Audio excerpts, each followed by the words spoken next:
Ladies and gentlemen, I heard you like video games. It's a rumor, but it's one we must pursue. Okay. Lord Rosfield, is there aught the Undying might assist you with this day?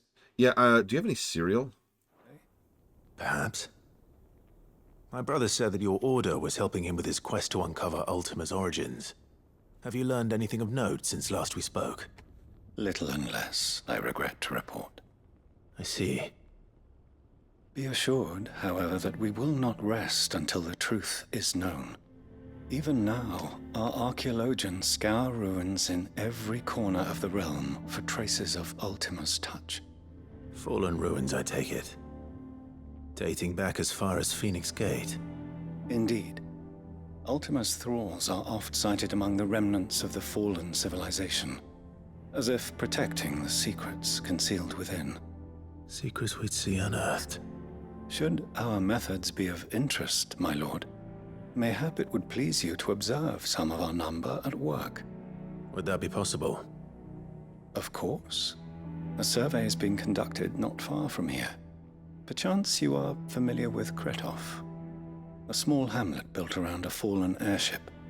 I was due to visit my colleagues there to collect their preliminary findings, but if you would consent to do so in my stead, I'm sure that they would be honored to relate any discoveries they have made to you directly. All right. I'll go and meet with them. They will be most gratified, I am sure. Might I suggest you take the road through Titan's Wake? It will lead you straight to the village after but a short walk. Thank you. I will. I wish you a safe journey, my lord. May the Firebird's flames burn ever in your heart.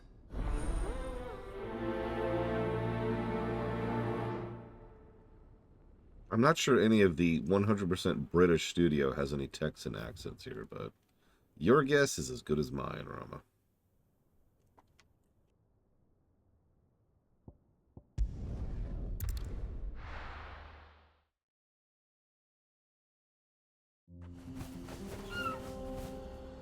Good morning, Spartan. Good morning, Britain.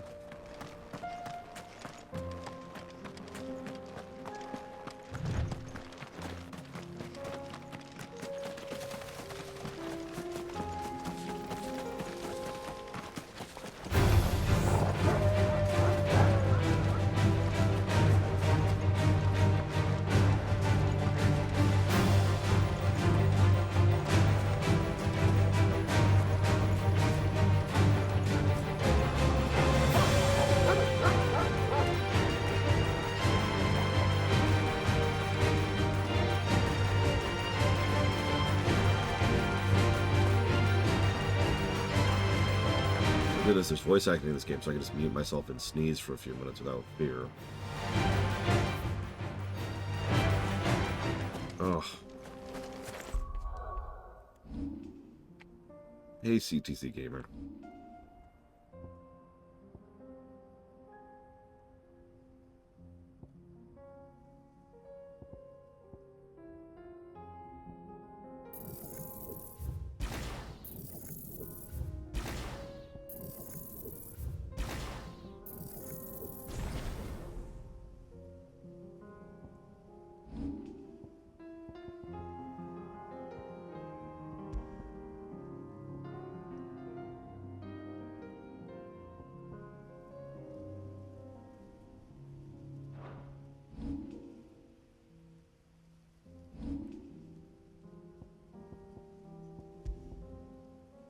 I haven't seen a lot of parody stuff about FF16.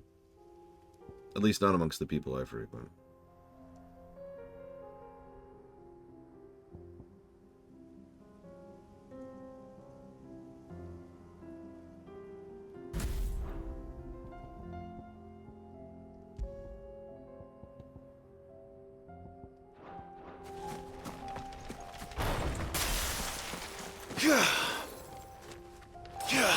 Oh, that is awful.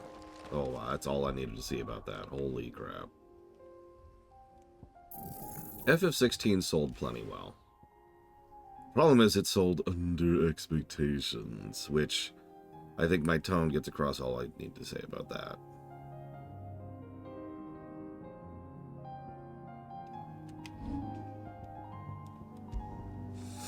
Ugh. Oh gosh, I don't know, Jesse's Mask, I haven't even thought about that. I'm all focused on trying to get caught up.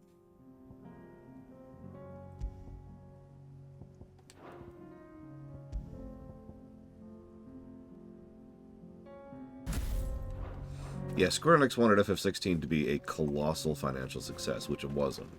When I say colossal, you gotta understand what I mean by that. God of War and Grand Theft Auto move ridiculous units, right? Like way above and beyond what other titles and IPs do. Yeah, Skyrim, exactly. They wanted something that just moved dozens of millions of units. They didn't get that. This is a weird problem to have. Okay, we'll try from over here then. Yeah, they wanted 40 million, which, by the way, for perspective, is bonkers high. Like, I've talked about this before. Obviously, there's some variability here, and it depends on how much budget you have, and blah, blah, blah.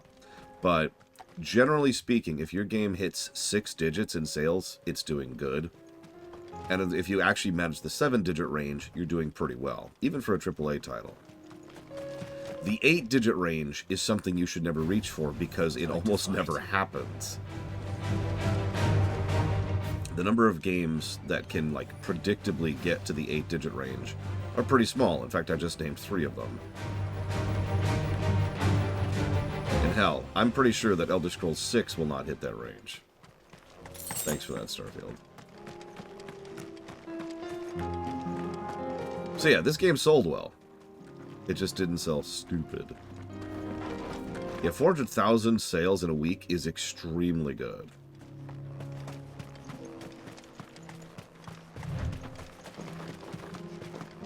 Now again, there is some variability here.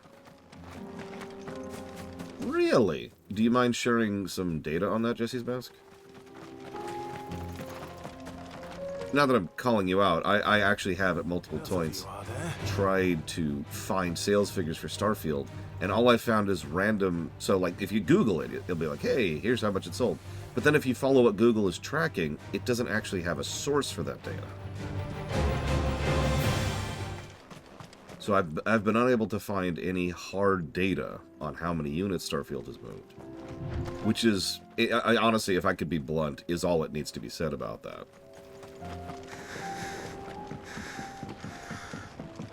Look at Baldur's Gate 3. They trumpeted how many units they moved on that. Or, what was that other game that just came out? Well, Factorio. There you go.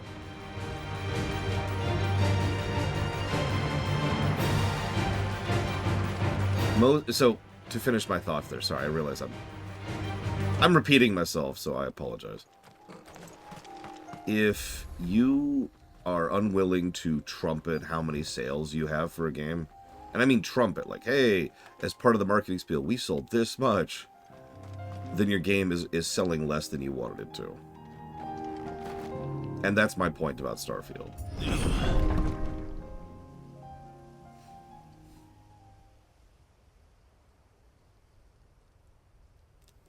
Really, Dakota? That'll be interesting.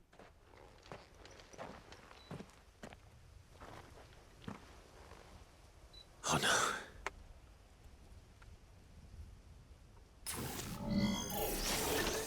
Yeah, we didn't find out much of WoW's sub numbers from Warlords up to Dragonflight until this year. It's not even a joke. At Gamescom, they finally gave precise numbers on how WoW was doing during the Shadowlands dip.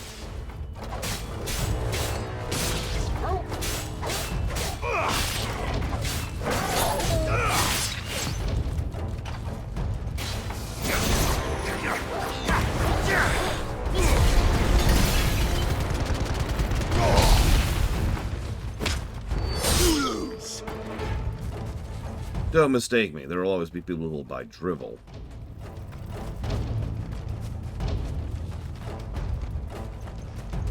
It'll be very interesting to see how well Elder Scrolls 6 does and is as two completely separate data points. I sure hope so, Offshore Twitch account. I hope we haven't found the ground already.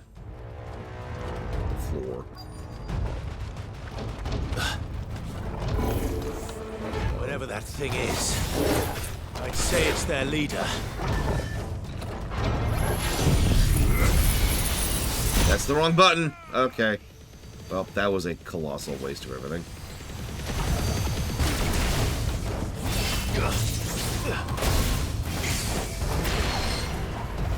Cool.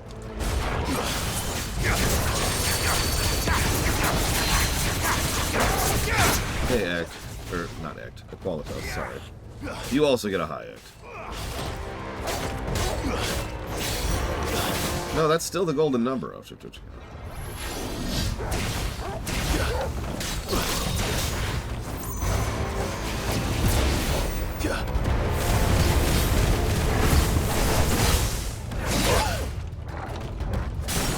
That's an interesting statement, Jesse's mask. You mind clarifying?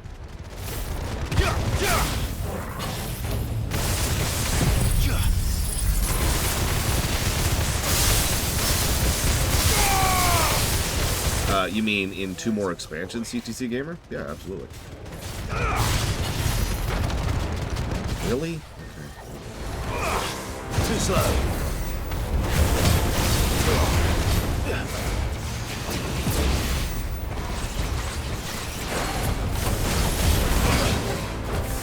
That's better.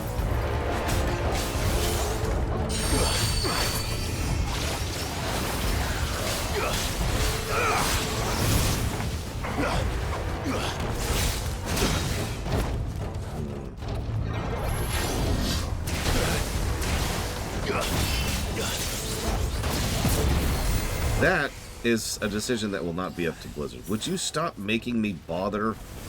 You're trash. You're not even worth my time. Just die. Oh my god, just die.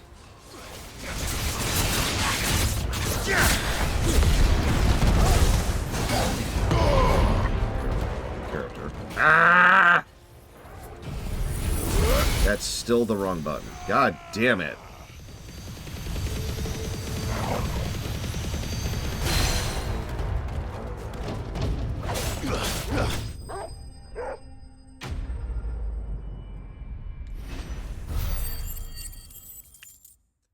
Now that is interesting, Jesse's mask, because that means that you legitimately think ET is worse than Starfield.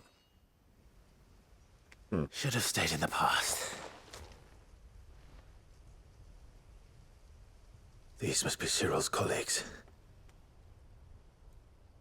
You have our thanks, stranger. Who are you? Ah, forgive me, my lord. I did not recognize you. You are Lord Rosfield, are you not? We are archaeologians, tasked with surveying this site. When the echoes appeared, our brothers here occupied their attentions. Thanks to them, and to you, we were, for a mercy, able to see our duty to its conclusion. You call that a mercy? Your brothers might still be alive if you put their safety before your duty. Surely this survey wasn't worth dying for. We are charged with uncovering Ultima's origins, a duty of the highest import, as I'm sure you will agree. And you think your dead brothers would agree with you too? I know they would. They gave their lives for the cause, an honor to which all Undying aspire. Now, to what do we owe the honor of your presence, Lord Marquis? Cyril told me of your work here, and I agreed to collect your findings in his stead. I see. That is most kind. Pray, take them then, with our humble thanks. May the Firebird's flame burn ever in your heart, as it does in ours. No, I've been seeing that kind of graphics bug several times, Braven. One thing to lay down your life for another. But for a survey...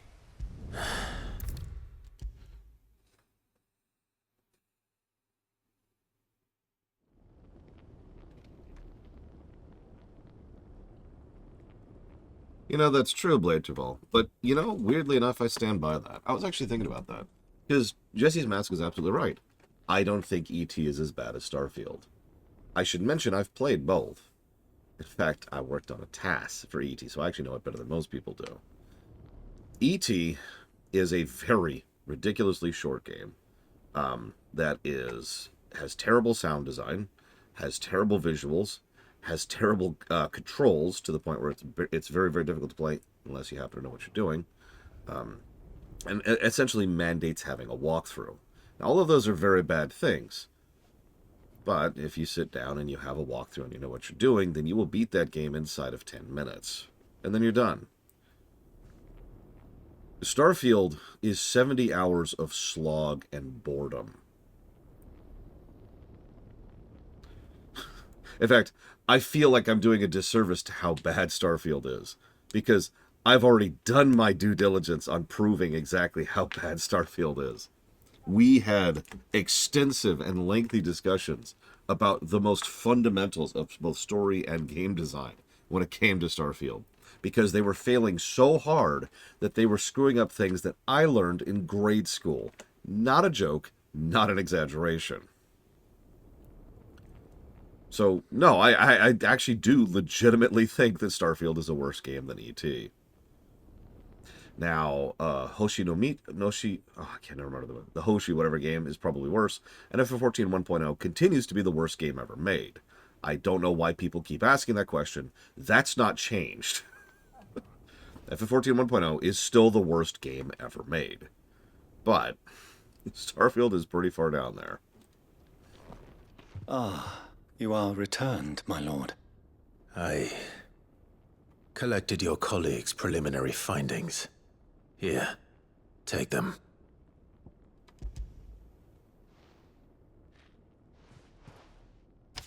My thanks.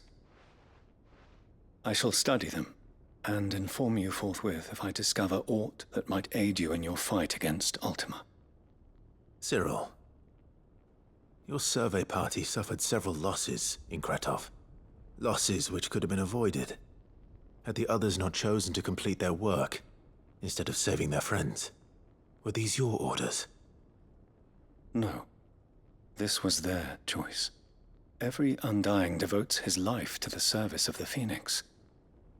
It is our sole duty, and should we die in discharging it, so be it.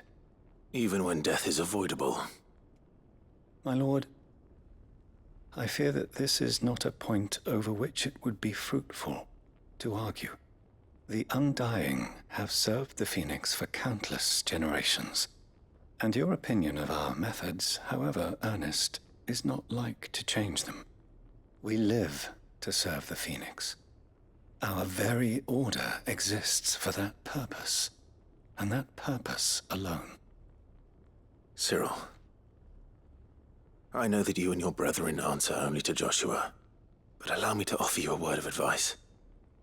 It does not further the cause of the Phoenix to have his loyal followers surrender their lives without good reason. Provide your survey parties with an escort, that they might live to do their duty for years to come. Think not only of how you can serve the Phoenix, but how Joshua would want you to serve him. Please. For all our sakes. I thank you for your advice, my lord. If you will permit me to respond, our faith in his grace, Joshua Rossfield, is absolute. And we of the Undying will do what we believe is right to fulfill our duty unto him. As first shield to the Phoenix, I am sure you understand what it means to do one's duty. I do. Then we are of the same mind. And it is my hope that we may continue to do our duty together.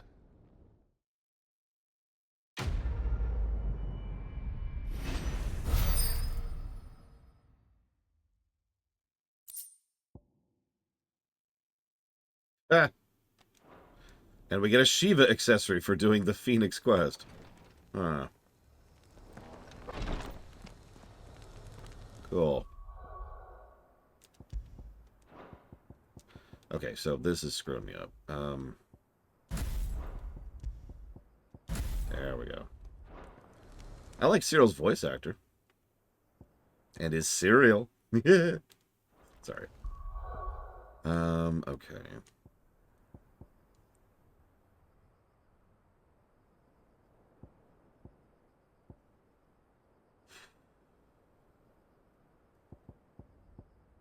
Okay, we'll try that. Yeah, I think that'll work.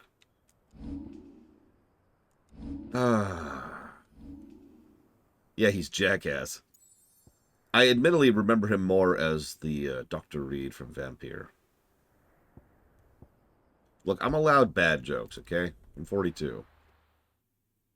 By definition, all my jokes are bad. Hi, Czar.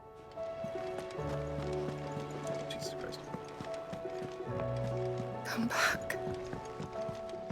And for the record, it's not like I don't want to be questioned, Blade Javal, but it's always fascinating to me when someone questions me, and so I have to re-examine something.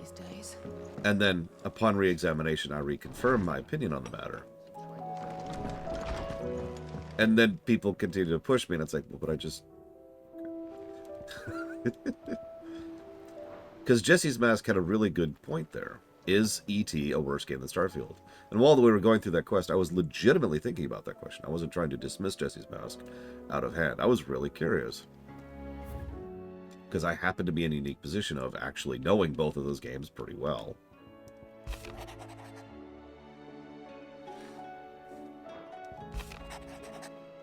You probably won't read this out loud. I regret that both you and the lump had to get tangled up in the wicked weave of my sordid past, but thanks to your meddling, I was finally able to put rest matters that were too long left to fester.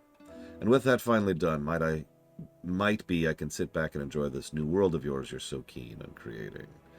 One don't need a pair of eyes to see the good you've done. In your absence, shall I watch over my new charges, affording them every protection I'm able. I only ask that you do the same for his grace. Maybe someday as like a little treat to myself off your Twitch account. Because it's okay, an ET review will only be like an hour long. I cannot begin to say thank you enough for all you've done for Lost Wing. So in lieu of any awkward remerciements, I shall be sending several barrels of next season's vintage. I can only hope they finally turn you off that foamy swill you and yours so covet. Thank you for helping me guide my mentor free from this mortal coil. Contrary to what the madding crowd believes, we physicers are not without our limits. I cannot hope to cure every ill, mend every wound, or save every life. The only medicine that will see you home faithfully, safe without fail, is prevention. Not that this knowledge will ever stop you from chasing down some behemoth for its toenails. No, Ruthless Tim. We might start that today. I wouldn't count on it too much. We have 2 bosses. Actually, look this up. We have 2 upcoming bosses. And then after those 2 bosses, we will have a couple more things. And then we'll be able to start the DLC. Thanks for helping me get the dungeon in order. Had you not rode gallantly to our rescue, I reckon poor Owain and the lot of them will still be stuck stilling Blightwater over a bonner. There's always room for improvement, though, so don't get your knickers in a knot should I come knocking at your chamber door looking for more spheres and ash and whatnot. What happened in Eastpool with the Bearers and the Guardians has been a long time in coming, and I'm proud it could finally happen here in Rosaria. The duchy of old may be no more, but Archduke Elwin's dream still burns in the hearts of many, and it is through victories such as these that the fire will spread. This is only the beginning, Clive, but a fine beginning it is. It's hard to believe Theo is gone. Every morning I wake, expect him to be there in the stables, watering the birds or running the packs, yet he is not. It's everything I can do to not fall to my knees and weep. Still, I know I have to move on, but that doesn't mean I have to forget. My brother and I will build all we have here together. So long as I still have the caravans, he will ever be with me. And I shall honor him in death by carrying on what he strove for in life. That is what I chose. My own, admittedly casual estimates show that we've got about 40 hours of the game left.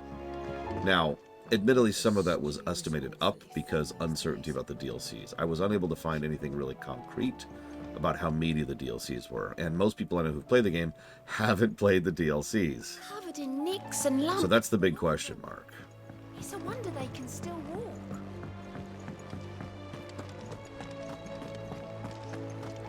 Yeah, next week we'll start Zelda How may at I some help you point in today, time. Clive? Is everything we've received and everything promised?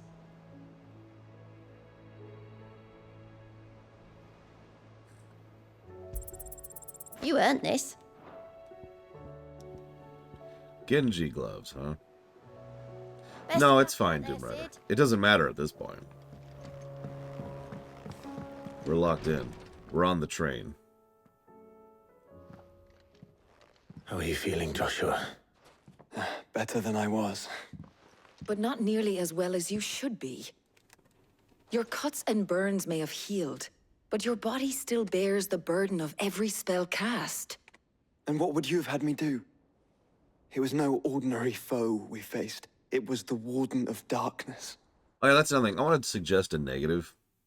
In fact, I'm going to give a negative. I've actually thought about this quite a bit. But I'm not sure what category to put it under.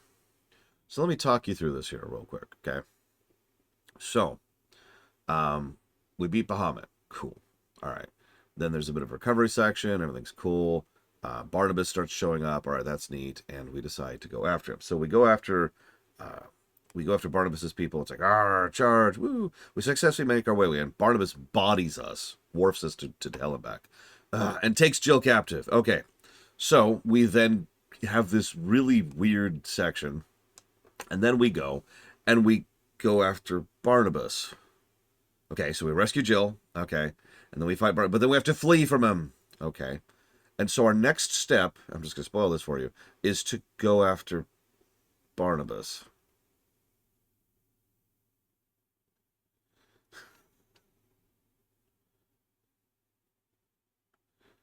So, what? As much as I do think the post-33 stuff, as Blachewald put it, is certainly generally higher quality, it really does feel like, at this point, they had story beats and weren't really sure where to place them. Because it is very strange to just be like, okay, let's go after a guy. Okay, we gotta go rescue her by getting after a guy. Okay, let's go after a guy. Boom, boom, boom. Right back to back, actually. Yeah, there's a little bit of spinning our wheels here. Huh? Now, I know what you're thinking. We're not ready to fight him. Well, that's the other thing, too. We went to fight him. He bodied us. I already gave my comments on that. That scene was fine if it had been like 20 hours ago. Instead, he absolutely bodies us, and then we go out and we fight him again. And we actually do a decent job that second fight, but then he is a supposed to lose fight. So now we're going to go fight him a third time, and the problem here is nothing's really changed. Why are we suddenly capable of going after him the third time? Like, nothing's altered that I'm aware of. Oh yeah, and also in the middle of this is the mid-quest chain. Someone suggested to me in a private message that I give negatives to the mid-quest chain. And actually, I agree completely. I'm not sure how many we should give it. Because the mid-quest chain is weird. It's probably the single most obvious example of padding in the entire story. It's like, all right, go help me build the airship. Okay. Oh, you mean like, okay. It's the freaking Titan quest all over again, right? All right, I need you to go and get this cheese. Okay, I need you to go and get this wine. Okay, I need you to go and get this meat, etc., etc. Yet still, it was not enough. The king could have ended me at any moment, but instead chose to toy with me like a curl does a mouse. You underestimate yourself. Oh, it was crystal clear. Only one man established his dominance that day, and that man was Barnabas. I'm sorry, brother. That was ill-spoken. It's just, I have never felt so powerless. And when so many are looking to us for strength, perhaps the prince feels the same. Sorry, 3 bosses. I actually forget we're fighting Ultima coming up soon. Yeah, I feel like I agree with Bladewell that they weren't really prepared for the 28 stuff. Because they really probably should have had some of these events happening, again, 20 or 10 or 5 hours ago. Spread them out a little bit more across the whole narrative,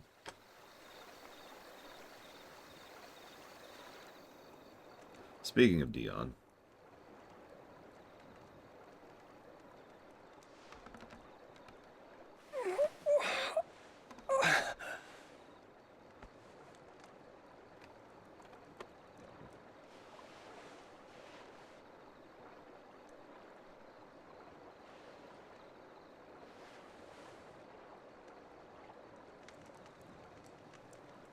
What is this place?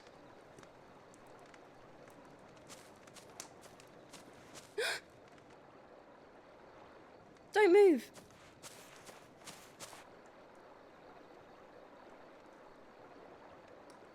Okay.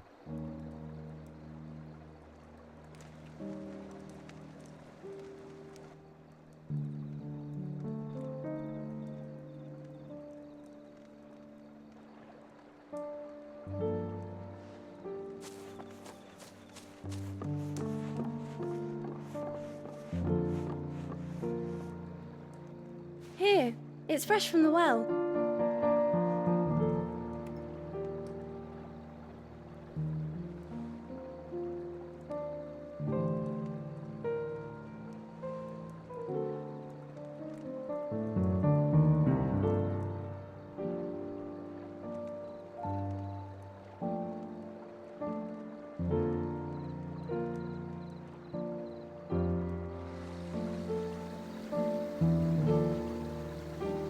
That'll be 100 gil.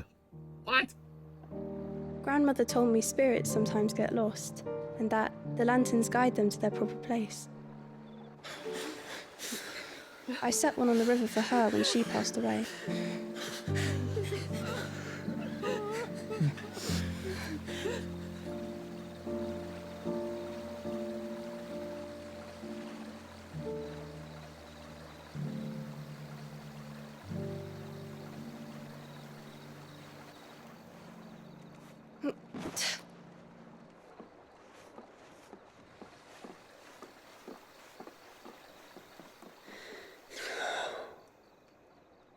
The fiend works from the shadows.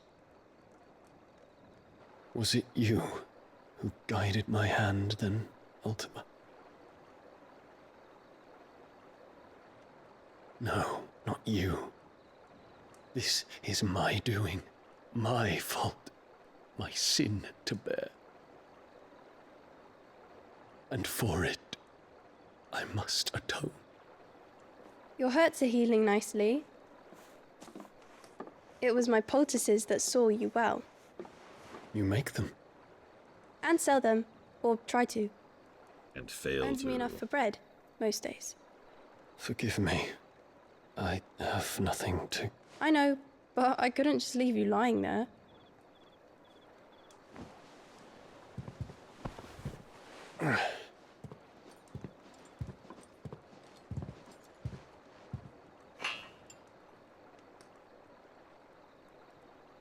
You're going then? Of course. I'm healed.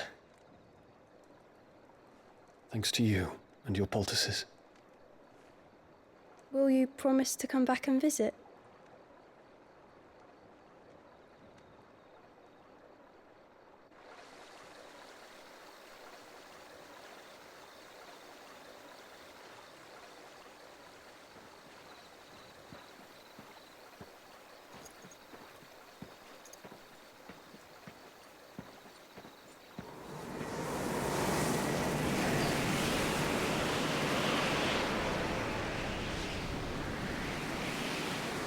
Well, Phoenix, it would seem that I owe you my wings.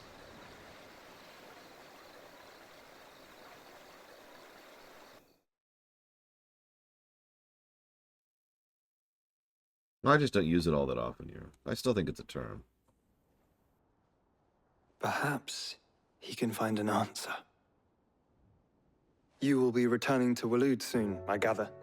I see no reason to wait. Then neither do I.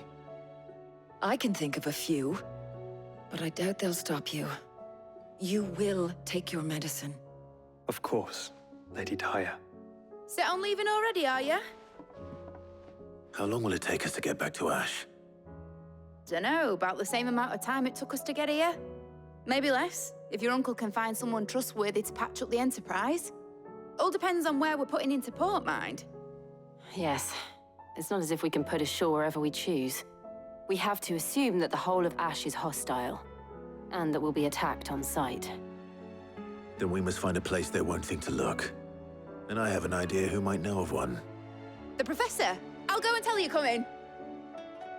While you're plotting our course, I'll be in the shelves with your lawsman. I wish to pick his brains about Ultima. Then I'll talk to Karen about supplies for the journey. They may not be easy to come by in Ash.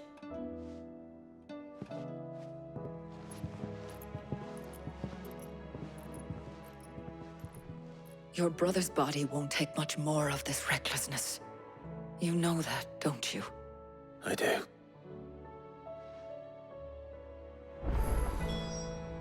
"15 side quests unlocked." No, I'm joking. That would actually be funny, though, wouldn't it?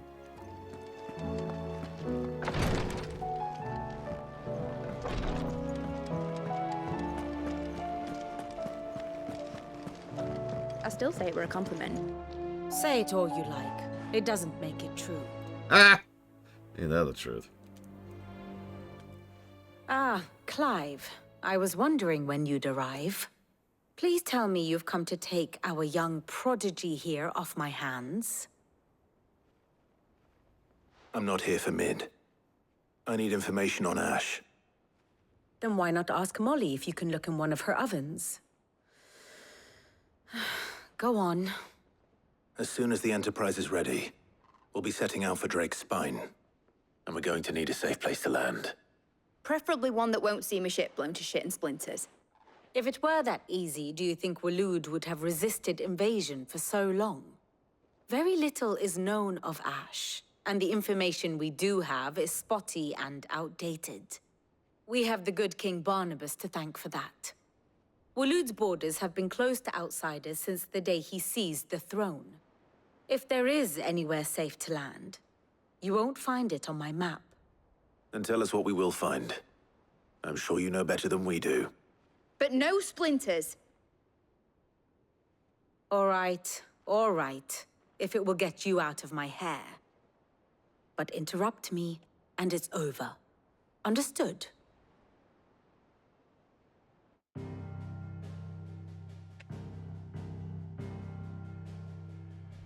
Barnabas Tharm, the one they call the Last King.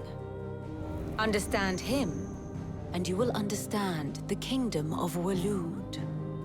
Barnabas was only a boy when he arrived from beyond the southern seas, and barely a man before he united the ragged tribes of Ash. And having unleashed them upon the formidable Veldamark, he set his throne upon the ancient kingdom's ruins.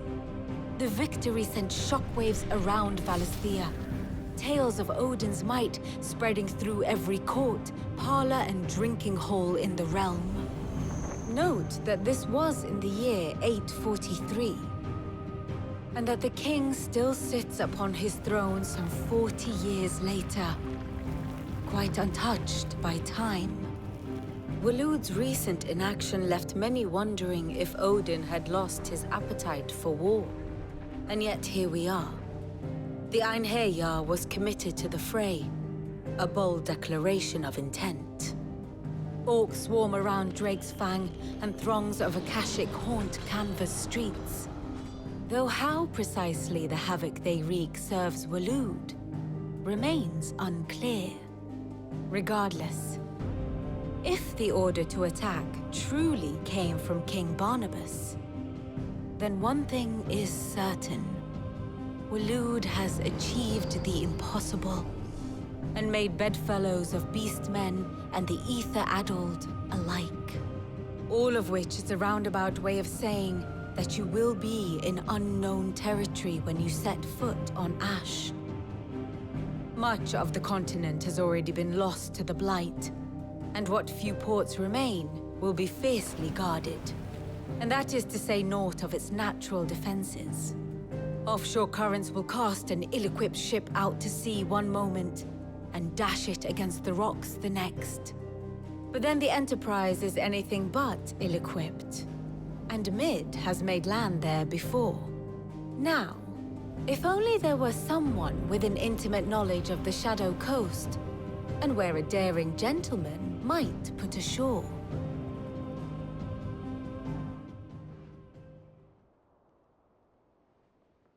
You see, Clive, you had the answer all along. Do you think you can get us back to that beach, Mid? Picked you up from it, didn't I? Not that it were easy. The currents were a right bastard. But then, if it wasn't hard, it wouldn't be worth doing, would it? Well said. Thank you, Lady Vivian. If a few morsels of common knowledge and a sprinkling of tavern talk are worthy of your thanks, I wonder what genuine intelligence might earn me. Probably more visits. Mid, I need everyone in the ale hall now. I'll fetch Joshua from the shelves. Aye, aye, Captain.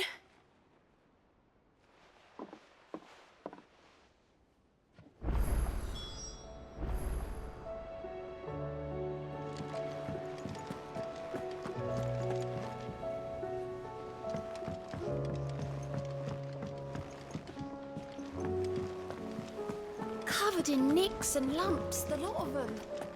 It's a wonder they can still walk. Apparently I've been muted this entire time. That's actually really fun. Yes, I agree with Loke. Yes, I agree with Blatchfall. Or I guess myself. Yeah. I don't feel like repeating myself. Point being, I do agree that Barnabas's cutscene should have been spread out across the narrative, rather than all of them shoved into one tiny block. Speaking of which, why did we get that weird lore dump here?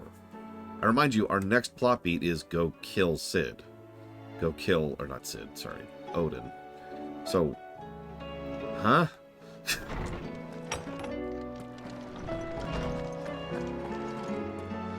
Also, I'm not sure she told us anything we didn't already know. To assume otherwise. Well, then that changes everything.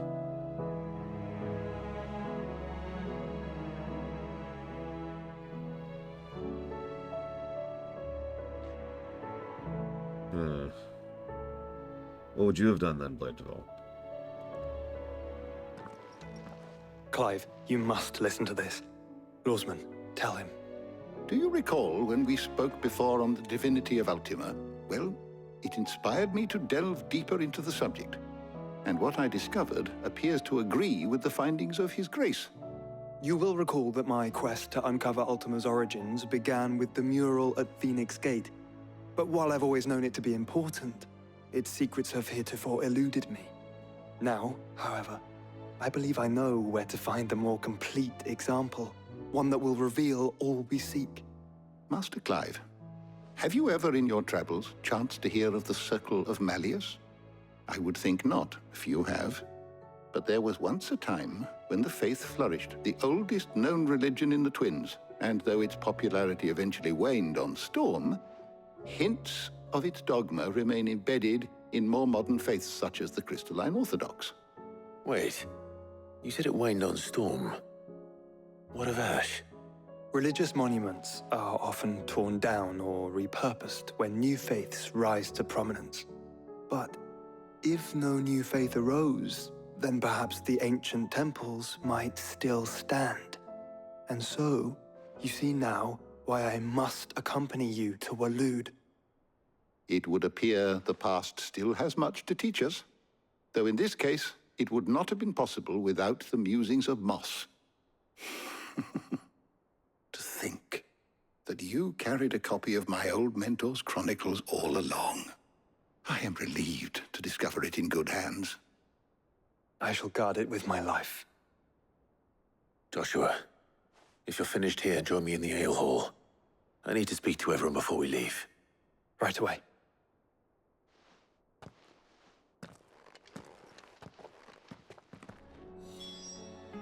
If it please your grace, Mid said I could ride the Enterprise next. No, she didn't. She said I could.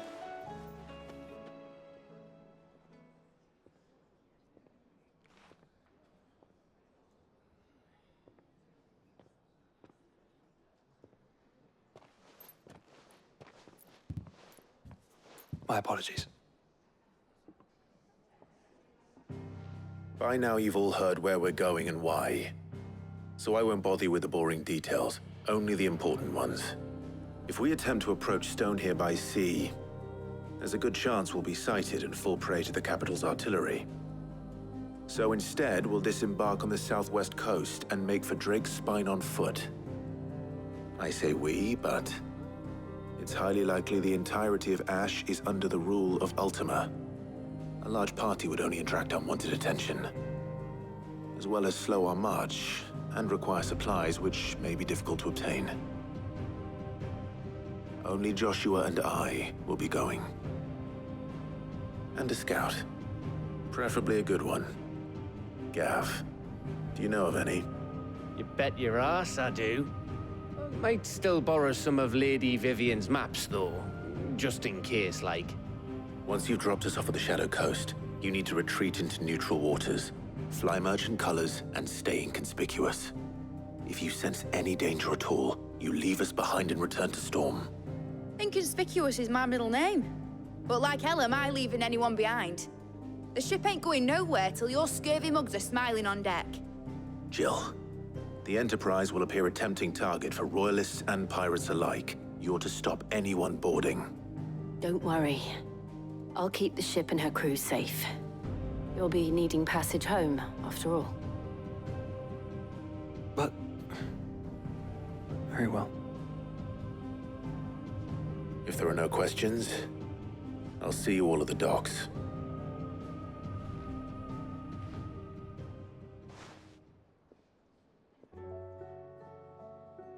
Let me know when you're leaving.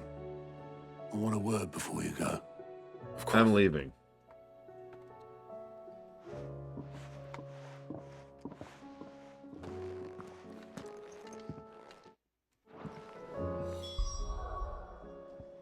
Or I would be, but nope, we do have another side quest. Somewhere. Where's that?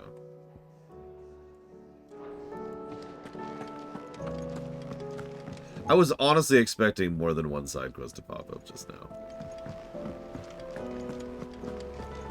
Hey Joshua, maybe spend some time with Yote before we go. Random thought. How do you split the sea?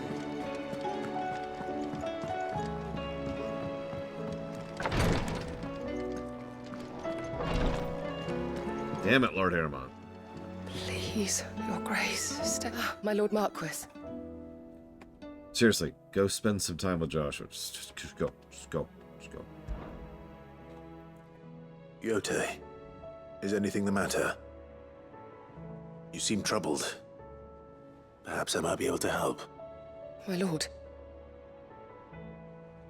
Yes. Perhaps you might. It's your brother. His condition continues to worsen, though he does his best to hide it. The lesion on his chest pains him more with each passing day. I had feared as much. There are certain elixirs which can ease the suffering of those afflicted by the curse, but... But His Grace's case is severe. The drafts I have been able to prepare for him thus far have ceased to have any real effect. So I consulted with Talia and certain of my comrades among the Undying about the possibility of finding something stronger. And thankfully, a recipe was found. The only problem being that the critical ingredient is exceptionally hard to come by, and our supplies are almost exhausted. Unless we can secure more soon, your brother's anguish will likely become unbearable. My lord, I know that I have no right to make demands of you. But would you help? For Joshua's sake. for Joshua, anything. Thank you, my lord. So, what is this critical ingredient? A rare herb by the name of stonewort. It grows only where the ether is densest. The vigor it stores in its stems helps to counteract the curse. We discovered a patch near the aqueduct in Rosaria. But alas, yet more ether has erupted from the earth there recently, leaving the whole area flooded. The search continues for a new source. One that we might reach without being turned. So it's only that you can't reach it. The Stonerwort itself is unharmed by the flood. Well, yes, but... Then I shall go in your stead. But, my lord... You've yet to find another source, correct? So for now, the aqueduct is our best hope. Besides, I'm a dominant. The ether can't hurt me. Well, if you're sure, my lord. Stonerwort is easily identified by its blood-red blooms. Search around the aqueduct, and you're sure to find some soon enough. I shall remain here and prepare the other ingredients.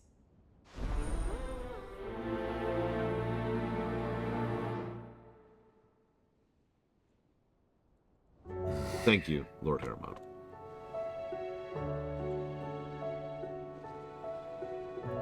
As always. And I've got that down for whatever I just wrote down, which was Ratchet and Clank, Disgaea, Dragon Age 4. Probably, but regardless of the Odin thing, let's ignore the Odin thing for a second, because that's really secondary to me. It just feels like a really weird story sequence to me. Like it's simultaneously too stretched, too padded, and too condensed, if that makes any sense. All right, we gotta get him. Okay, hang on. We gotta go do this. Okay, hold up. Okay, what it is, and it feels like it's wrong in both directions.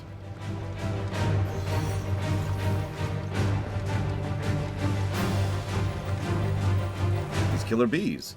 Killer bees are wrong in both directions.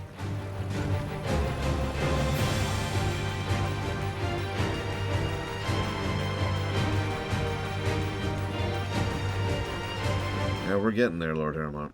I anticipate you'll beat the game before I do. I anticipate a lot of people beat that game before I do. Here's the aqueduct. Now to find our Stonerwort. Yote mentioned blood-red petal. Just my luck.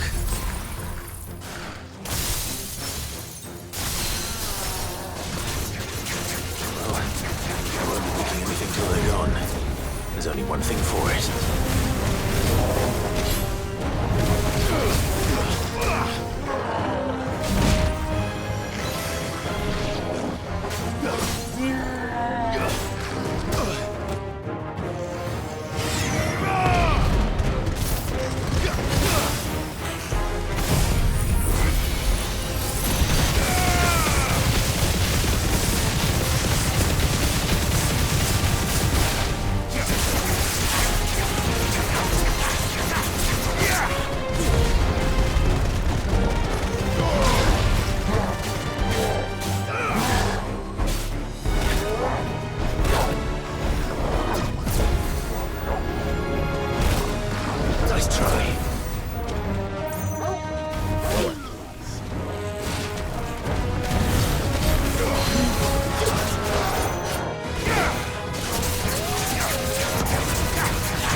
Here it is. Better collect as much as I can before reinforcements arrive.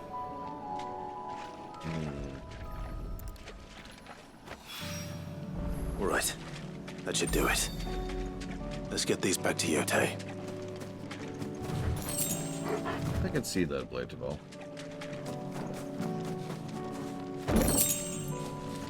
I mean, I hate to keep repeating myself. It really does feel like an editing pass is needed over a lot of the scenario of this game. I'd like to think I'm not the only one who thinks that.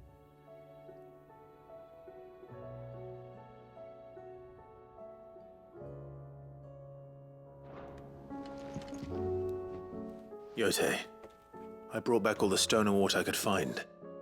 Will this be enough?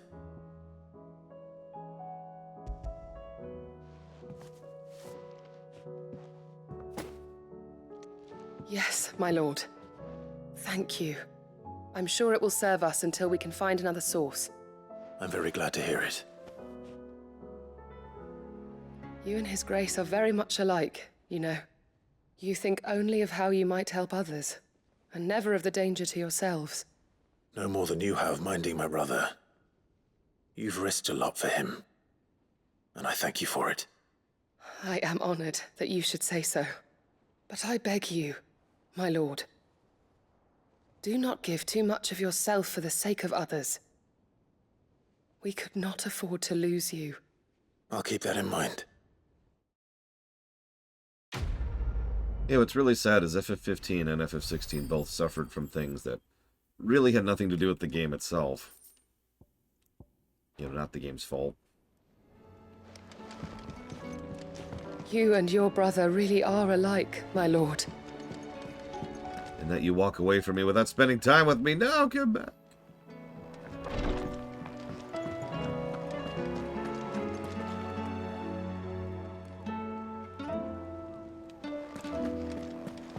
MechWarrior 5 Clans is, by all accounts, a completely separate game, though. Covered in nicks and lumps, the lot of them. It's a wonder they can still walk. Oh, it's a different engine. Oh, don't tell me we've run out of Papio nuts and all. So what do I owe the honor? What do you want?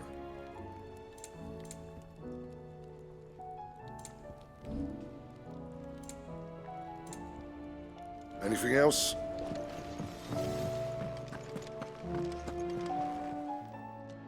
Still alive, are you? Coin purse weighing you down?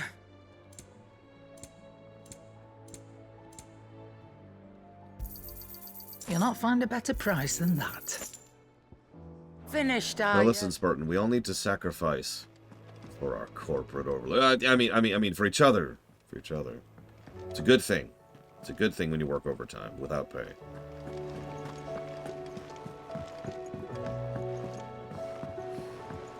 How do you split the sea? And sorry, Qualitas. No, I haven't had any time. Reckon we're better off not knowing. To do any hunts off camera.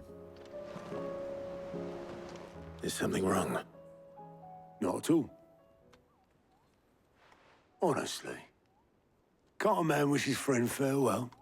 Just wanted to let you know that I'll keep things in order while you're off saving the world. I'll hold you to that.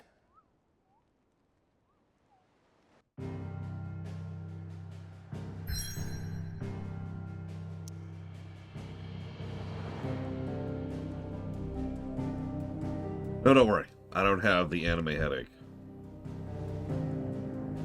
Right now I have allergies. Immediately after recovering from a cold.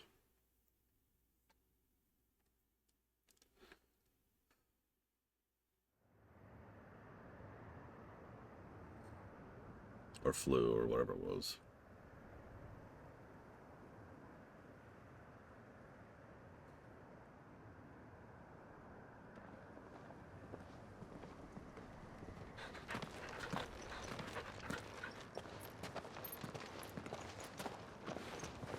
Reckon it'll be a long walk to the capital if we follow the cliffs.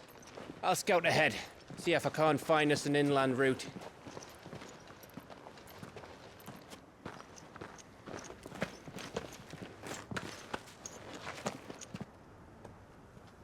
Clive.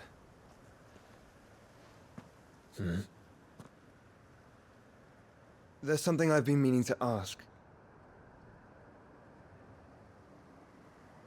You took her icon, didn't you? Yes, I did. She understood.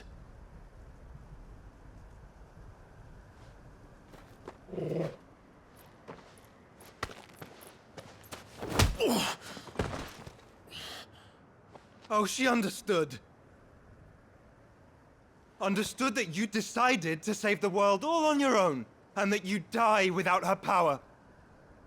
How dare you make her choose? You knew damn well she'd never refuse you. Dude, she offered. I didn't ask. But I will. You can't keep pushing us away, Clive. The world is ours to save. not yours. Where is this coming from?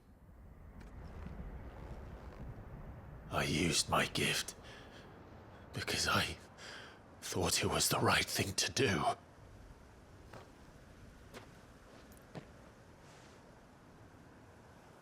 And you truly believe this will save you? Will save us all? I do.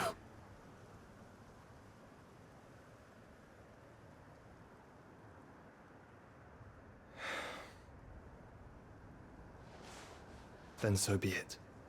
What? Okay. Just don't forget, you're not alone. You're not alone starts playing. Think I found us a trail.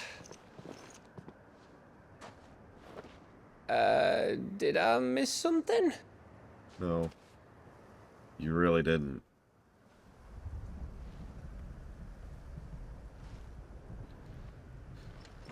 Okay. Only that Joshua didn't. Real talk. What? I don't get it. That's such a weird scene. That doesn't add anything.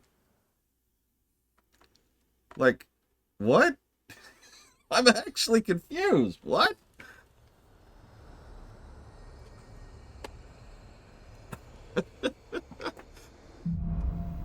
Okay. Always wanted to visit Ash. We're in Waluda territory now. What do y'all think? Is that negative worthy? Oh, I don't know, Clive. That castle over there looks inviting enough. Shall we sample its inhabitants' hospitality? Yeah, that was very random, and like if it didn't happen, we wouldn't have missed out on anything. It's just this sudden, huh? Welcomes, Gav. Ah, this place is as dead as Grieger's ghost.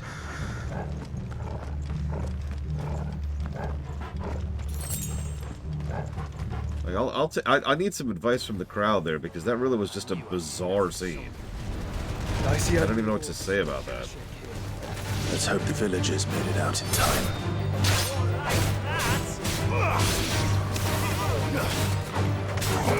Brothers beat each other up all the time. I should know since I have so many.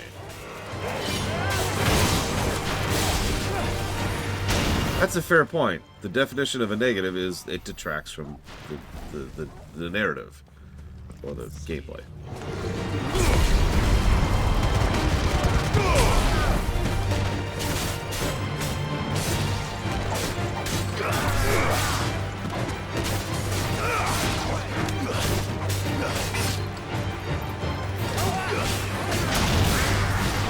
Focus, Clive. Rest.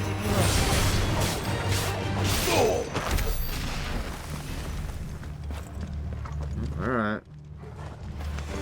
We'll call it a wash then.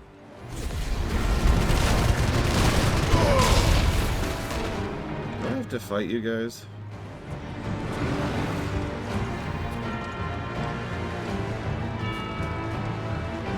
It is a red robe. Although some of them leashed, that's actually really funny.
That's a good point, Matt Overlord. We wouldn't want Jill to leave the narrative. That would be terrible. she's been so relevant and significant for the duration of this game.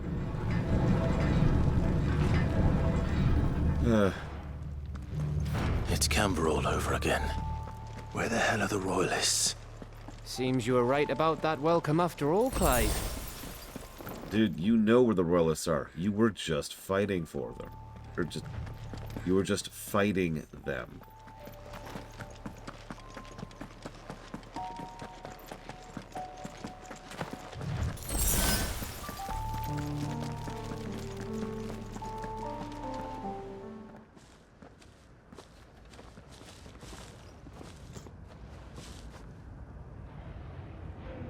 Aye, aye.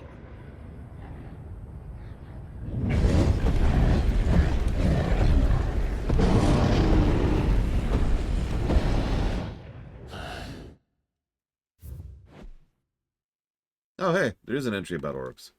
A species of beastman native to the Ash, orcs have historically lacked the means by which to cross the Strait of Altha to make ingress into Storm. However, rumors of their having been sighted at Drake's Fang have begun to spread of late, along with speculation they might even join forces with their longtime enemy, the Kingdom of Waloed. That is not helpful. Has the whole of Ash fallen into Ultima's hands?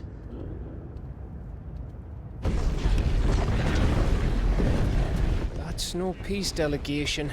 We should send a warning to the others. No. My uncle will have an eye on the coast. I trust he'll find a way to entertain any uninvited guests.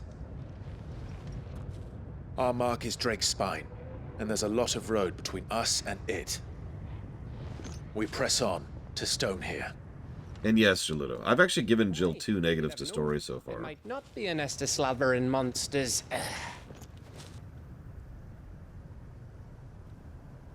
And I stand by them. Clive, You must punch me again. without me. This stronghold is as old as Phoenix Gate, perhaps older. It may yet hide Ultima's remaining secrets, and if we are to best him, they must be unearthed. Okay. All right. Stay out of trouble. I always do. Mostly. Don't worry. New song plays, You Are Now Alone. It's like You Are Not Alone, but in a minor key. About leaving my brother on his own. Of course. Mostly.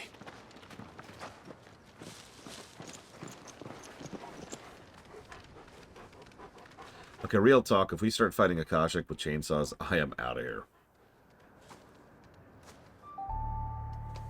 Lady Vivian's map is so old, it's hard to tell which way is up. But if I'm right, we're not far from a village called Aistla. Then we make our way there, resupply, and wait for Joshua. Okay, I can do this. Let's go. Run like the wind.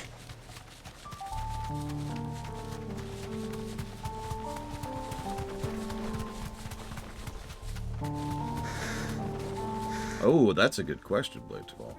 Ugh, this place reeks like a mobile's arsehole. You can also do both. It's not the smell that'll kill us. Don't worry, we brought her with us. She just crossed the ocean with us. Easy. Whoopsie. Straight. She crossed the strait with us.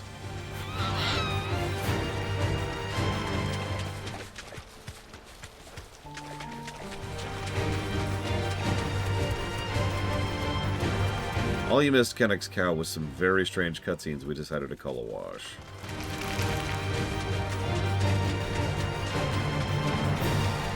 You know what I just realized what this all reminds me of, because this whole sequence has felt weird in ways I've been having trouble putting specific words to. It reminds me of Giravegan over in Final Fantasy XII. In a vacuum, a lot of the scenes aren't really bad, and a lot of the plot points aren't really bad. But their position... Yeah, don't look down. Don't look down, Tob. Don't look down.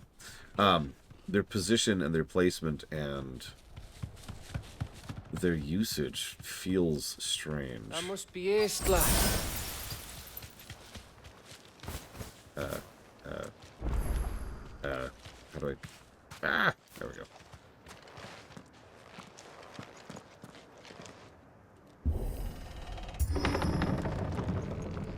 Yeah, I want to dual-wield helicopters. Is that so much to ask?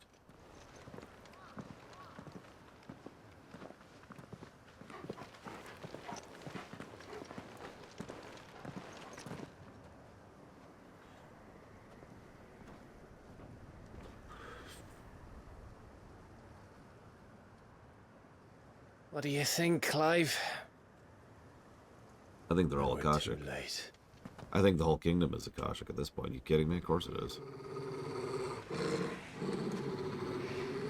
Okay, look. Akashic. Damn it. They're all turned. There's nothing we can do. I wouldn't say nothing. No quarter, Gav! No quarter!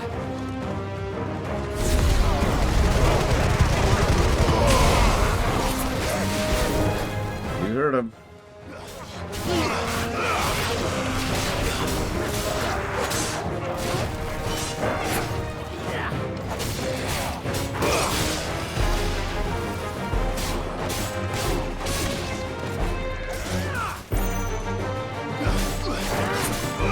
Oh yeah, I wanted to comment on one thing that I find amusing. I'm not negativing, I just think it's funny.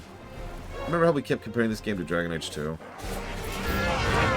Hey look, new enemies approach. You think all the villages in Ash are like this? A question for later, Gav. They heard me. They took it as a challenge.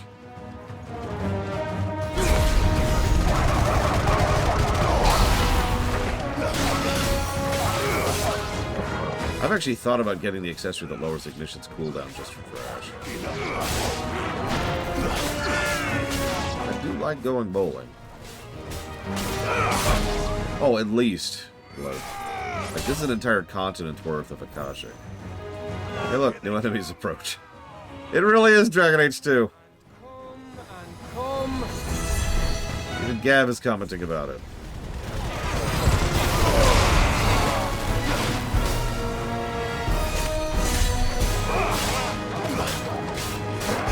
Give it another few days, Spartan. We'll get there.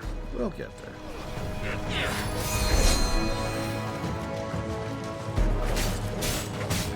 Yeah, we don't have people just teleporting in the middle of an open square.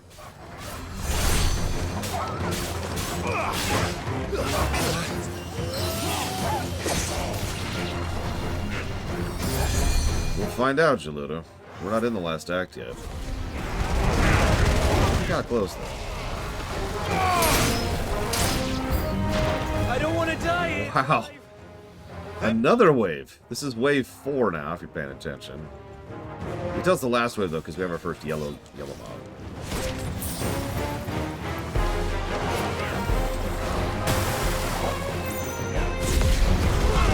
Just think, we've still got DLC, Mr. Red.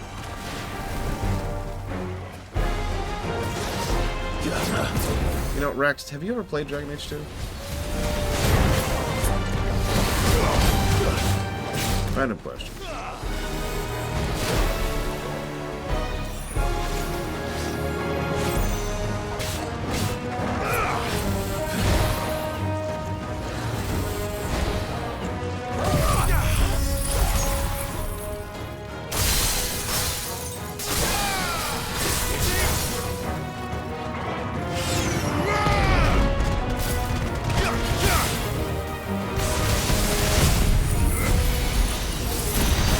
Well, this also is going to be nowhere near as long as the game as Tears of the Game.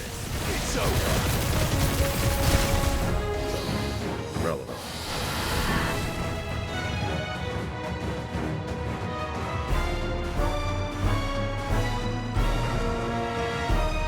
Oh, come on, I just blew up.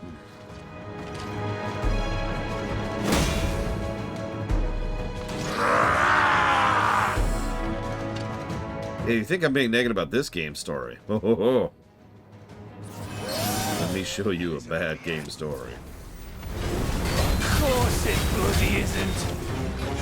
So while we're here, oh, I can't, can I? Remind me to test something after this fight. Let's try.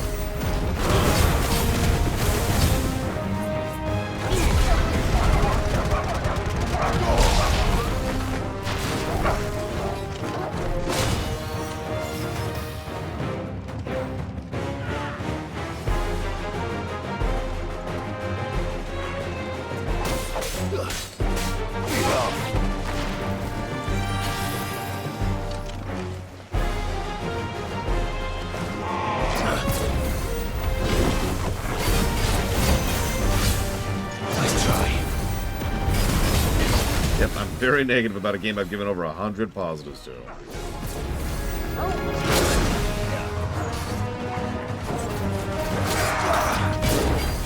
You know, I actually don't mind FF5's approach, FF15's approach to its cast, but I wouldn't mind, you know, actually being able to have some strong female projects again. It's been a minute. Titan! Yeah!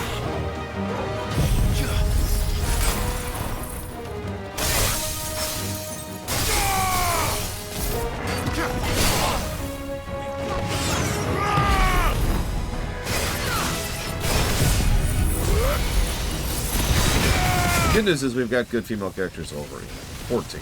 That helps.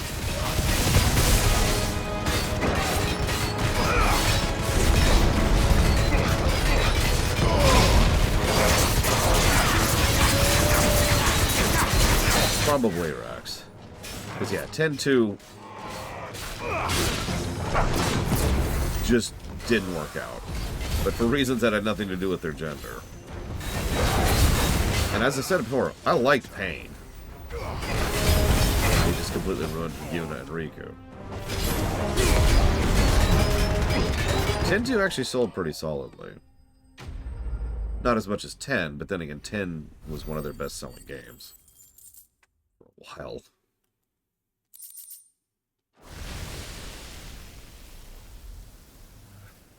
I mean, first Final Fantasy on the PS2. It got the PS2 bump, among other things.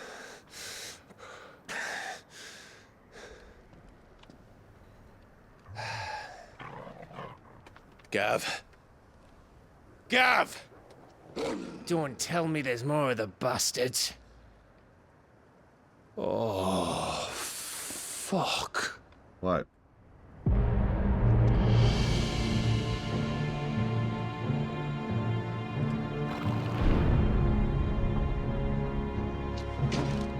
Have you come to watch, Odin?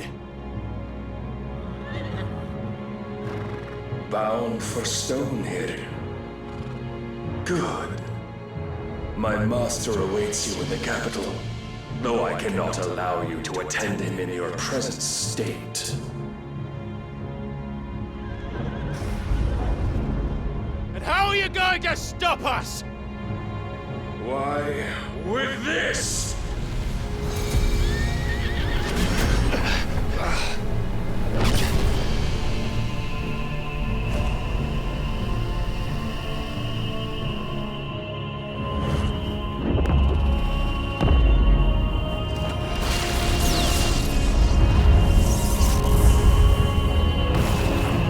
What?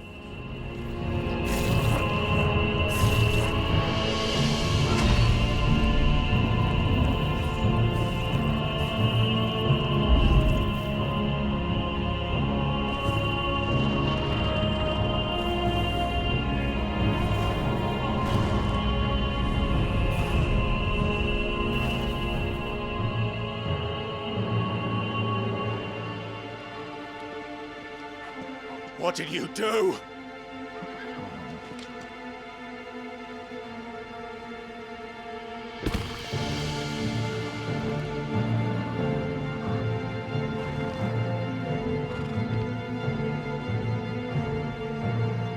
If the vessel would see the path opened, it has but to ask. I shall see that my master's prize is made presentable.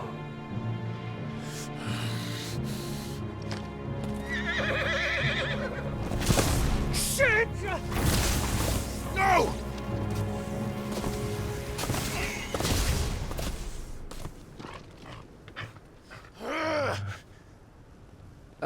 Clive? Would you mind telling me what the fuck just happened?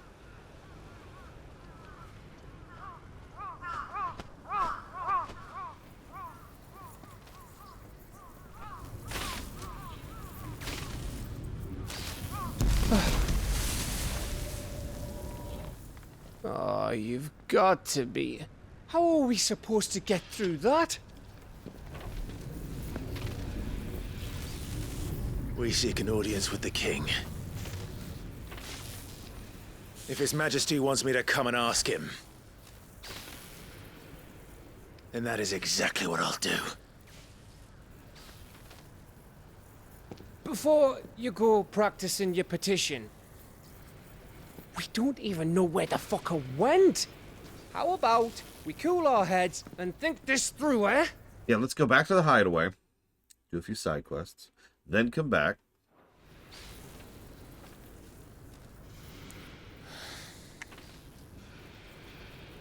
All right. Maybe there's something here we can use.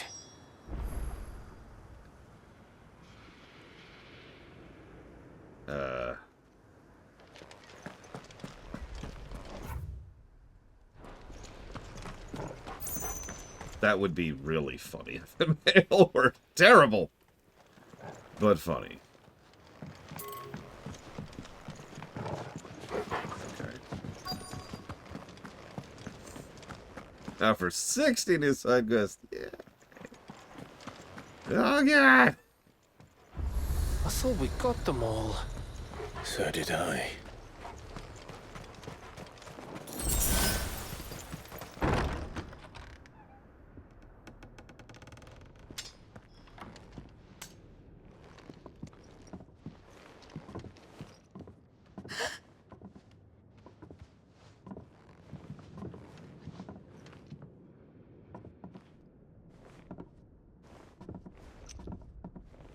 Please.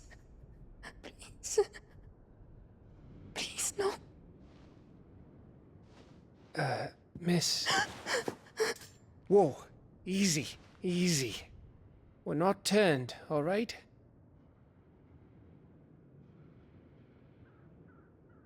Who? Okay.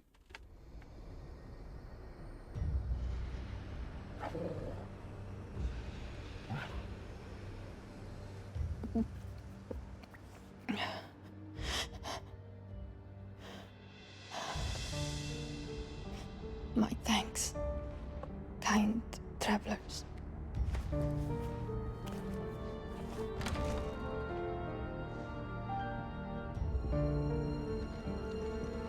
Edda, forgive me for asking, but what went on here?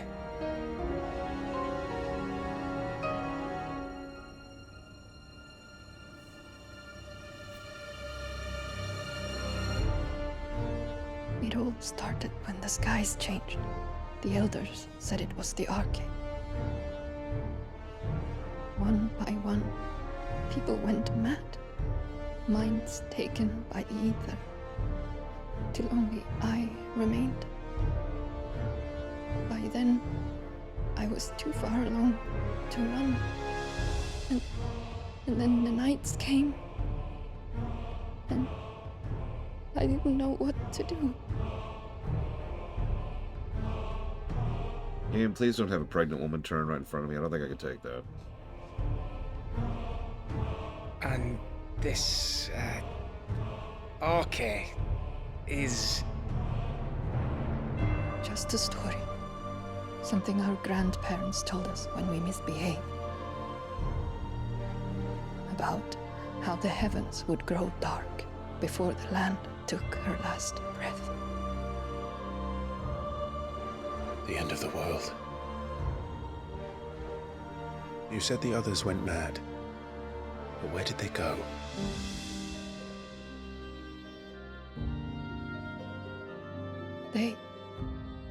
They all left. Drawn east to the tower, to reverie. The elders, the healer, the blacksmith, my husband.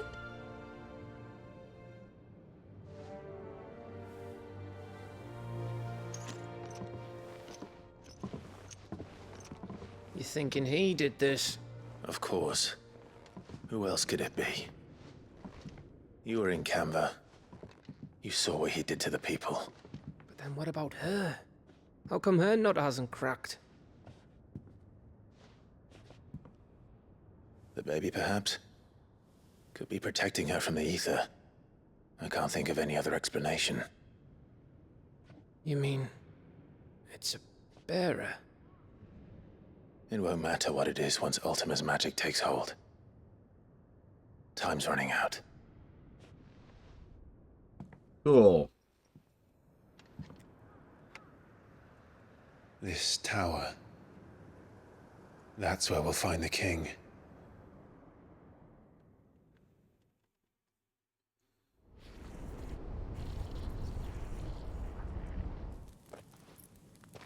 Meanwhile...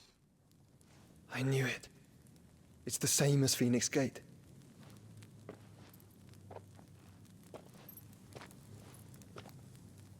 Which means at the end of these stairs should be...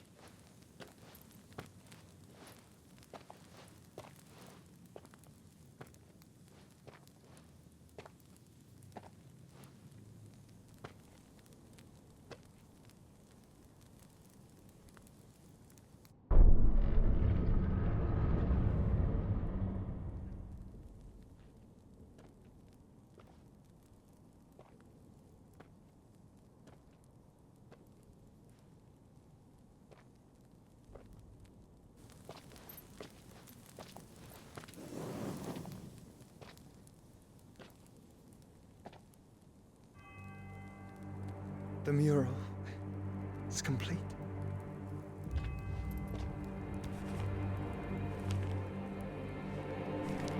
Ultima and this vessel, Ifrit. Garuda, Ramu, Shiva, Titan, Bahamut, Odin. Even Leviathan the Lost is here. But where is the Phoenix?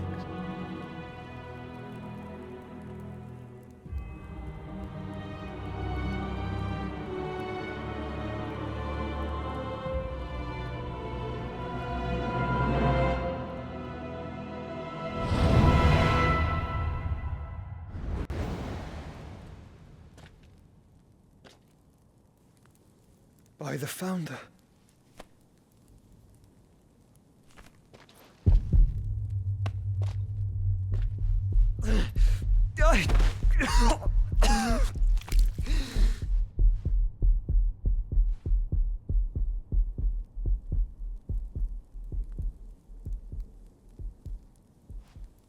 So that's what you want, isn't it, Ultima?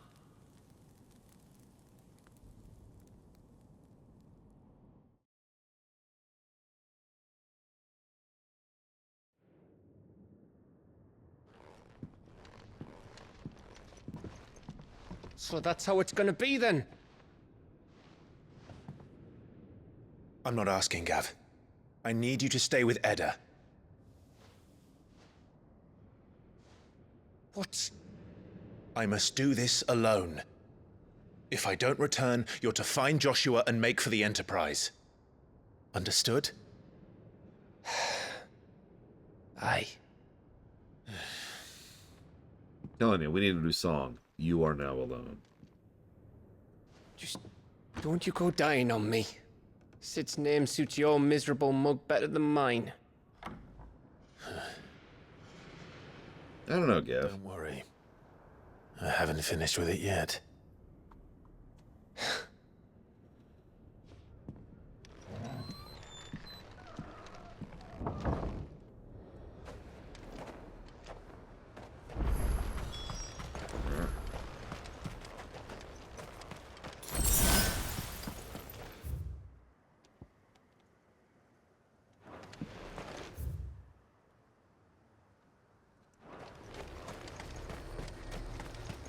If Barnabas is controlling the Akashic, then wherever he goes, they'll follow. And so will I.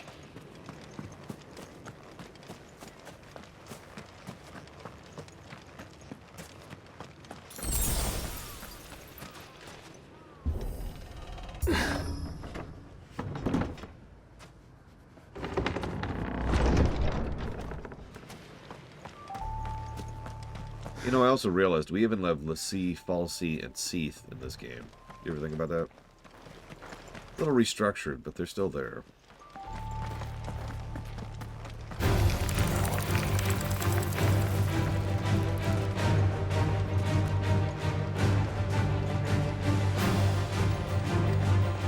Seath would be the Akashic. The Sea would be the bearers, and Falsi would be the dominants. Or the icons, depending on how you think about it.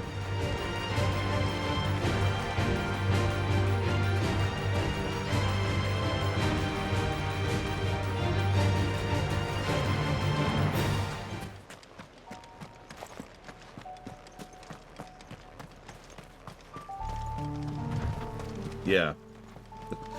With names, I had to actually really sit and think to remind myself which one of those was which. Because Lassie and Falsi, like, at first glance it's like, oh, those are totally different names, but in practical application, it's really easy to confuse the two. Especially since they're so related to each other. And then there's Seath, which is just its own thing.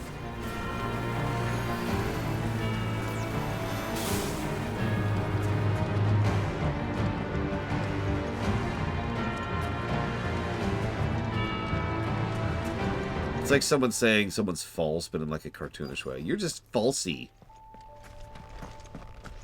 But yeah, we're Lucy.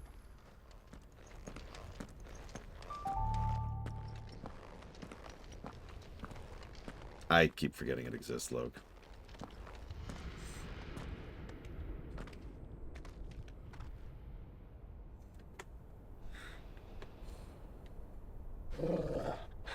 The Tower of Babel.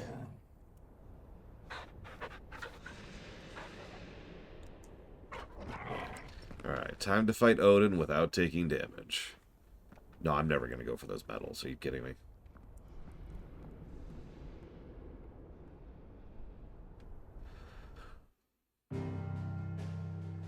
Oh, we're... okay. Do something funny. We can warp around right now, so if we wanted to go do side quests, we could. Here. Right here. We could go do side quests if we want. We could go do hunts. You want to go do some hunts? That's cool. We could go do hunts. I will be right back.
Yeah, I've been having issues with it too, Rex.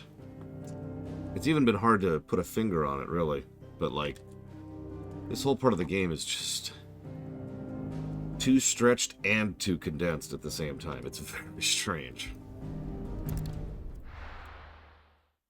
IMO.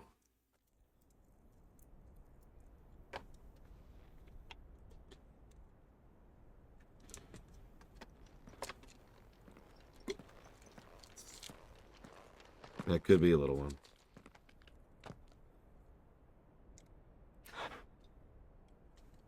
I've come for you, Barnabas.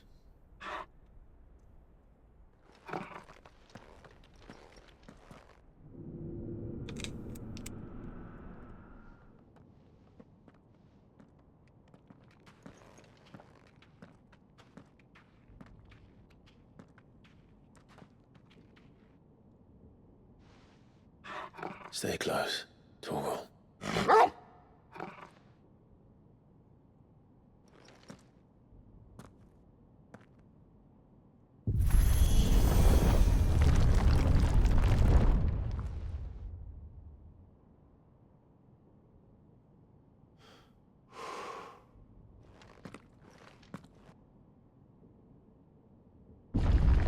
Good question, Bladeville. I will freely admit, making an interesting Barons is harder to do than it sounds. And it sounds hard.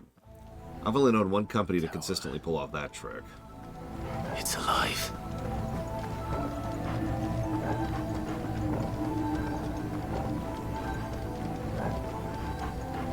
That would be interesting, Triaxia.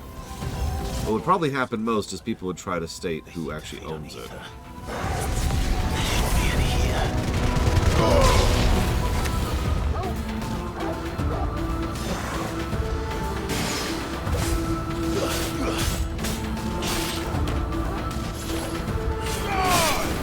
I mean, Tekoida's point is not exactly invalid. It was the writer's decision to make this a Deadlands.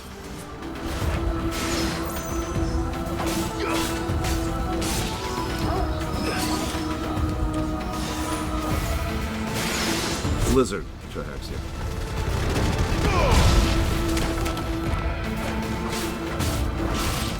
Listen, if anybody's job here it is to be simply negative, it's mine. This game sucks. Negative 87 out of 10.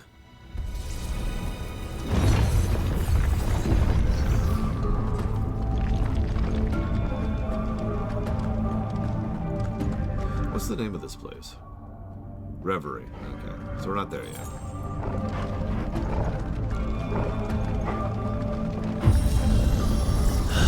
Bloody Fallen. Why do all their flaws seem to have a mind of their own?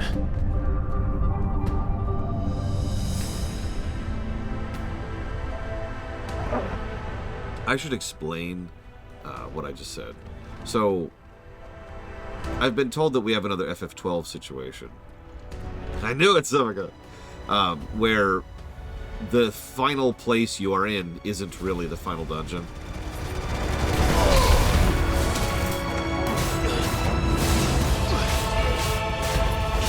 And I actually can't remember the name of it, but I remember someone telling me what the name was of the practical final dungeon, as opposed to the last place you're in.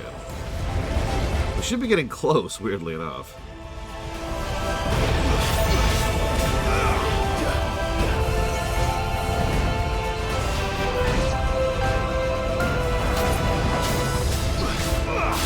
See, the problem here is I know exactly what I'd do with the Blight to make it interesting, and that's almost entirely beyond the purview of this game. Now, ironically, if this was a platformer, especially a 3D platformer, that would work a lot better. It's over! Pretty much FML word.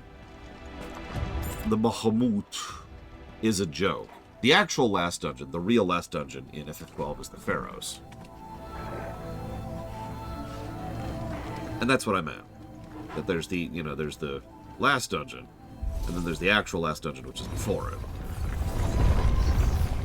Or zombies. Take your pick, Rex.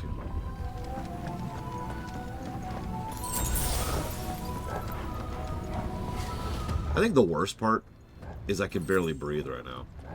through my nose. No mistakes. Sorry, very off topic, but like on top of everything else, I'm just like, I feel like I'm struggling to breathe, and that just doesn't help anything. You know? Can I skip that? So, from what I understand, the final area we go to, aka the last boss, will be when the DLC is unlocked. Speaking of which, do we think that's a negative?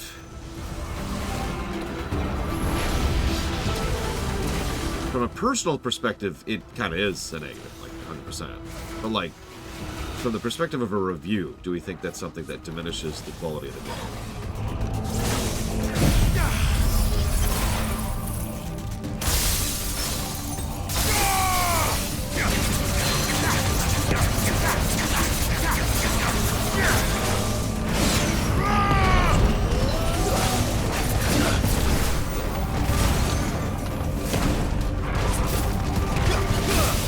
Well, the interesting point there is, I'm not sure, Pledge of all. It kind of depends on the content of them.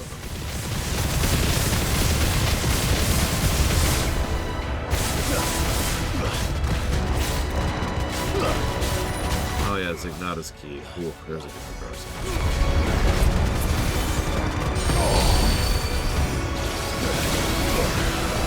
That's a good point. We should probably wait until we've actually finished the DLC and see what kind of content it has. But I did want to bring up the topic in general. Is that something that can be qualified for a negative? Because DLC or no, because we don't really care that it's DLC. What we care about is its content. And that means right before we go fight the last boss, we're going to go do 2 side quests, functionally. Even if they're prime ops, they're still side quests, right? That's where the thrust of the comment comes from for me. Hence the question, do we think as a group, do we as an aggregate consider that as possible for negative territory?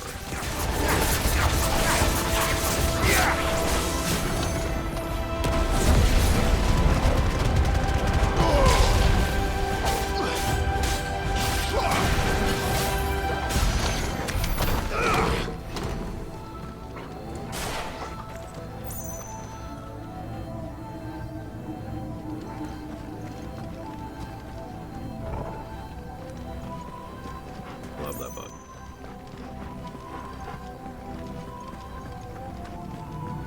See, that's an interesting question. If it's more story relevant, is it worse or better?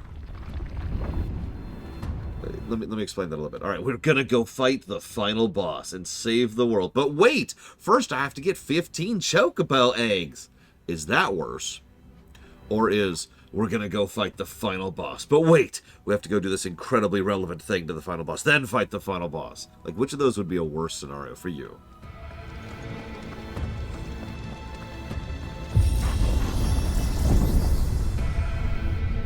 I don't know what would be relevant in this case. We're gonna fight Ultima's sister!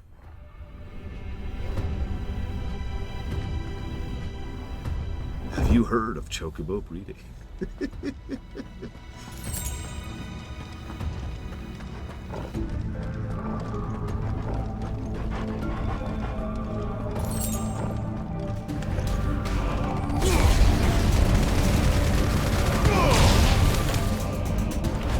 It's the sister of Ultima.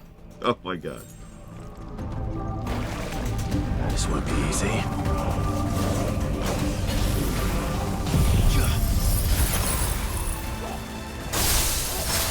Actually, that's an interesting point. If New Game Plus didn't exist, that would absolutely be a negative. The FF7 problem. I'll never forgive FF7 for putting so much of the interesting kit in the last goddamn dungeon.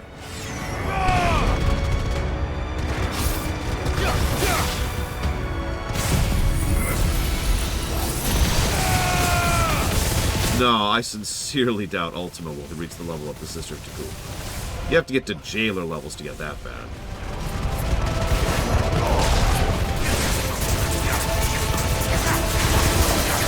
Nice try.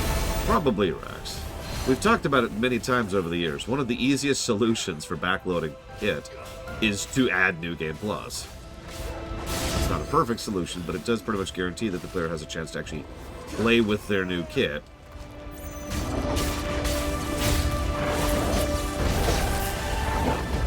you can still backload it.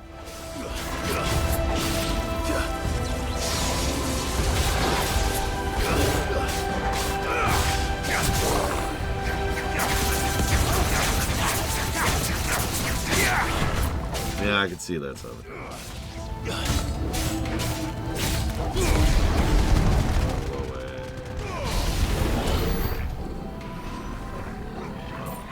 But yeah, no, I don't like Ultima so far, to be quite clear. But he's nowhere near... Like, you have to understand. People ask these questions every now and then. Like, I'll be like, man, this one guy, like, cut me off at the grocery line in the grocery store yesterday. And someone in chat will say, do you think they're worse than Hitler? No, guys. The jailer is one of the worst characters in fiction. Okay, he is the definition of a Mary Sue, and just absolutely garbage terrible.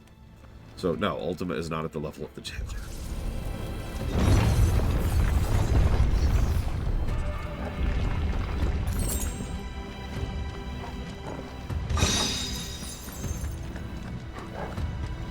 Okay, which one is that one?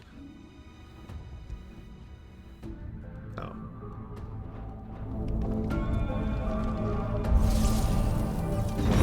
Yeah, or the lady from Tangled. I wasn't a fan of several things they did with her, but it's not even close to the same level. It's a gradient, right? It's a gradient. I don't like Ultima, but I've seen worse villains in this franchise than Ultima.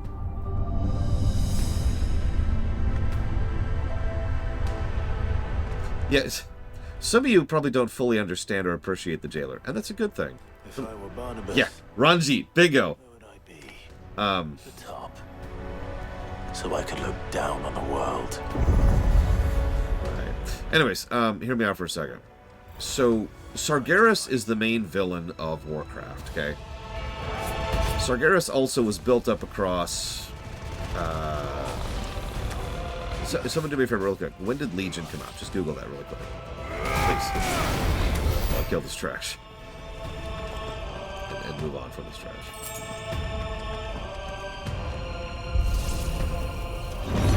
...2017. So that would be...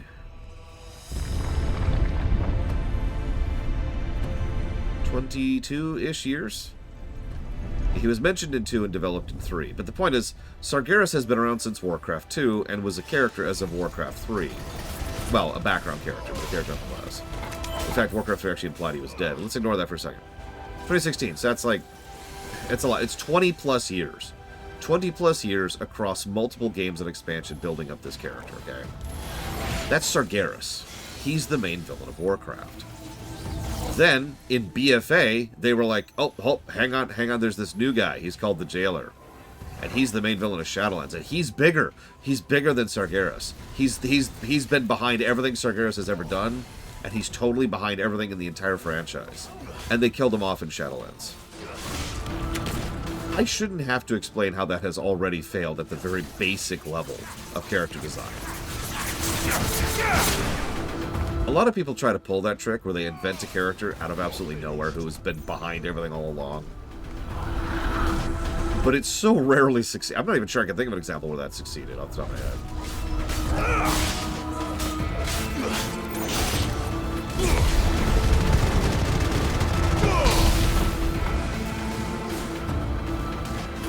Zemus isn't even on the same level of what we're talking about, really.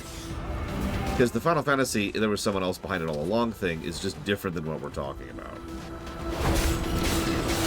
I'll give you Fandaniel, although that's kind of an interesting one. So we're up to 1.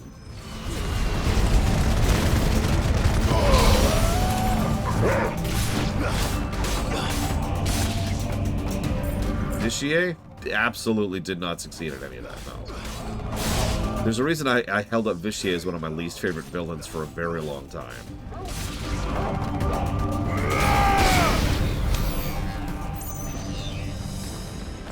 Yeah, I noticed that too, Mr. Red. It's almost like they recognize that after Legion, they should bring the power level down a little bit. Because in Legion, we fought a goddamn Titan and won. We need to go Down from that. Not up. In fact, here, let me pull this up quote for you, because there's actually a quote about this, if you'll forgive my indulgence. Just to emphasize how much the jailer sucks.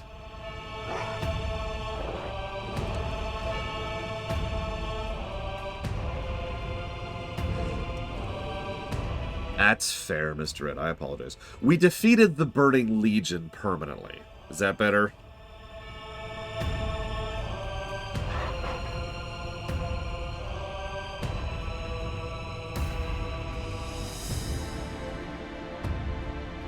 Here it is. So Eon, who I remind you is an idiot and has no idea what he's talking about in many different directions, described the jailer as Titan ++ level. His words, not mine.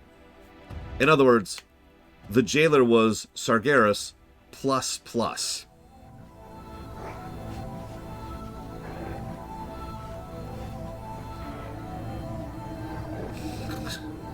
God. You don't, Blade Javal, is the answer to that question.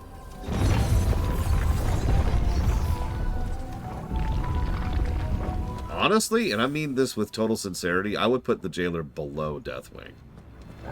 Deathwing was a thing. He was an environmental force. He was kind of our Lavos of Warcraft, you know. Just this colossal death machine. Literally a planet cracker. Did it once and was threatening to do it a second time.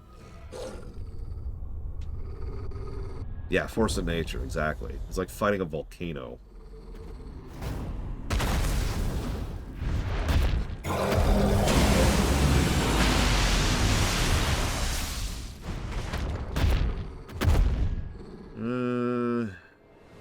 I would probably put him below Illidan, too.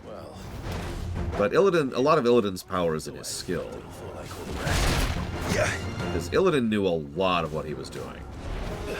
He was kind of like us, you know. Illidan is functionally a main character, you know, player character. I have no idea to go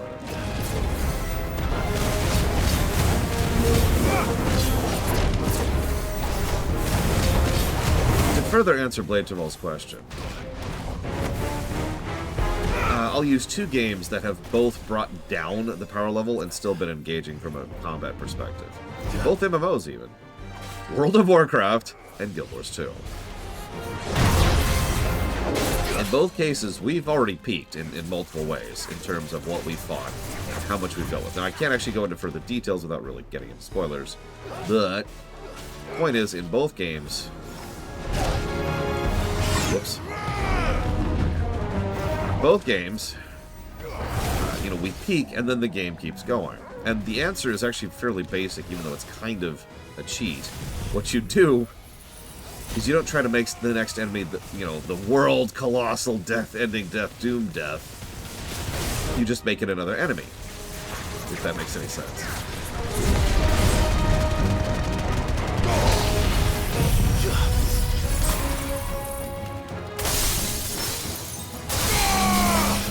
Well done.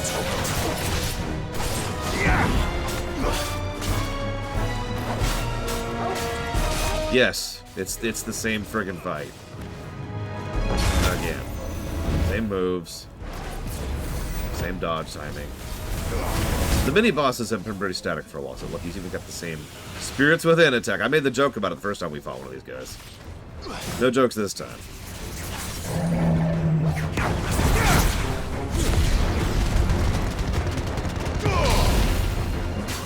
Sure.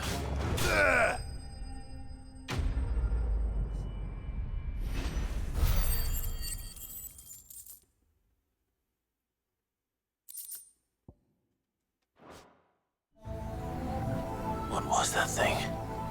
Hopefully there aren't any more. Don't worry, we've only killed like 3 of those now.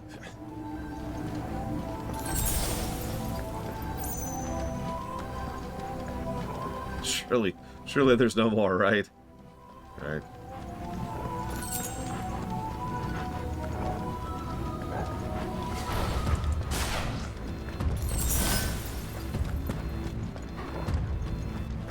probably explaining myself badly, but...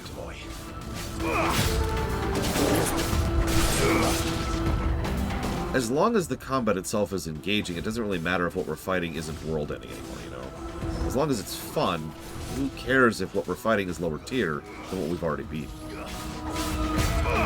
That's my take on it. I admit it's not a perfect take, but it is kind of the attitude that several games have taken.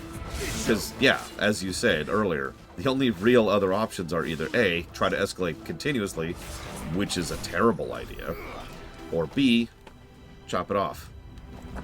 Now, an idea that was floated for a long time for World of Warcraft in particular, by the devs too, not just me, was to, rather than doing WoW 2, which the executives would never allow, instead you make a new character. Like, you reach a certain point in the story and you effectively are forced to reroll. The idea would be that there would be a bit of a time skip, and there would be a bit of... What the hell was that? And there would be a bit of a reset to the status quo. And then you would kind of, you know, start over in the new world that the previous character built, if that makes sense.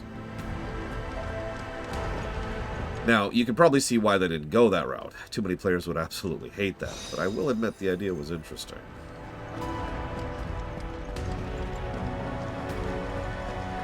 If you remember, I even brought up that same idea during the FF14 run.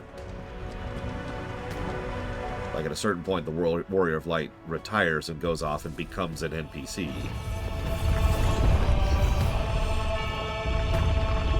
We start as the Squire of Light or something. I don't know.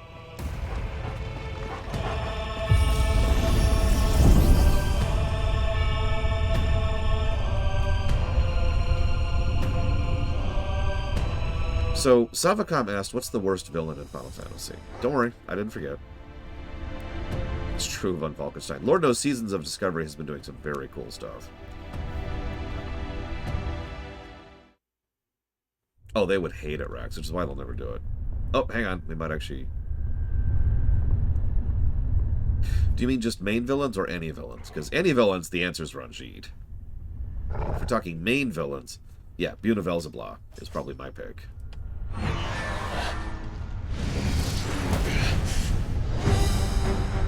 What are you? Buna Velzeblah is the main villain of FF13-3, for those who don't remember that. And arguably the villain of the entire FF13 saga.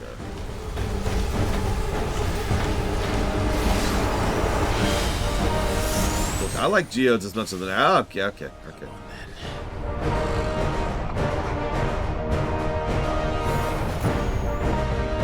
Whoa! Ah, what was that?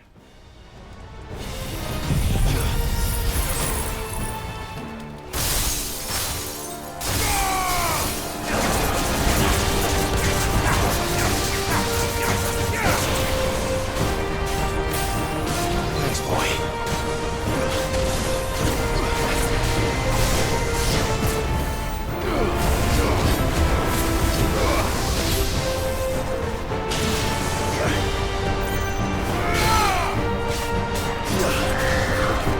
FF13-3 is really easy to understand, okay? It's very simple. Okay, so Entropy died, which means nobody ages anymore.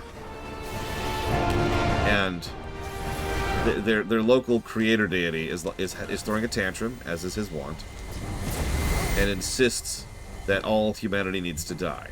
So he sends you to go do it because he's tired, and his soaps just got on, and I've already opened a bag of chips, okay? I can't just seal the chips. They're not going to be as fresh, okay? You go do it. I'll be over there.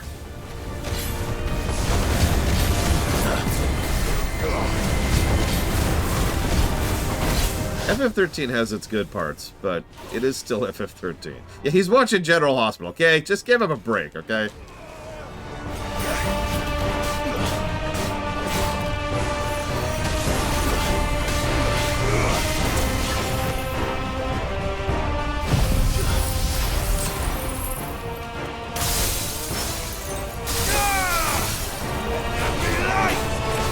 Too slow.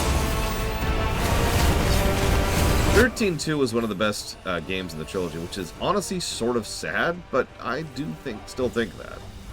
Having not reviewed any of them, I should probably mention. Too slow.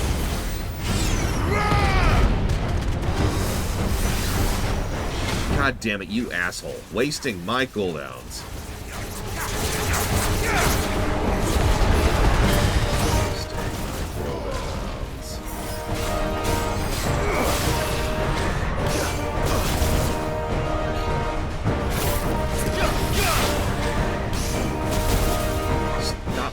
Stop. Let me attack you.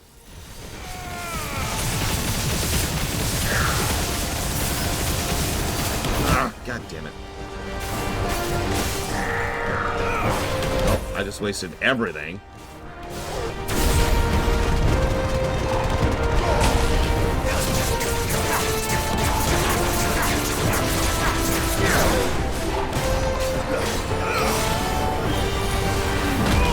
Look, this game is stagger then cooldown, okay? That's not my fault. It's just where we're at. Wasting my cooldowns.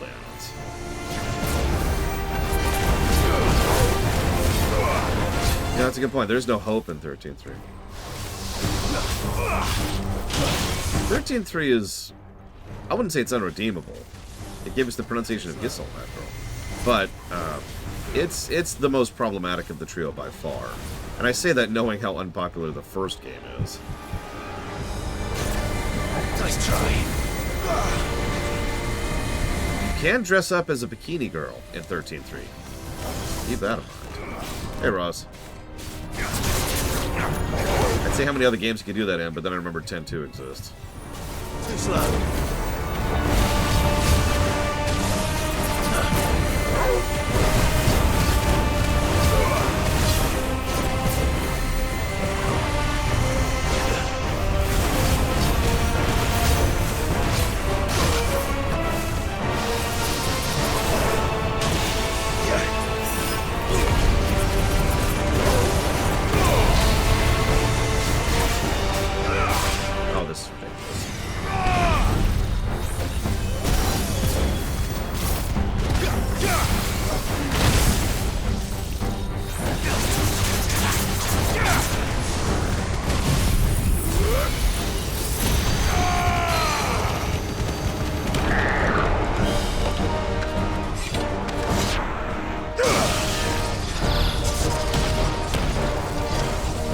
But it was already split in half. Come on, game.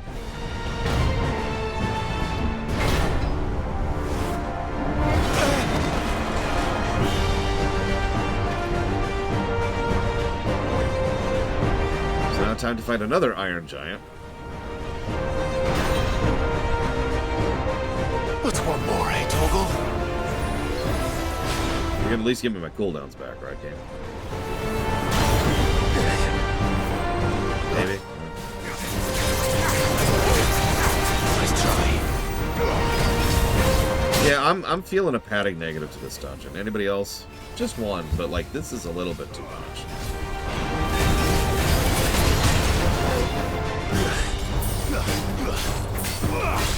Thoughts? Like I do want people's opinions. But you're so afraid to disagree with me. God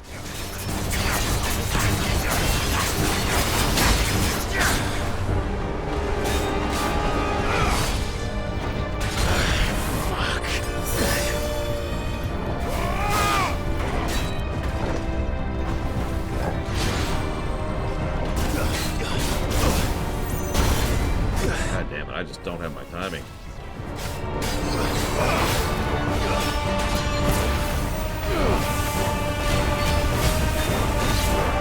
Exactly Von Falkenstein. Well, congratulations, Barnabas. You are wearing me down. You did it.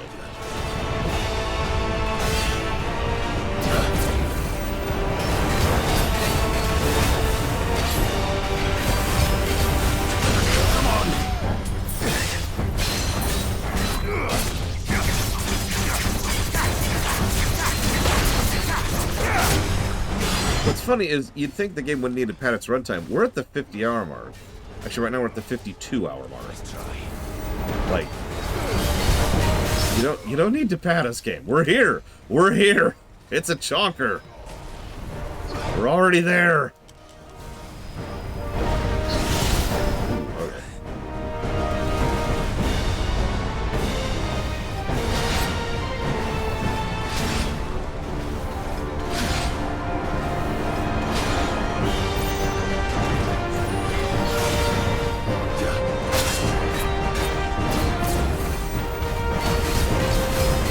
That's a good question, is he cursed? I don't know.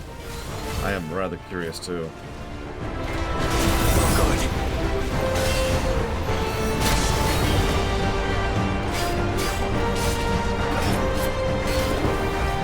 I would love to figure that out later, because yeah, that is a very good question.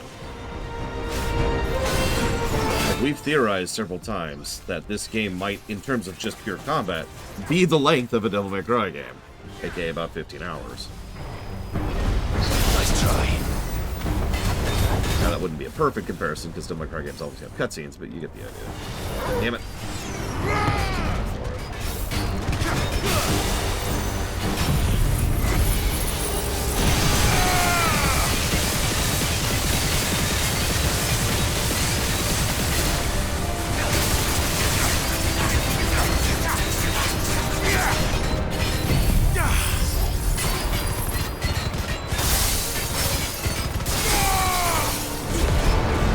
I would be completely down for that estimate. 100%.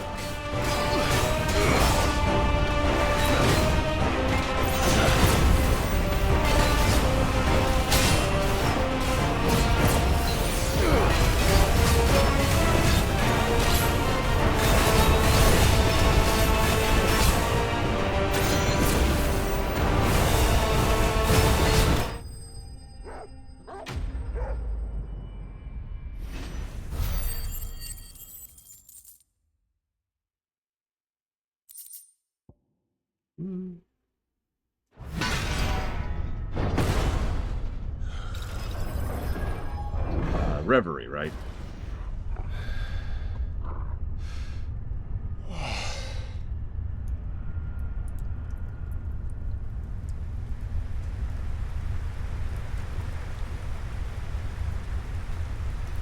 That's a good point, Blade 12. If we don't do the side quests, this is our section to try out Shiva. I did the side quest, which is why I'm already kind of comfortable with the Shiva kit.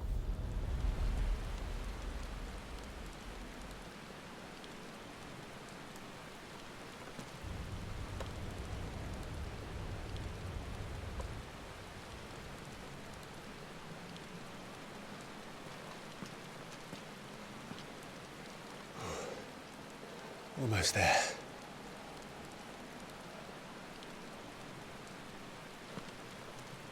Yeah, game? Okay, okay.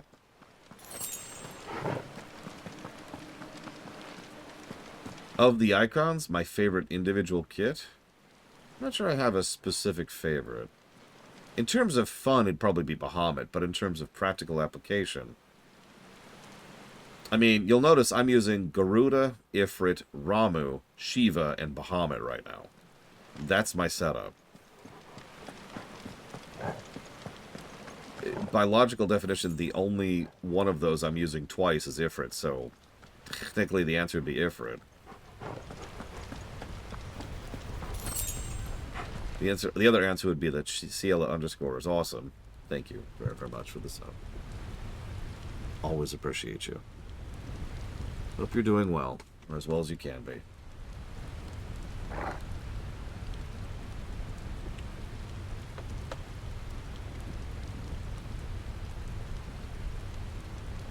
We'll put that towards the ratchet and flank block, kill zone, and trails of the sky.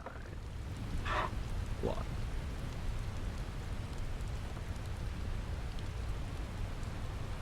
I was actually thinking about the cooldown thing.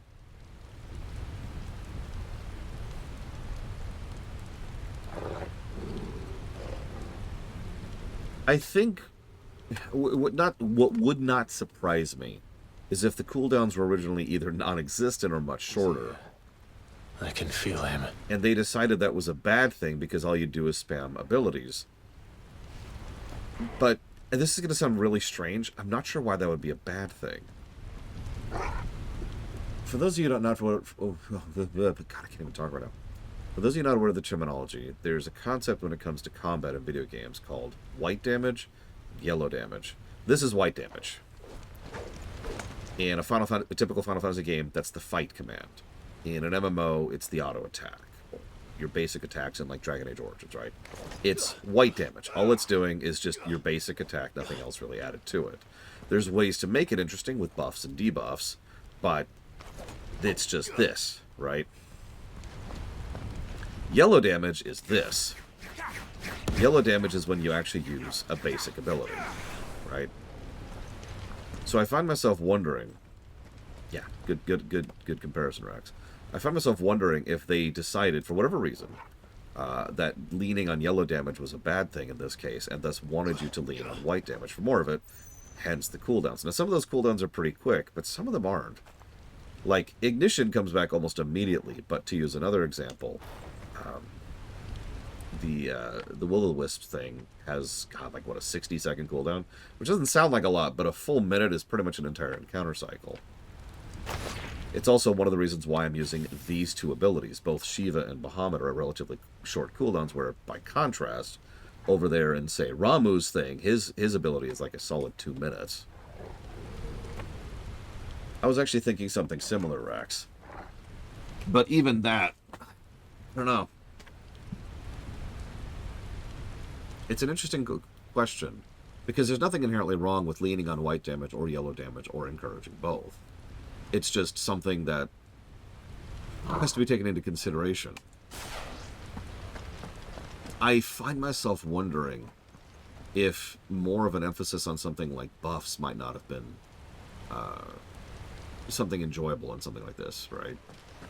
Like, so, hear me out for a second. We've got 6 slots, right? 6 abilities we can have equipped at the same time. This would lead into builds gameplay if it was balanced properly. So hypothetically, you do a thing where you do this, and you have your big abilities, and you use these, and this is your primary vehicle of how you fight. Or you can replace that slot with something that increases your white damage attack speed. Or maybe there's a buff that literally increases the window on parrying. Or maybe there's a thing like the accessory we have, the Berserker Ring, where anytime you manage to dodge, it actually gives you a few seconds of limit break, or whatever, right? Buffs, which you then pop over here on that button, instead of having to use, instead of all of them being abilities. Just food for thought.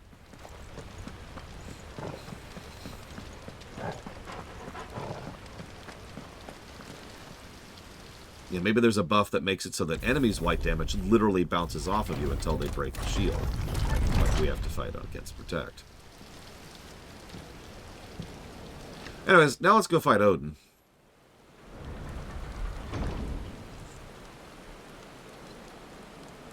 Also true, Estimate. Like I mentioned earlier, I've been going out of my way to save cooldowns for Stagger Bar for obvious reasons. That's why the fight against the orb irritated me. Why?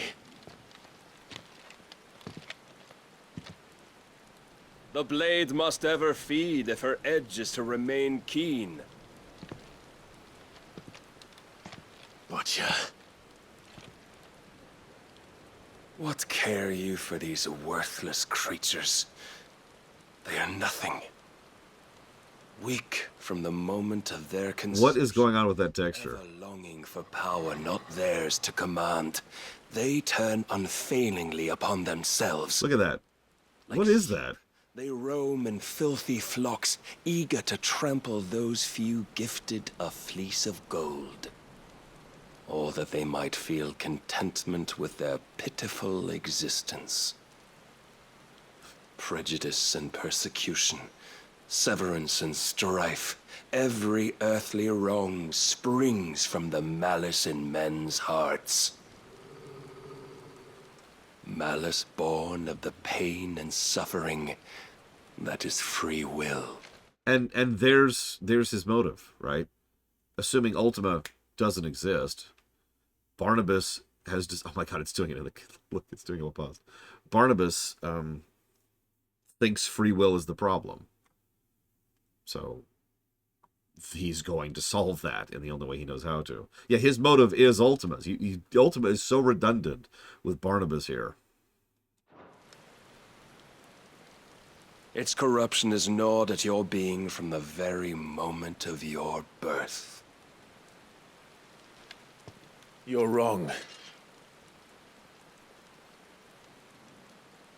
It is no corruption. It is who I am. Every choice I make, right or wrong, gives me reason to carry on. And carry on I shall. Not as a puppet, but as a man. Which are you?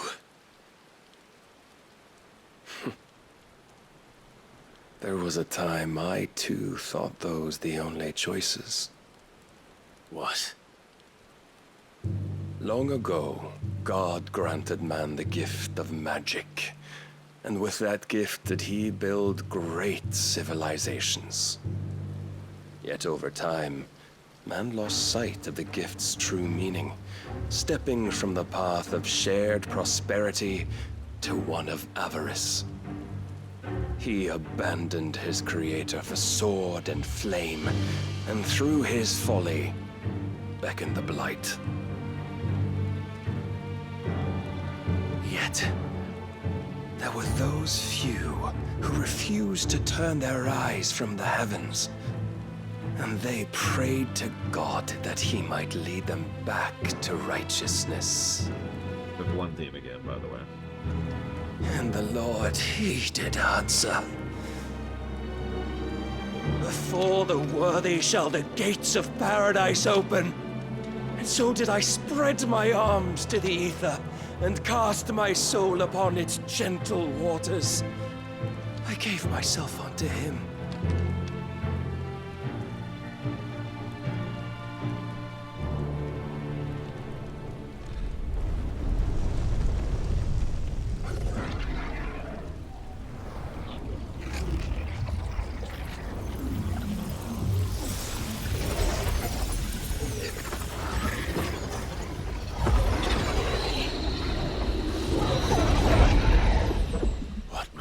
But you're about to watch a boss fight, Ross, if that makes you feel better. My worth proven, the Lord charged me thus.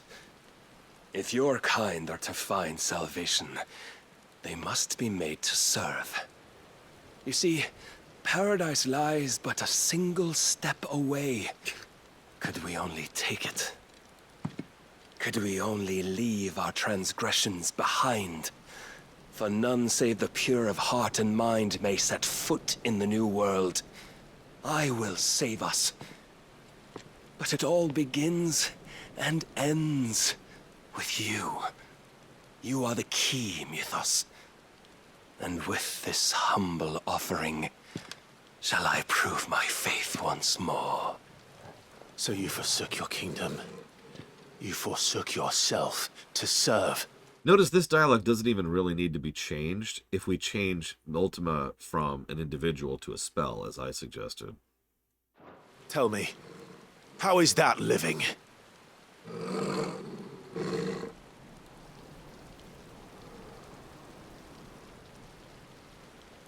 What you seek to provide is not salvation. It's anything but. Life is about always having a choice. Take that away, and we might as well be dead.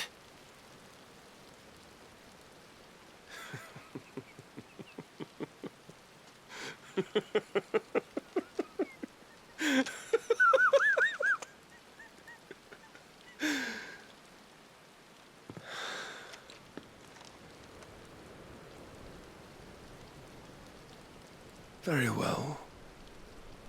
Come then. Show us the strength of your will.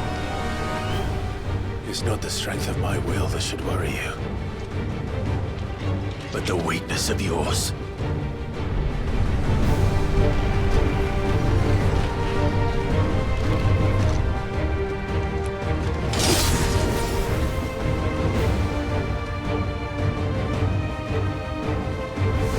If you think your will the stronger, prove it. By this day's end, you you shall know the truth. I tire of this.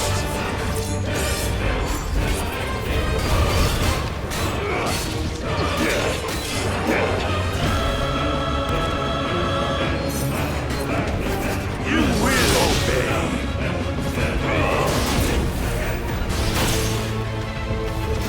Not a compare to that. Blessed with the might of a god, yet still you fight like a man. Show me more!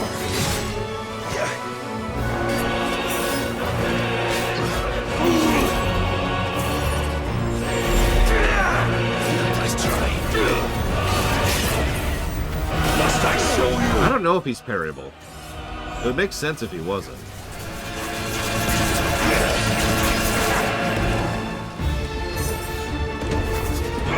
Too slow.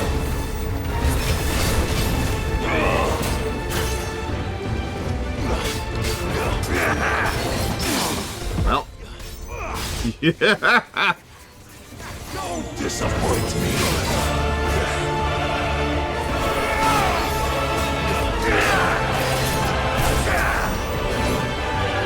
When will you see?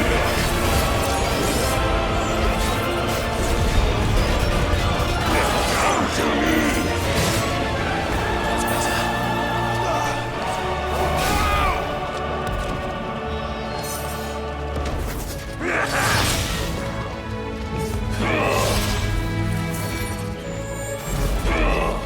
Nice try.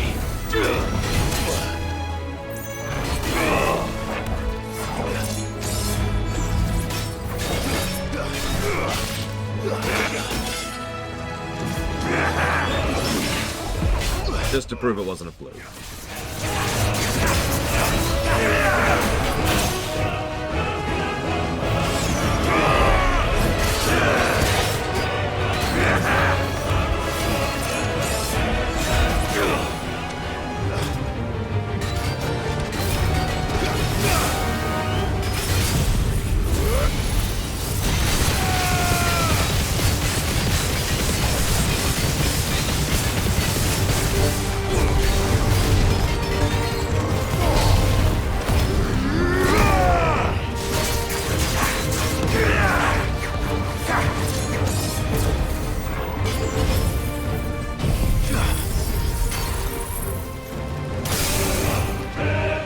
Come on! God chose you to serve as his vessel, and you cling to this foolish notion of hope when there is none.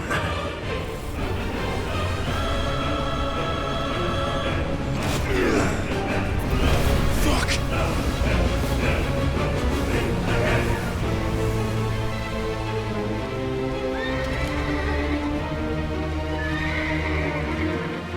Desperate, are we?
You have been shown the path.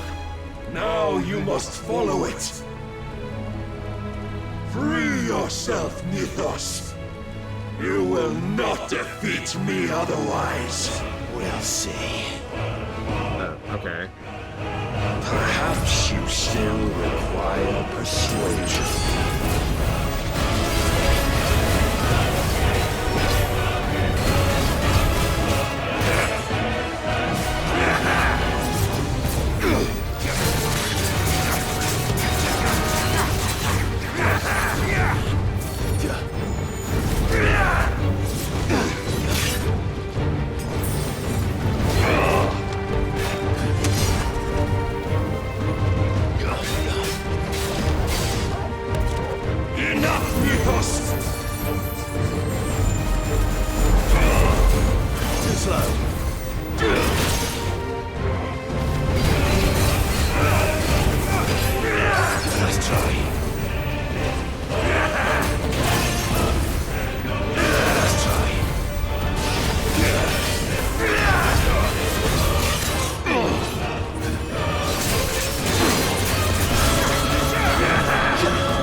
So dark here. Kind of.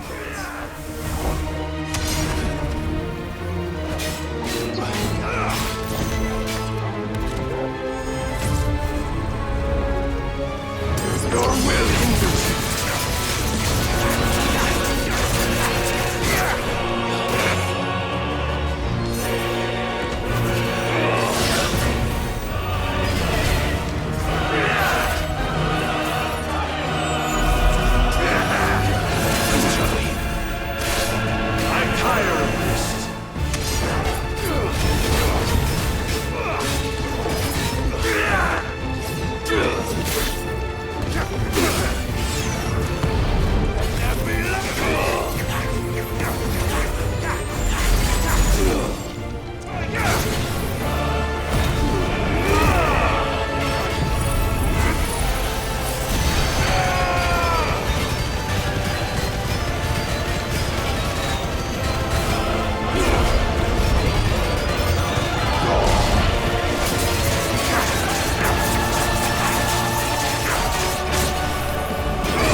Must I show you?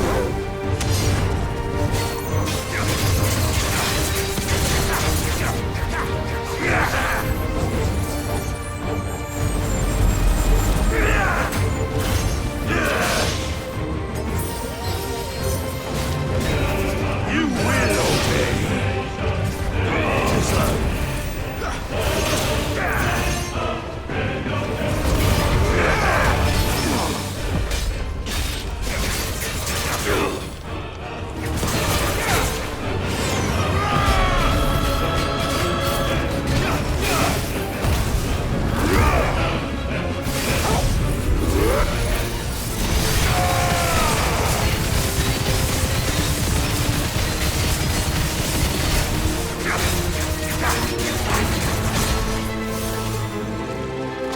But I cannot be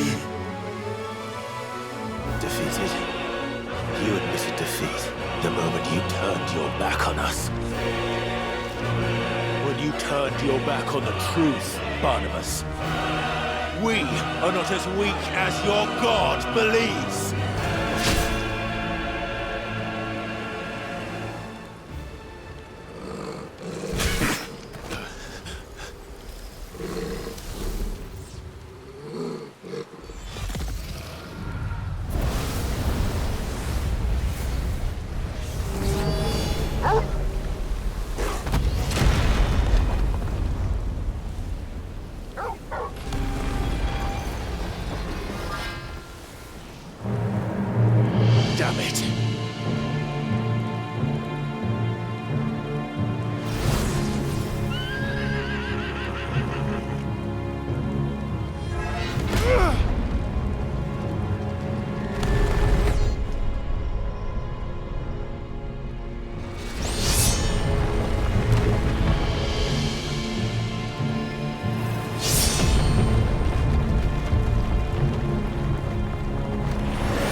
are you waiting for? Men know nothing of strength.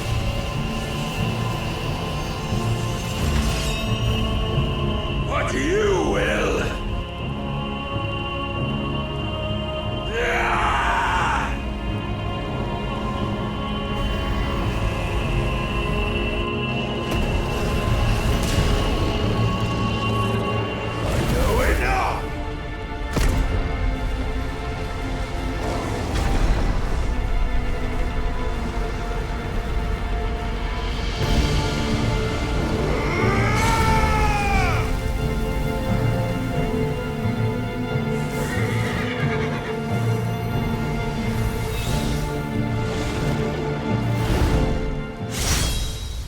You dare!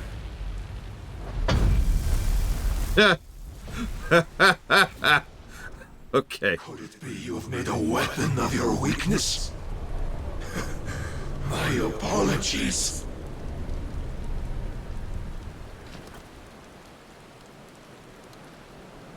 You are not the fool I took you for. And so it ends. No!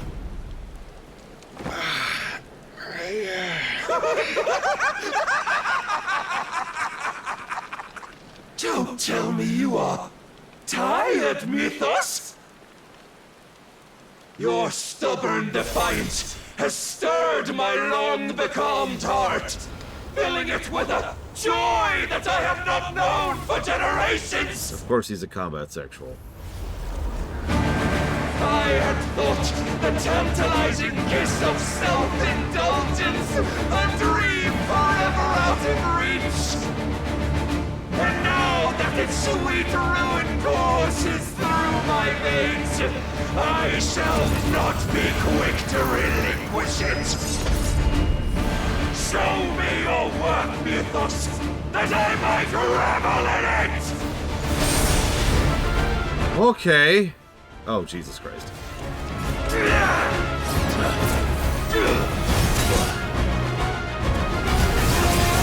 Game, I'm like out of potions. Can we wrap this up a little bit, please? And when you see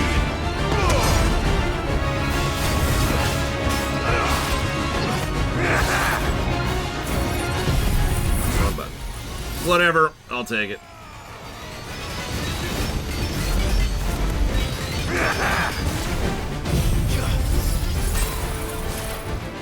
No, it's actually a semi-common anime trope. But it also shows up in RPGs, especially JRPGs. It's someone who is aroused by combat, not by a gender or a person or nothing.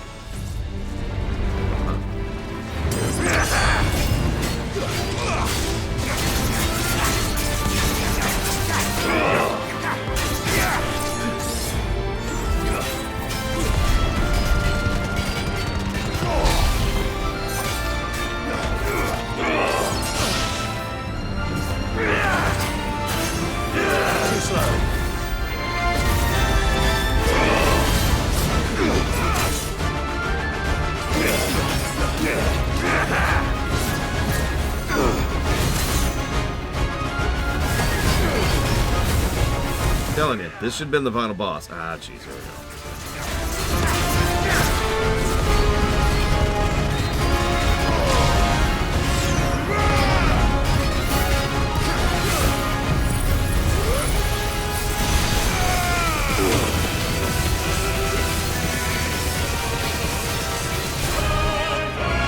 long have I suffered the disappointment of lesser rivals, but no more.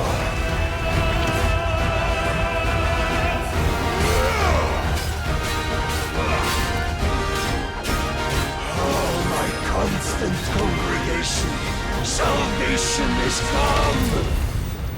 Rejoice as our souls are granted peace unending. How do you know this day will come? What proof have you? I knew us. Your mere existence is proof of the Lord's grand design. I'll never serve your god!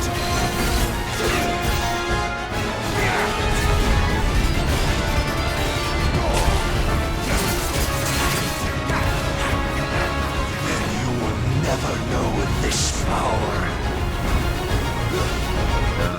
Okay. My heart, it soars, as it did the day I won Ash.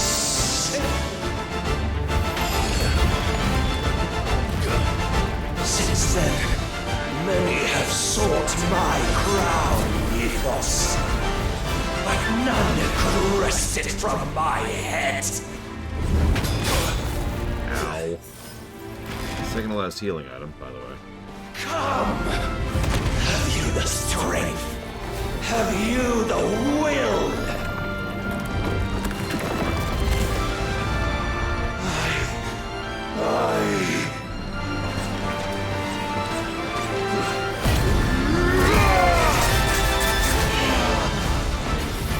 Rapture!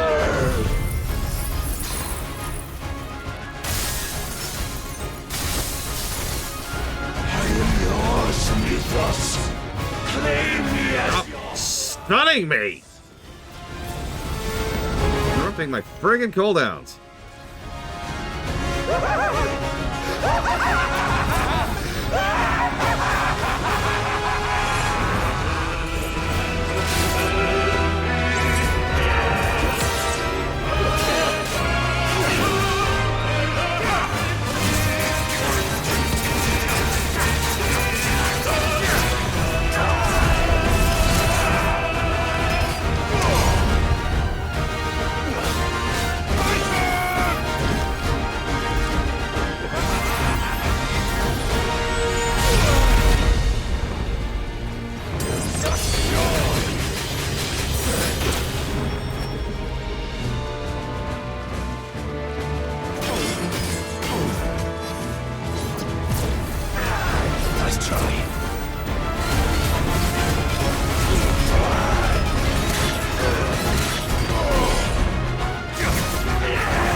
Move! God damn frickin' stun attacks.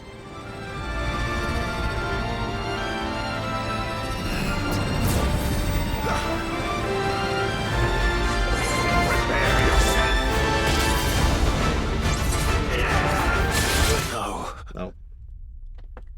Ugh.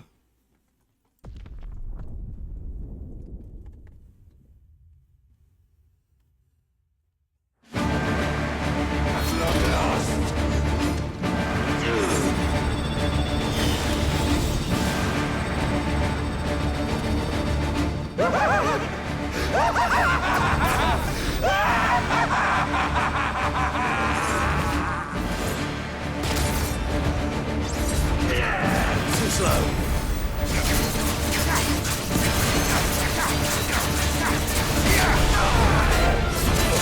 Mid-mission checkpoints are almost mandatory for a game like this. It would be a huge negative if they weren't here. As is, it is definitely positives for it.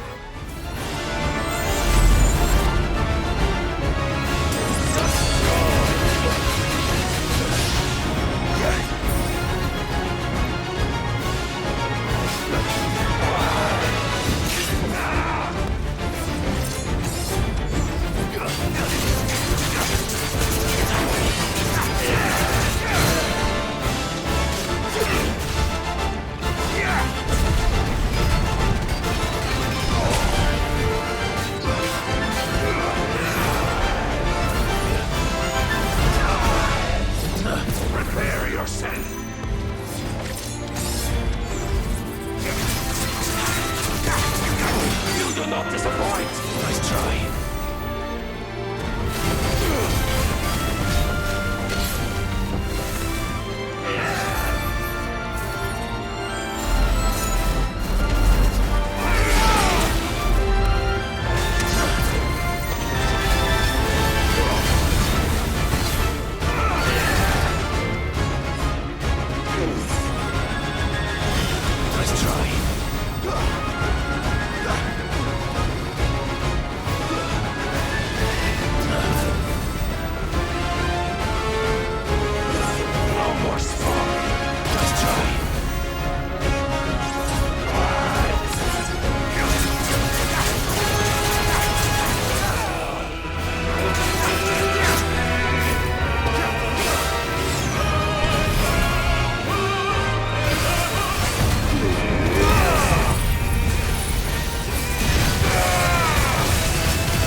What?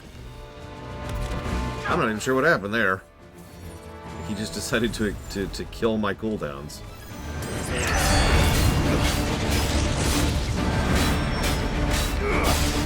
Two dimensions behind.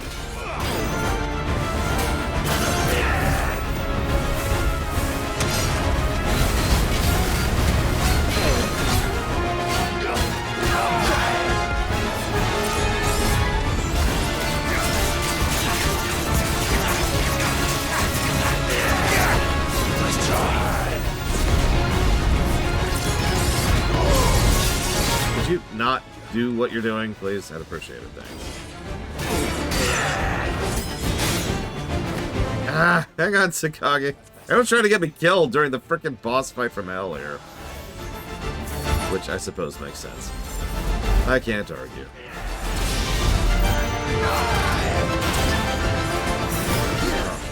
Stunning me, please.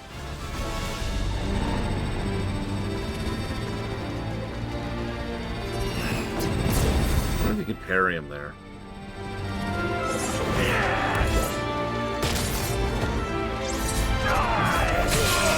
Can't parry that. Ooh. Shouldn't have gone for that.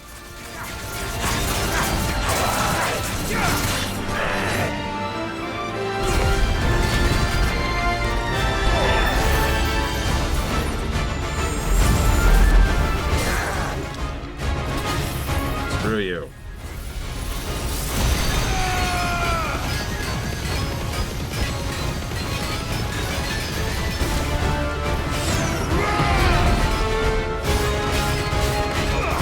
We've got to be at a phase transition because his health is just not budging.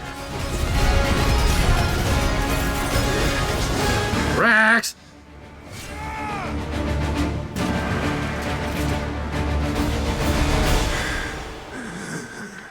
Well,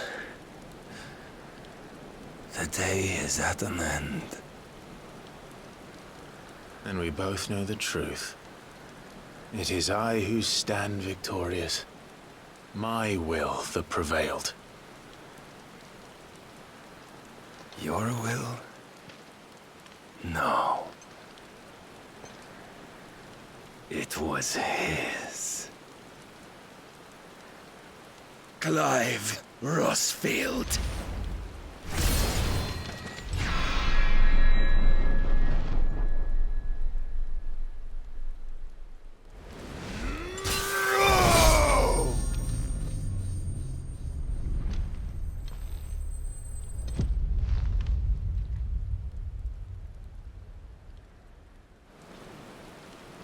And again, that should have been the final boss. I hate to keep repeating myself, but god dang.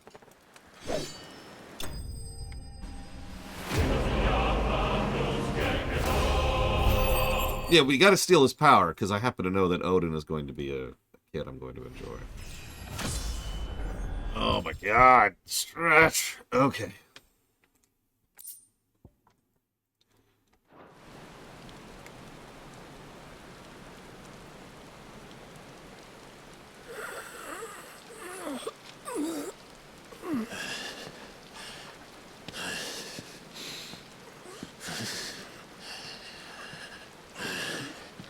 Yes, join the club.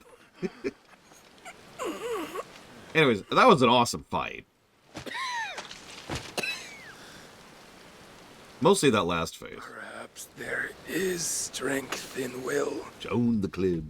Would that I had not relinquished my own.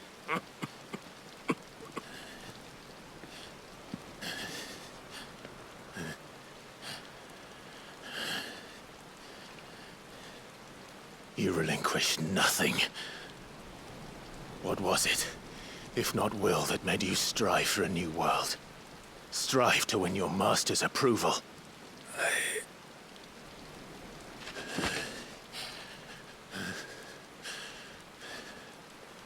You were shown a fantasy, and you chose to believe it. But you were wrong. There is no world but the one we live in. And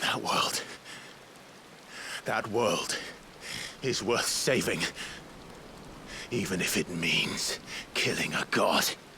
Especially if it means.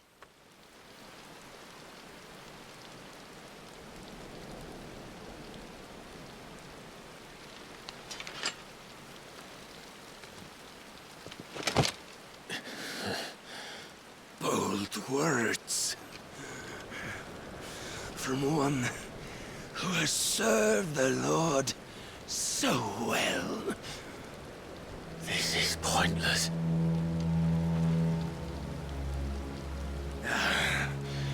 But I almost forgot. I promised that I would make you presentable. Did I not? Yep, we know you can give it willingly.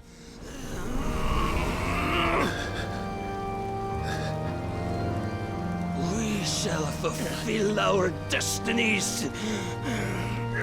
Just as the Lord's mother crystals have fulfilled theirs. Come, Clive Rossfield. Take what is rightfully yours. Become one with God. Wait, this is Breath of Fire 2 now?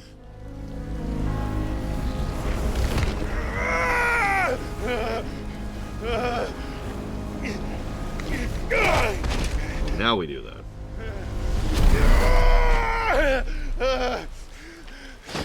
Damn it, now I have the best icon in the game. Shucks. That's what everyone tells me. We'll see for ourselves.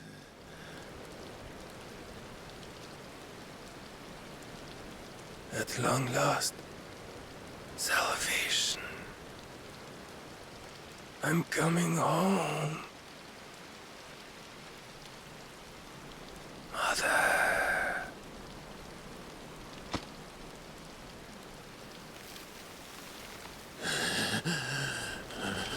And, yeah.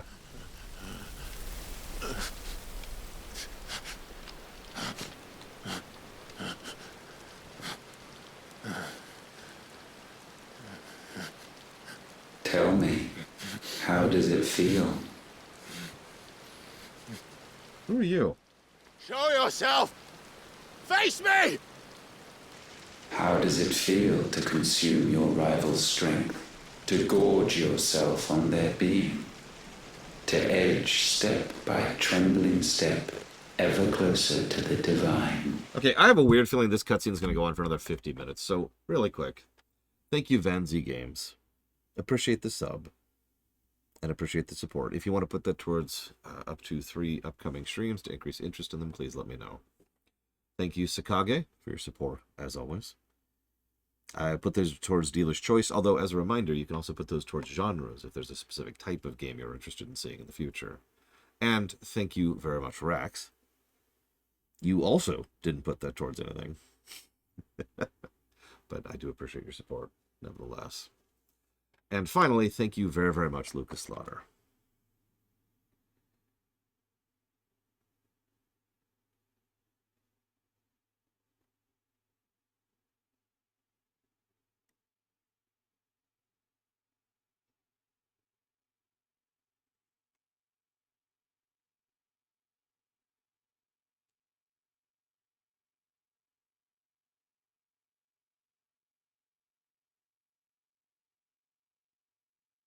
Always and ever appreciate your support.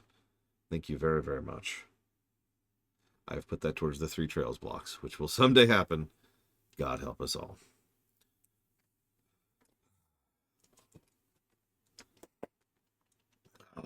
Oh, that sucks. I'm sorry, Sakaga. I do hope Uni's treating you well, though.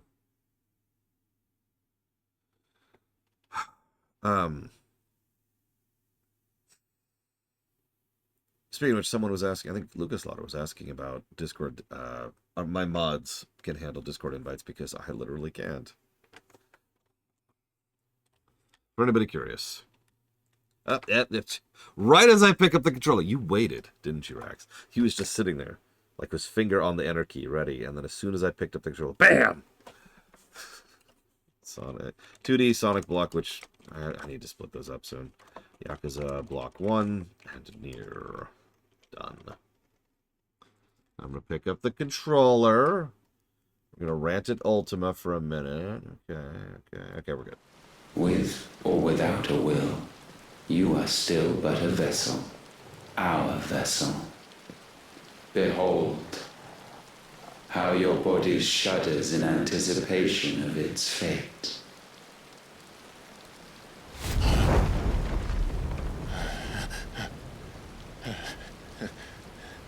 I know, I've got one more icon to get.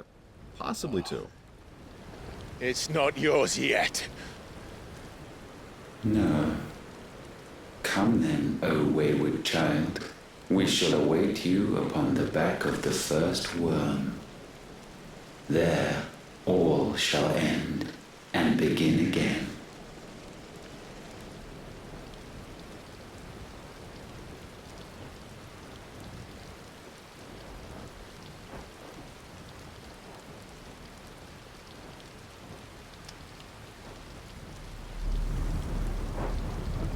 I suppose that would be just kicking the problem down the road, Fulgrim.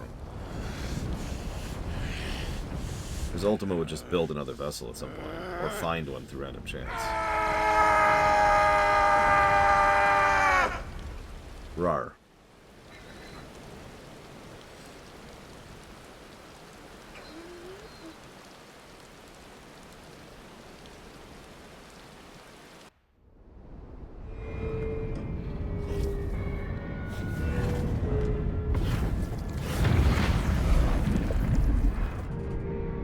Yeah, remember I said we had 2 upcoming bosses, and then I corrected myself for fighting 3? The third's Ultima, of course.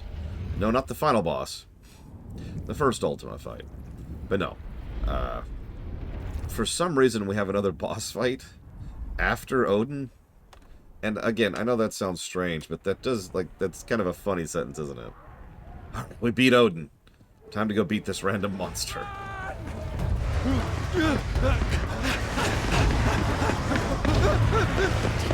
I swear to God, game, you killed Byron.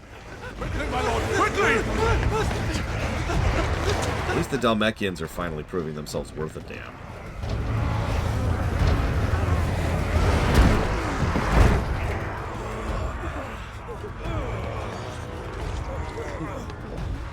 That could have been oil, dude. Don't ask me, ask them! Since when was Eugen Hamel one to hide when there was a fight to be had? Since they stripped me of my rank and banished me from the battle. Oh, hey, it's the guy from the intro. The backsides of this lot while the city burns and my wife tells off with a man half my age! And then you turn up! What the hell are you doing here anyway?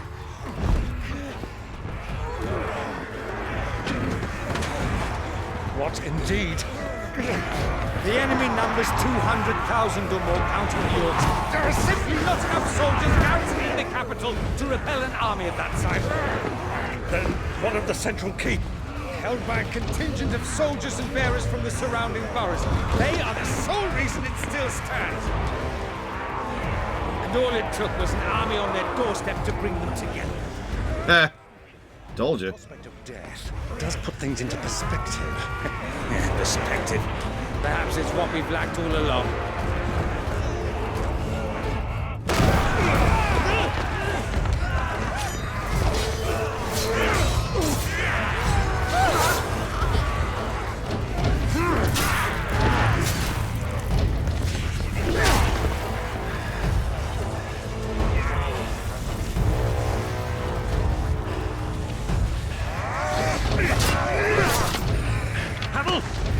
lend me some of your best men? Preferably all of them. My best men? Does it look like I'm able? I admit this might not be the most convenient time, but my nephew's in trouble. And I may have already promised him your help. Your nephew, the outlaw? My soldiers have better things to do than die for nothing. Then you and he are of the same mind. I fight for the opposite. He fights for a world in which you shouldn't have to live and die for nothing. And he fights today to give us all a chance of a better tomorrow. Be that as it may, a handful of men cannot stand against the kingdom.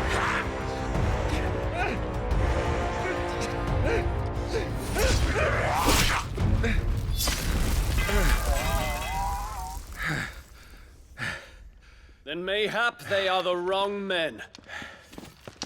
Thank you, Dion.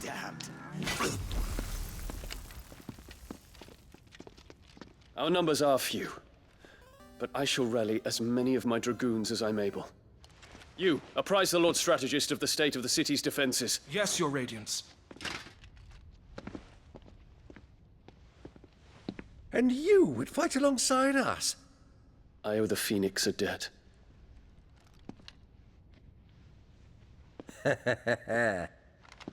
Does this vouch for my nephews? Aye, but I still have my doubts about you. Which we can discuss later. Indeed. You said you had men garrisoned in the keep. Captain, do you know how many yet remain? Allow me to confirm. Commander? Whatever their number, Randalar will be needing Gather the them bodies all. and build a pyre in the courtyard. Quickly. Terence. My lord.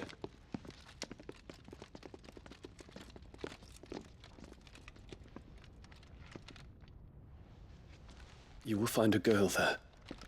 A girl? We are in the middle of a war. I owe her my life, and I always pay my debts.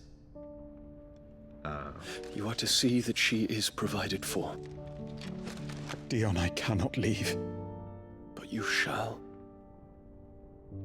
If I'm ever to be worthy of the forgiveness of our people, then I must earn it. And I must earn it by my hand, and my hand alone.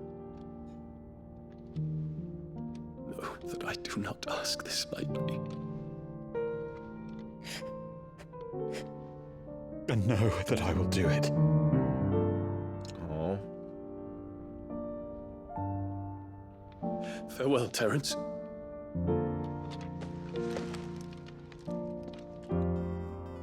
Well.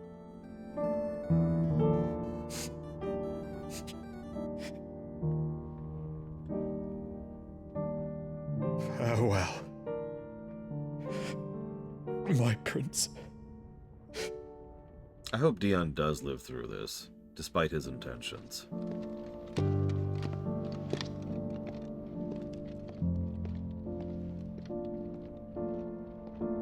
Ignoring the fact that I like him as a character, we need more people like him in the world that is to come.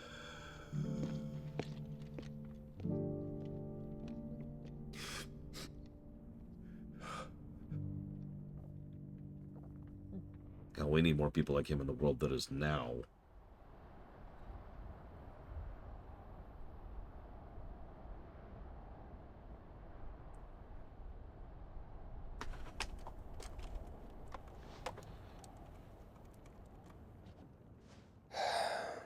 Trying to, Savika.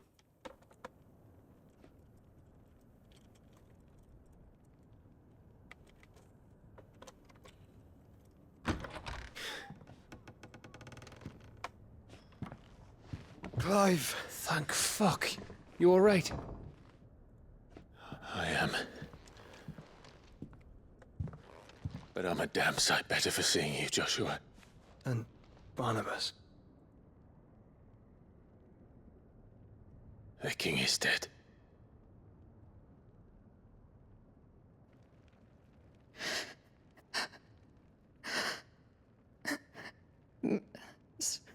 So they're all...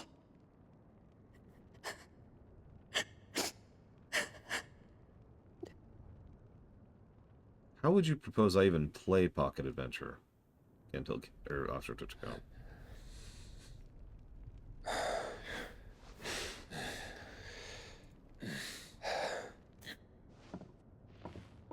They are, but so is their killer. He can't hurt anyone anymore. But you're safe.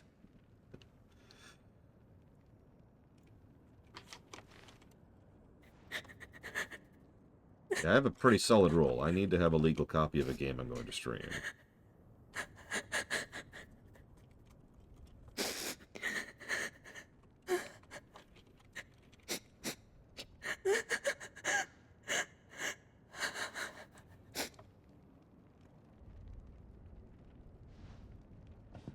Gav, we need to talk.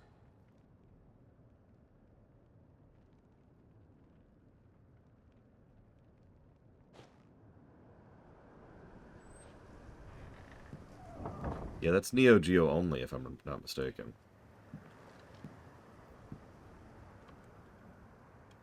I'm sorry, Clive. You know I want nothing more than to go with you. I do. But I'm glad you're heading back to the Enterprise nonetheless. And not just for Edda's sake. Our people need to know what happened here. You can count on me. As can she, I hope. Thank you, me lords.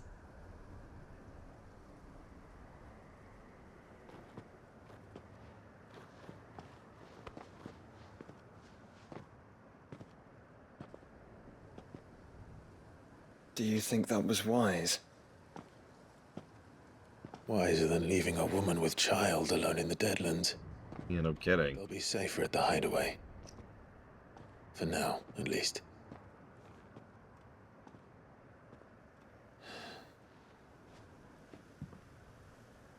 This land is overrun with Akashic. The king himself was long turned, albeit by choice, all to serve Ultima, in his damnable quest to forge the perfect vessel. The chaos Barnabas wreaked upon nation after nation. How many were killed for this? He didn't consider it killing, or a mercy of sorts, a way to end their suffering. He truly wanted to save mankind, and ultimately use that. As he uses us. But why us? What, here? What are we? Here? What are we? We are dominance. That is our fate. But that doesn't mean we have to accept it, which is why we fight. For the right to deny it. Is that not so? It is. For our sins.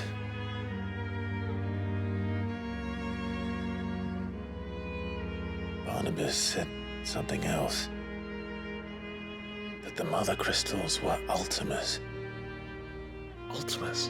Are you certain? We know that the Mother Crystals have been leading the land of Ether. And we also know that it's this which hastens the spread of the Blight. But what I cannot fathom is what Ultima stands to gain from that. What did you find at the Stronghold? The truth about Ultima's prize. For so long, I believed it to be you, and you alone.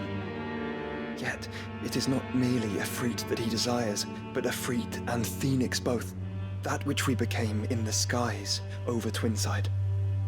Only when the twin flames are joined shall his vessel be complete. Quite why he needs a vessel is another question. Unless there is something he cannot achieve without one. Something his immaterial form precludes. Something requiring an unthinkable amount of ether, and a body resilient enough to channel it. If I did not know better, brother, I would think that he meant to cast a spell. A spell 1,000 years in the making. A spell to end all spells. And we'll call it Ultima. He cannot do it without us. Nor without the Mother Crystals. But if we destroy them all, we will stop not only the Blight, but Ultima as well.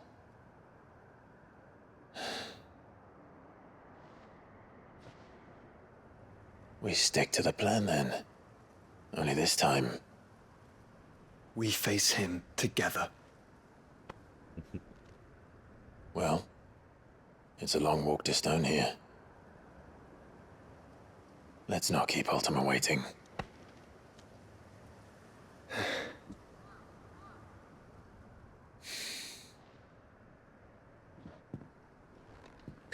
So my favorite antagonist so far is Barnabas, followed closely by... can't even think of her name. The first one. The Act 1 one. Hey, Odin. Woo! I do like Odin.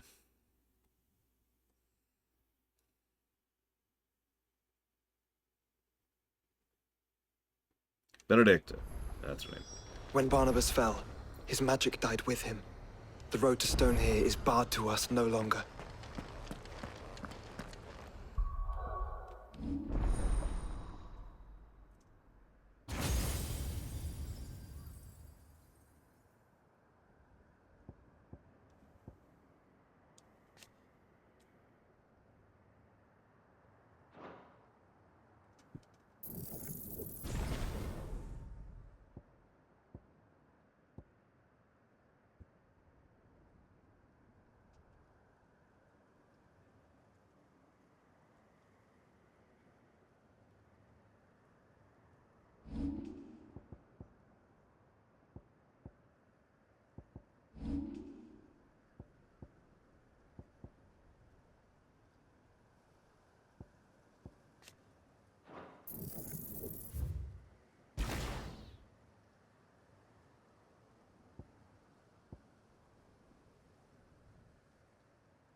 Why'd you mute? Oh, I admitted.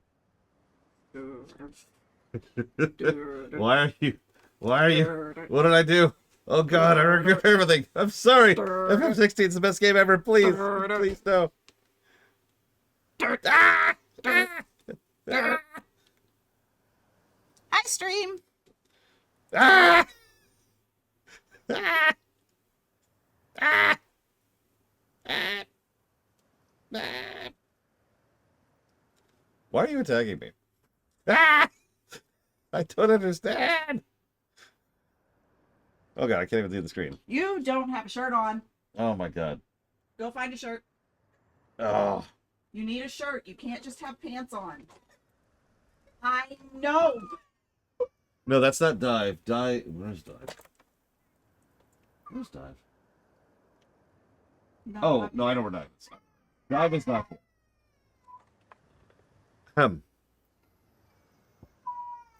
He's in the bags to your right there. That's Blue. Oh my God, now Blue is gonna come attack me. Baby, just go put a shirt on. Ah! Or Shark.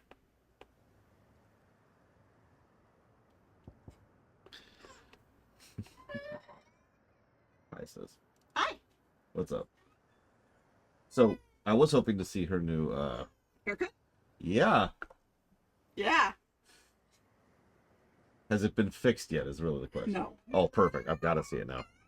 Here. Hang out here, baby. Where are you?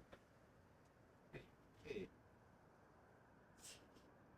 Can I see your hair? Is that okay?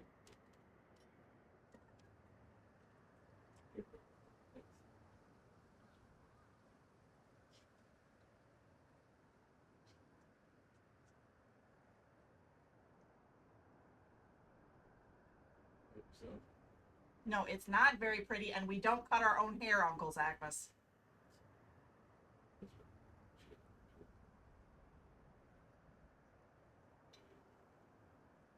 Yeah. You're ridiculous.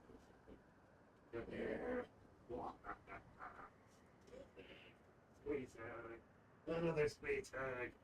Oh no. Oh no.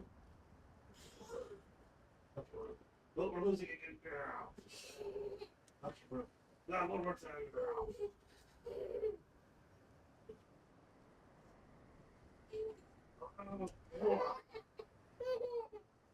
Let's go attack. Attacking mama. There. Oh. Lord. Hi. Ow. Never did that itch before. Yeah, she good smiling at the Agnes. Can I see a smile? Yes, perfect smile. Perfect smile. I'm so proud of myself smile. You're amazing. My for real, Don't cut your hair anymore, okay? Don't cut your hair. Glad you didn't get her. It'd be a lot less funny if you did. What's up, sister? You just came down to say hi? You're more than welcome to do that. Wow! All right, everyone. I'm afraid the stream has been taken over by someone else. So, oh God. Dobie? Dobie Glompers. That's right. Dobie Glompers here. So, Dobie, why don't you tell them what you're going to stream today? Today we're streaming, Fall Guys. Non-stop. Just for the next 7 weeks. It's just Fall... I don't know why this is their voice. Don't ask me. That's just gonna be Fall Guys, okay? What are you doing now? No!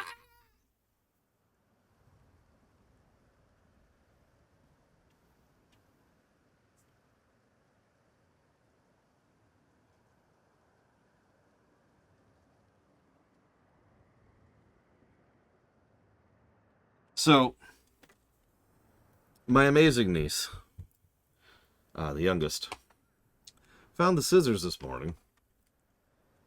Now, she's not injured. Most important thing. But, she decided to give herself a haircut. She's rather proud of how it turned out.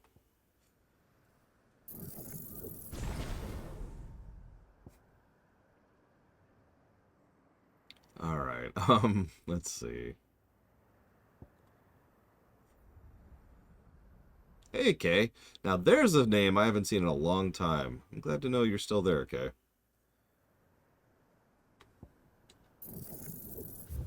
Let's go pull those points back. Yes, Ifrit May Cry. I've heard a lot of people compare this to Dragon's Dogma, and actually, now that I'm like 55 hours into the game, I actually agree. As much as we compare this to Devil May Cry, I think it's a little bit more comparable to more traditional ARPGs, as opposed to, you know, like Dragon's Dogma, as opposed to the Devil May Cry series. The Devil May Cry series, well, first of all, is a straight-up beat-em-up, but also shares a lot of similarities with fighting games. You know, forward button, neutral button, back button, just to really, really quickly get that across. So I wanted that cranked, and I think I want this. And that's because I do. Okay, so now we're going to switch from Baham over to Odin. Oh, how do I want to do this? Oh, you know what? Actually, you know what? No, let's keep you on, I don't know, Shiva, I guess. It doesn't matter. Like, it literally doesn't matter. We'll just put you on Shiva. And we'll swap out Titan. So I'm going to try some. We're going to lose those. Okay, so Shiva's going to be... there we go. And Diamond Dust. So Diamond Dust and Giga Flare will be on Shiva. I did. I saw everyone's donation. Thank you, Doom Rider, very, very much, as always. I've actually already jotted that down for Strangers of Paradise, FF7R2, and the Yakuza Block 1. I swear I'll fix up the Sonic block soon, because I know we're kind of parceling that out. Yeah, not quite Kingdom Hearts. Yeah, Kingdom Hearts has its own flavor, I'd say. But yours is going towards Scribble Knots, Sonic 2D Block, and Henry Stickman. And I'll split that up a little bit. Later. Okay, so for Odin down here, I want what I want. Lightning Rod and Dancing Steel, I do believe. I think. No, I'm wrong. It's actually Will. Yeah, Dancing Steel. There we go. So Will, and then Dancing Steel, and then we Zensatsuken. And then this is our Star Trash. This is just our trash button right here. We haven't changed since like the beginning of the game. Garuda's just been carrying. And then when we want to kill someone after they're staggered, that's what Diamond Dust is to stagger. Giga Flare is to deeps. And I think we'll play with that for a while. See how that feels.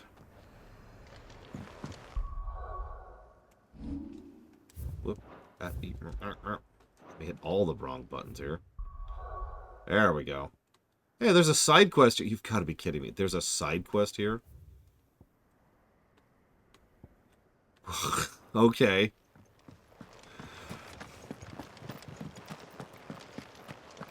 Up. And Drakaji is here too. Thank you, Drakaji. I will jot that down for Eastward, FF7R2, and the Star Fox block. Oh yeah, now I need to write down Odin, and I might as well just write down Leviathan while I'm here.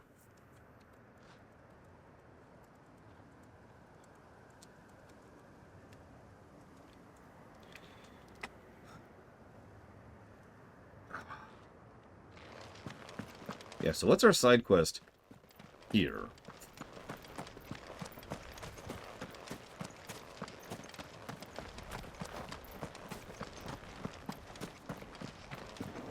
Can I go faster? I cannot summon my Chocobo and I cannot run faster, so this is just our life right here. We'll get there. We'll get there. Have I passed it? Nope, it's still up ahead. Okay.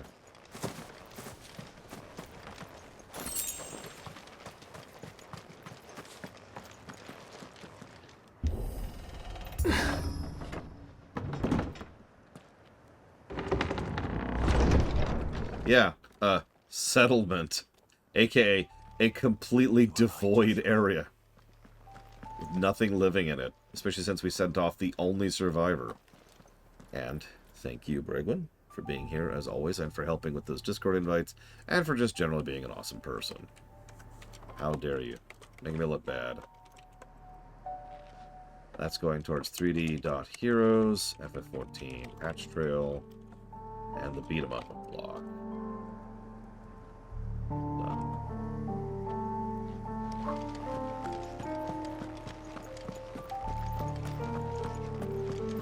Bodies up ahead. We have 2 survivors now. What now?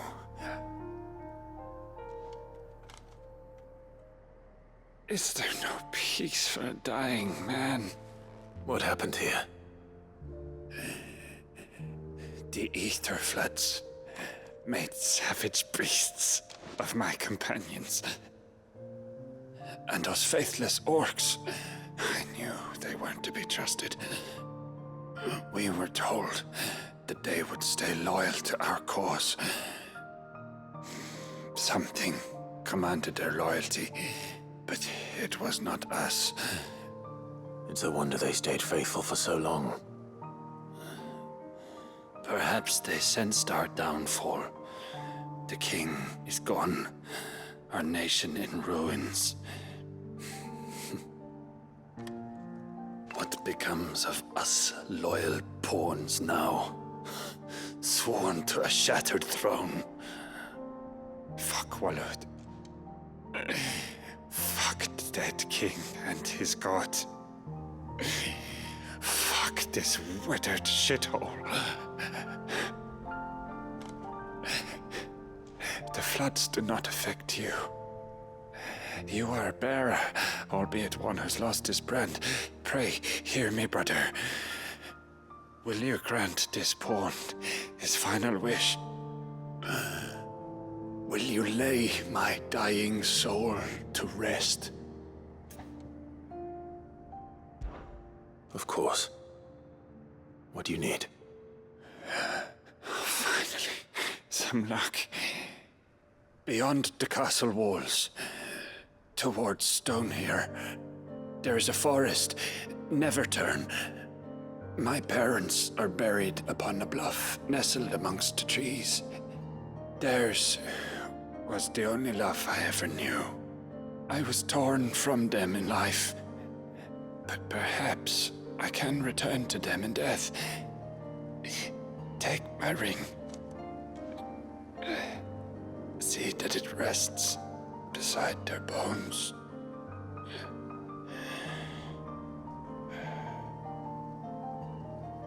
May you find peace at last.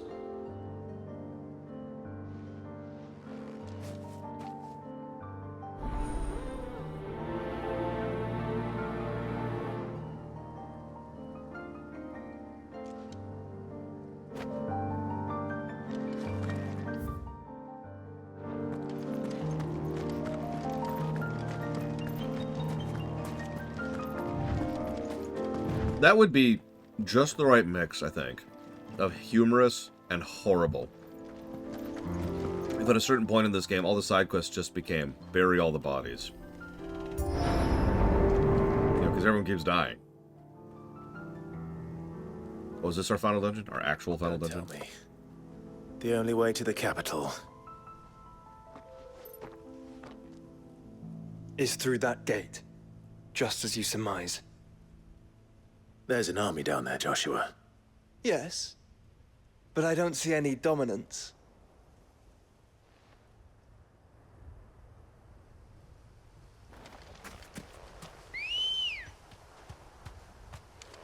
Come on. Very appropriate music for this.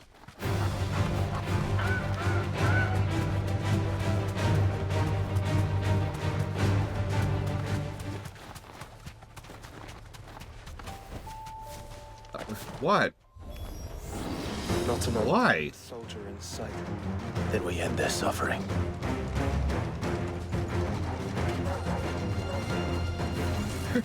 Why? You don't think all this is for us?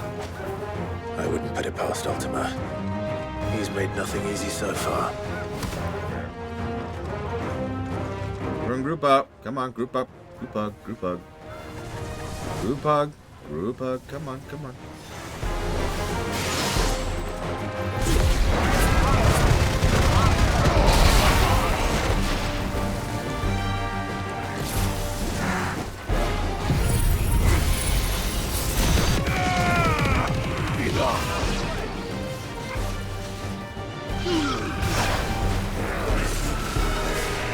A little bit. I'll focus time.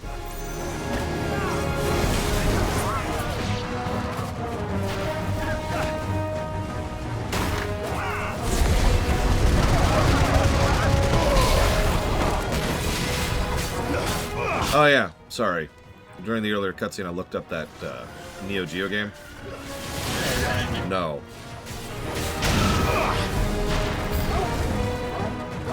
I couldn't even find a copy of it.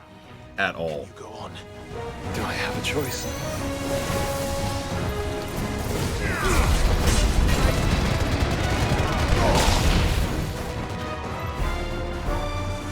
I should clarify. I found an entry for it, but nobody actually selling it. I also refuse to use eBay as a matter of policy. But even if I was willing to use eBay, 350 for that is not happening. Nice try. Report it forward? Sure.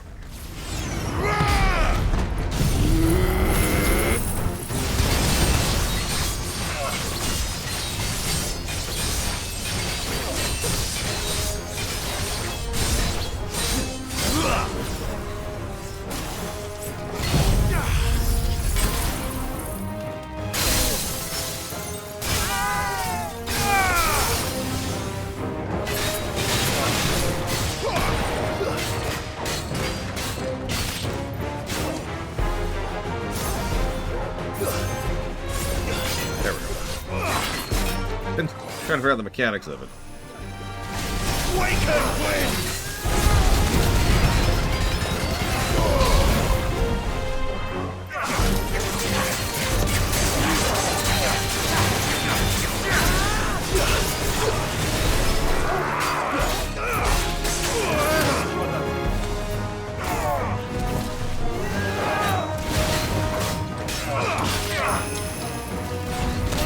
Not good.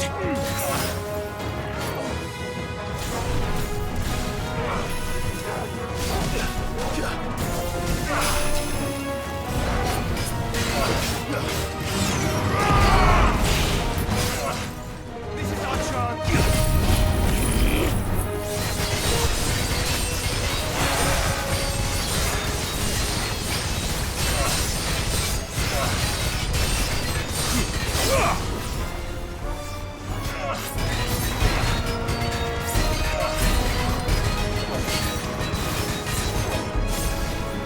There it is.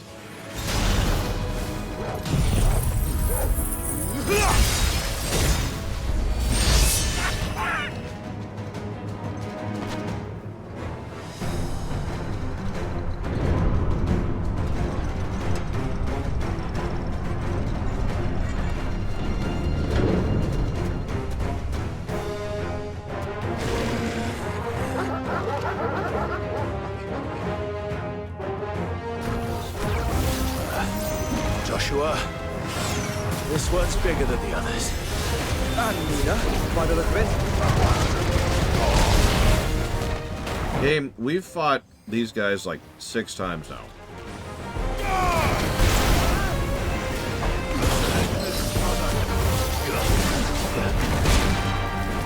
That's better.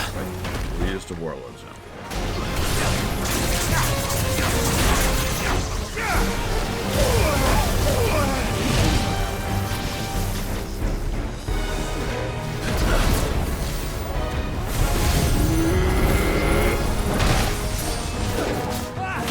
Okay, game.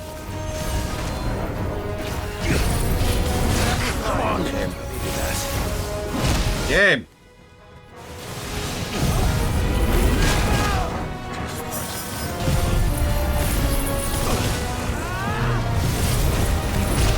Oh my god!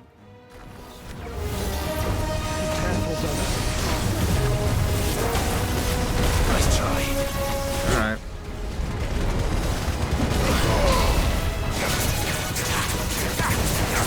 Too slow. Varuna! Odin!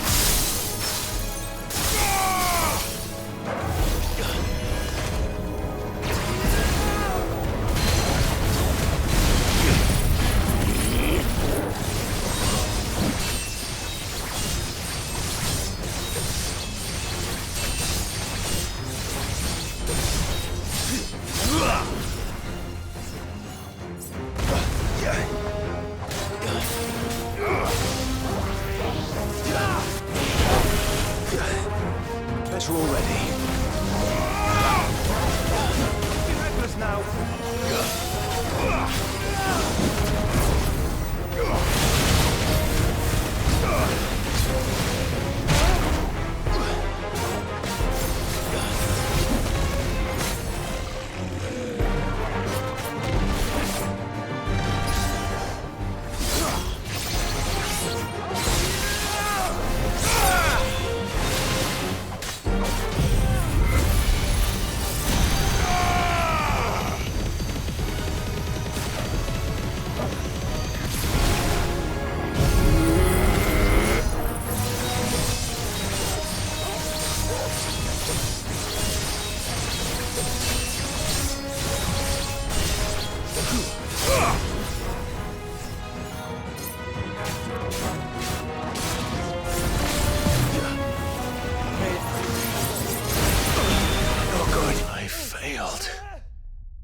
Wow!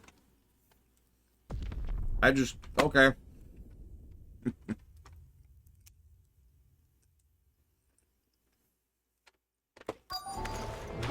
Not an unturned soldier in sight. Then we end their suffering. That sucks.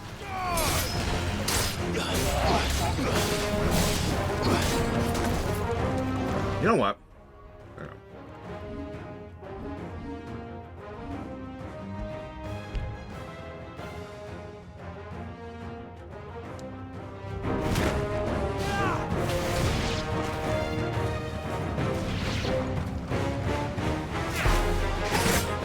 You're kidding.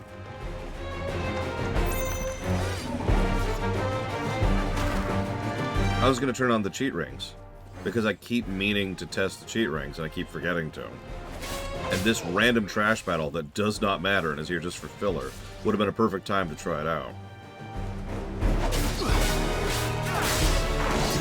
Let darkness fall!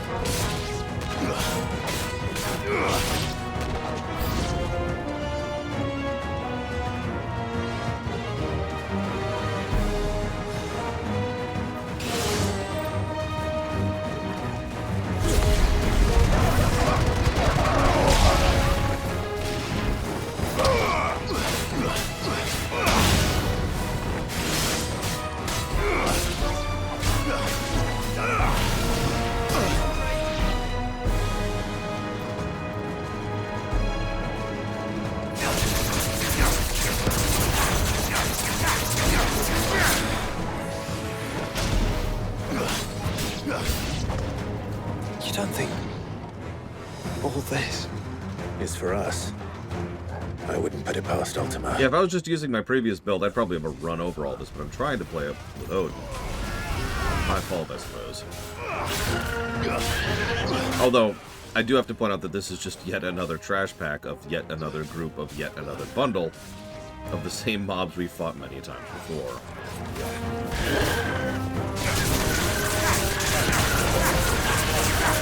Yeah, if you can't see on the screen, I'm 43 right now. I have no preference, Kendall Games. A lot of people ask me that.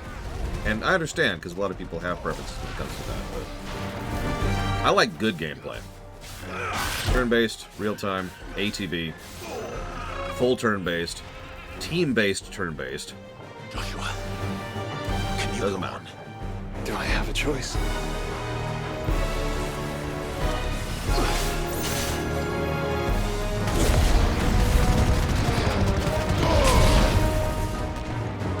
I'll probably try to do the hunts off camera during my lunch break today. Nice try. I understand having a preference. There's certain types of stories I prefer, for example, and certain types of games I prefer. Like, I mean, Mega Man games are my bag, you know what I mean? And management strategy games, you know, stuff like that. I get it. Preferences. So in terms of combat, I don't have a preference. So, turn-based. Let's talk about the types of turn-based while we're here.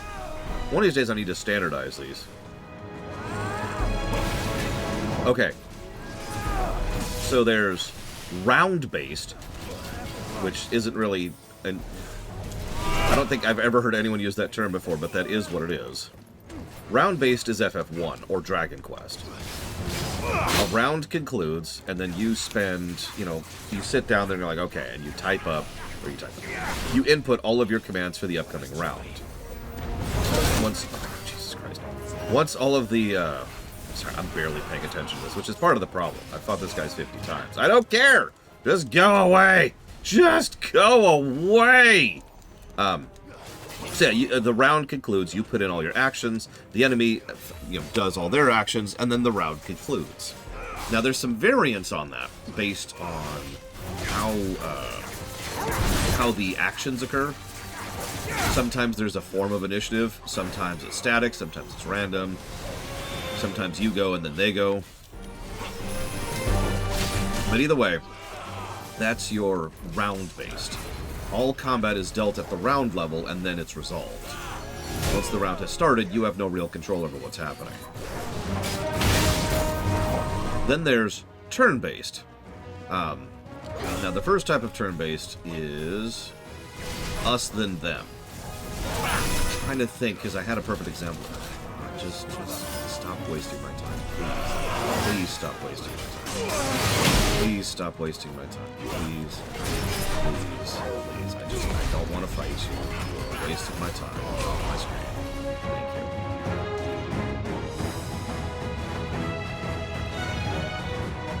Us, then them turn-based is something I don't see very often. Us, then them is exactly what it sounds like. We go, then you go, then we go, then you go. I'm trying to think of a game that does that, but the easiest way to explain that is chess. Joshua, this one's bigger than the others. And Luna, by the look of it. That did not do a lot of damage. Wow. Nice try. Okay.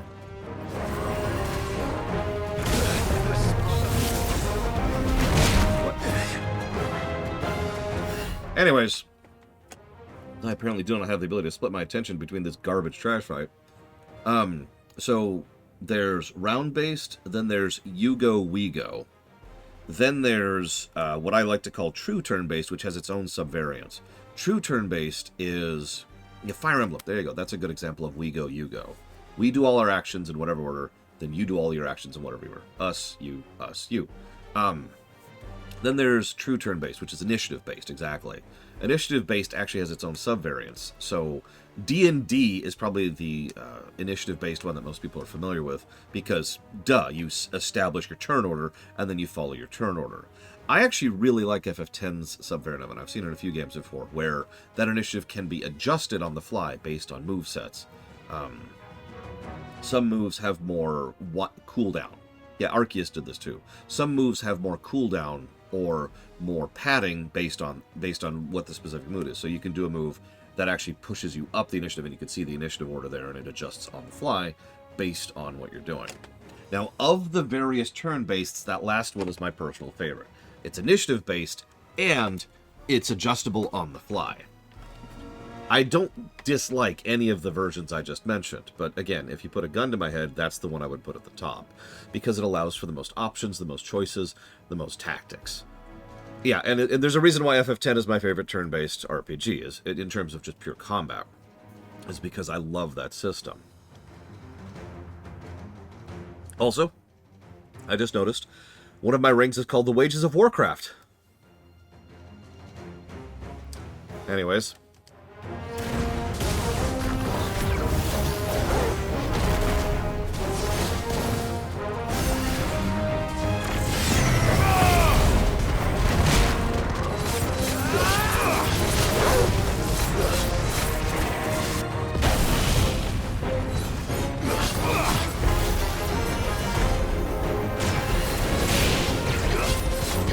Nice try.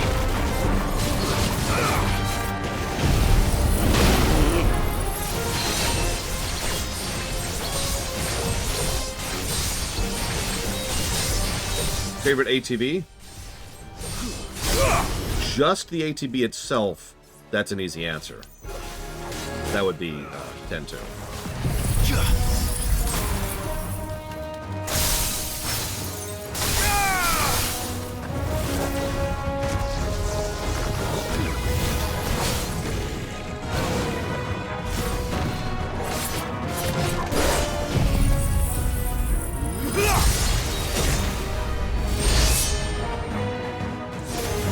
Not do the kind of damage I was hoping it would do. Yes, 10-2 is ATB. Yeah, it's extremely fluid, extremely smooth. Combat is very fast, but also has a lot going on. It's not perfect. It could be even better. My biggest complaint about 10-2s, and I've talked about this many, many times, is that positioning matters in 10-2's system, but you have no control over said positioning. So you're just at the mercy of randomness for that.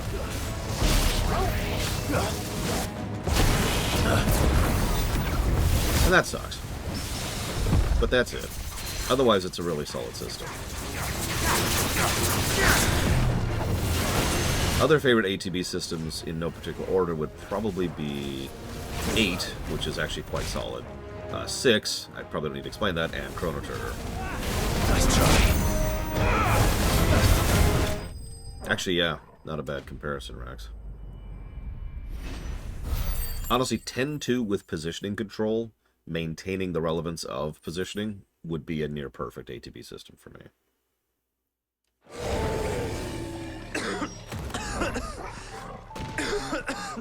Okay, so anyways, let's try these cheat rings. Let's see, where are they?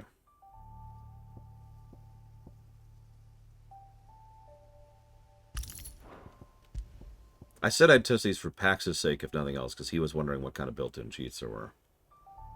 Also, this is my job.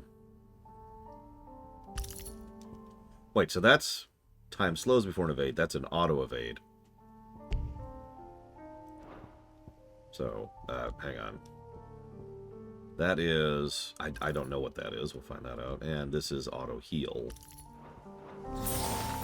We can rest here if you like. We did already test the Torgal ring. I'll be fine.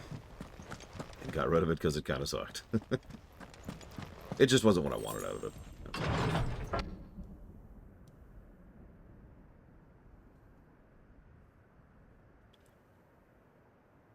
I guess FF12 is ATB.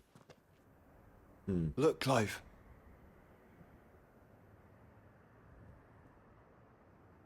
By the Founder. The place is a fortress. Well, it feels weird to call 12 ATB, considering it has the vibes of and feel of much more full real-time. But you're right, it isn't real-time.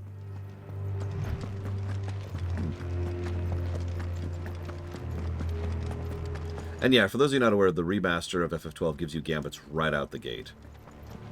Like, you get access to all the gambits of the very first gambit shot you get in Rabanastre. And yes, that is exactly as awesome as it sounds. No knights. Not even any bodies. One could almost believe the whole kingdom had turned to Kashyyyk. Have you played Dragon Age Origins or Dragon Age 2, Ross?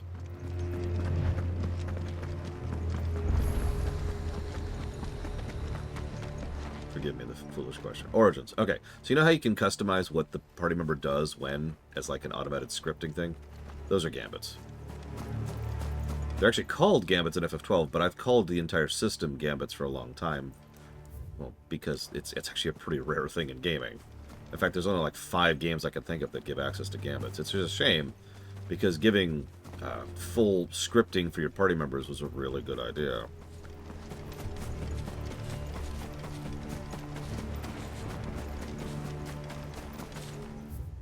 Also, this may be one of those damning with faint praise things, but I had this thought yesterday. You know what this game has really been doing to me? It's been putting me in the mood to replay other Final Fantasy games.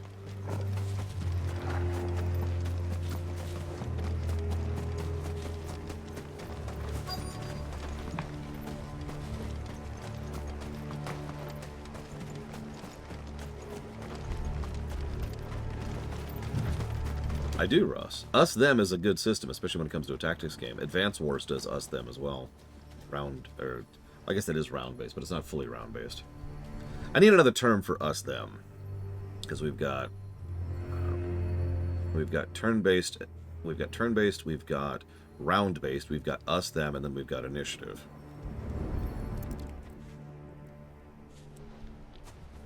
All of those are turn-based combat. Down here.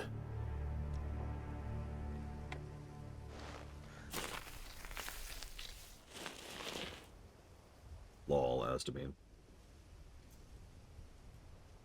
As fine a resting place as any man could hope for. Reunited with those he loves at last. Yeah, tactics is initiative, it just doesn't show the initiative bar. I'm pretty sure we had a mod that did that. When we did the low run. Poor guy.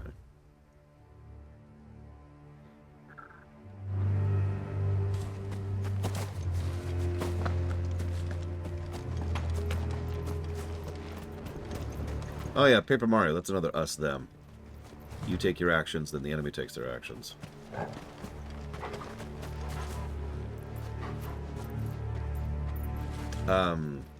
No, you're story-gated, Spartan.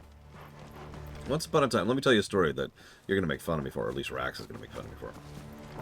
So once upon a time, I was wanting to go to Idleshire because I was already at a level to equip the equipment from there, and I already had the currency to buy that equipment.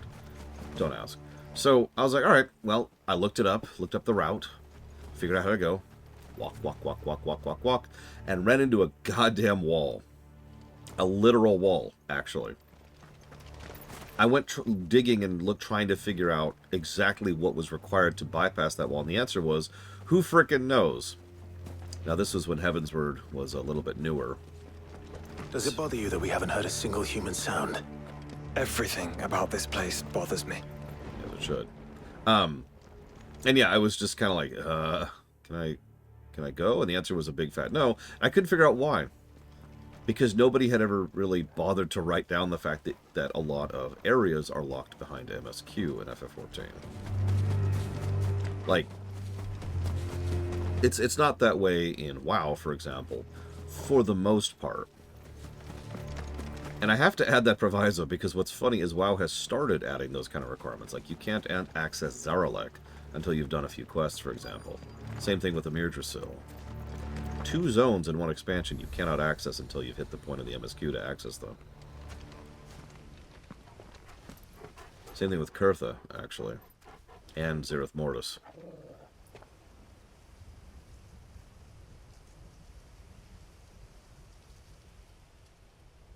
The calm before the storm.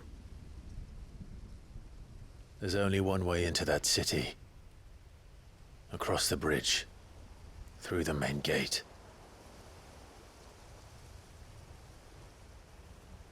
Right into the midst of whatever is left of the late King's army. Are you ready for this?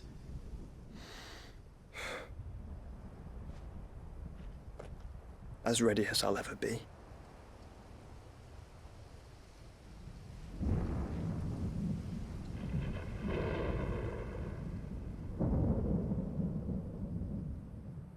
WoW is also kind of fascinating because it doesn't, in most cases, it doesn't prevent you from hitting new zones. But it does definitely discourage you. Let me use Pandaria as an example. The moment you hit Pandaria, and I do mean the second you arrive in the airship, you can actually hop out of that airship and walk all the way to the Dread Wastes. That's going to be a hell of a trip. Through a huge chunk of the zone, and you're going to have to know where you're going. But you can do that. But that's the way I'm saying that kind of gets across my point. The game does a lot to discourage you from doing that. There is a lot of guidance in what they want you to do and when they want you to do it. But they don't actually limit you. You really can just be like, yeah, I'm going to Kunlai. Bye.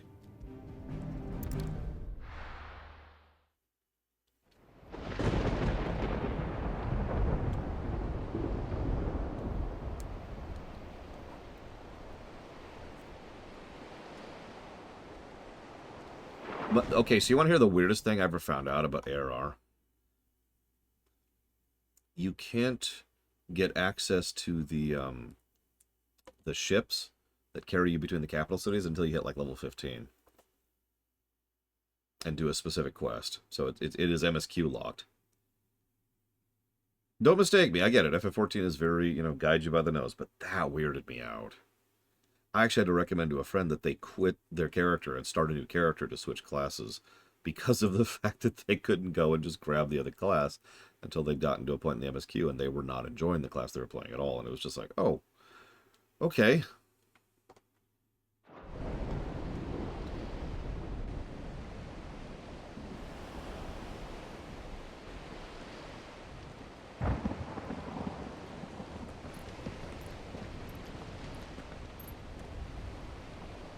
What the hell happened here?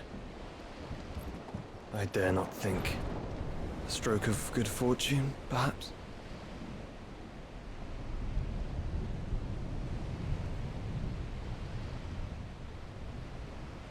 I hope you're right. So do I. I'm not actually sure if I'm Elward.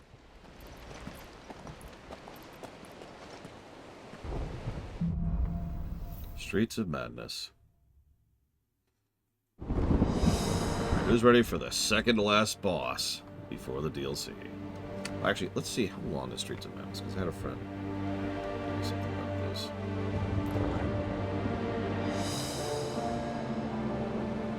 Yeah, some MMOs will let you roam freely, but then put barriers to progression in your way, like level 50 enemies. Everyone knows about the infamous welcome bears over on the West Plaguelands, but quite a few MMOs used to do that back in the day. I think FF11 did that too. Blateville, you want to check me on that?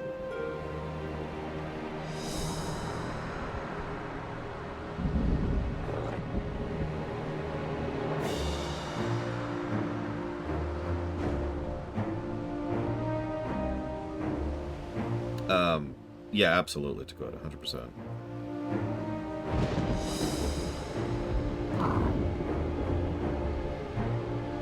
Okay, that's what I thought. Because, yeah, I'm almost positive the Welcome Bear concept, the enemies that block free roaming, goes all the way back to EverQuest.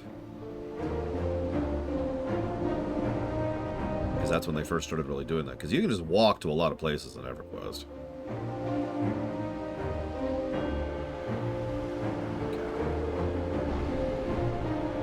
Train to X zone, exactly.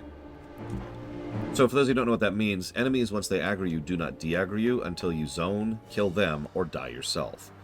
Now, obviously, that's problematic and arguably bad game design, but it did mean you could manipulate the enemies. So if a high level would go run around, or someone who could hang, would go and grab all of the enemies, and then just train them, you know, towards something, or towards a specific spot, or towards a specific area, all you have to do is follow the train. Don't aggro anything, don't touch anything. And that way you effectively get escorted to the higher level zone. Guild Wars 1 had stuff like that too. The ether has claimed them all. Let's see the winner next.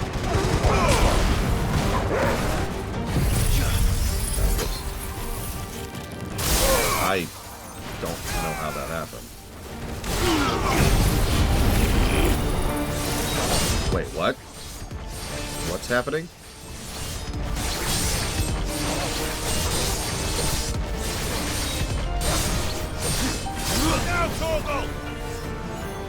Oh. This one.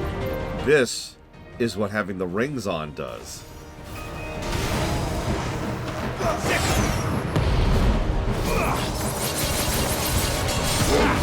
Wow. Okay, I'm just hitting Y. That's all I'm doing. What?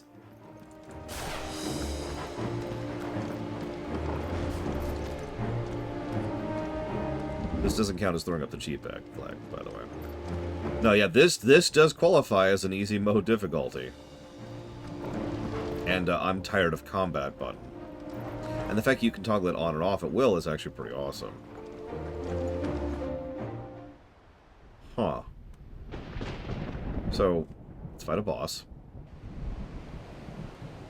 With it on.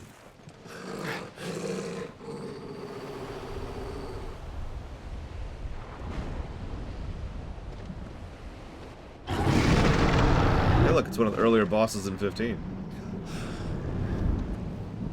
That's a behemoth. Who'd be mad enough to tame such a beast?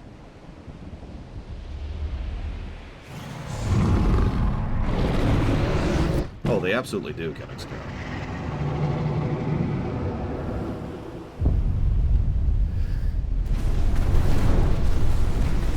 Well, okay. Stand back.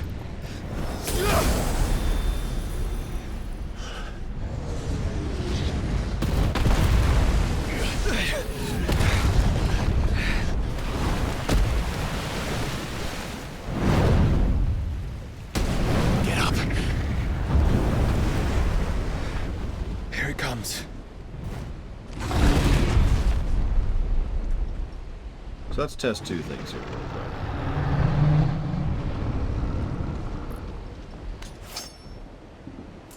Well, what are we waiting for? When did the Behemoth Meteor thing start? Because it was either FF2 or FF4, and I forget which.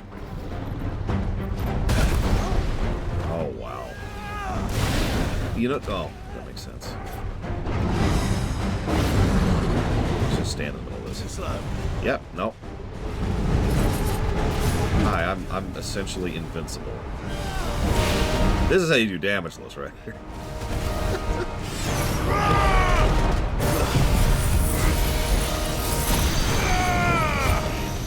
Interesting opener, but okay. All yours, Torgal!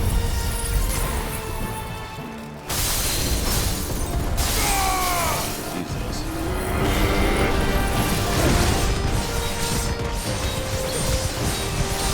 I would actually be fascinated to find out what exactly it does to determine what to use and when.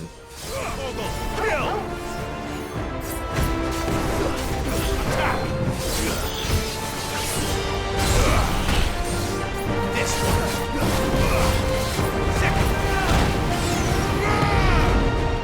This one.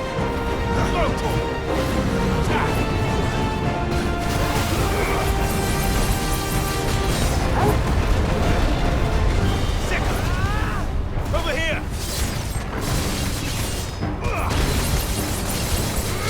Yeah, I didn't expect that either, Von Falkenstein. That's why it threw me so hard when I started that trash encounter and immediately started using a Shiva ability.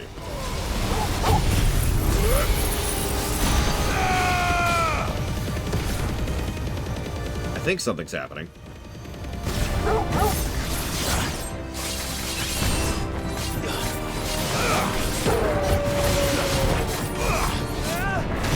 That's not exactly bad damage. Or what is effectively auto battle.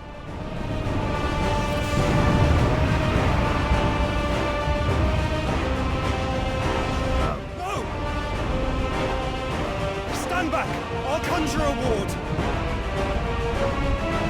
Barely, Blade Javon. I do mean barely.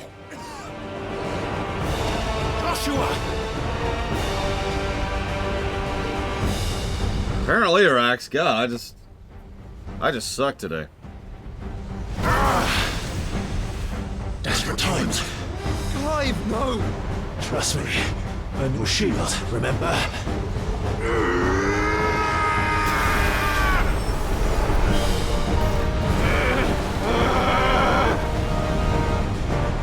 I do stand by the idea of that being a positive, though. It's nice to have the option, especially since it's a toggle.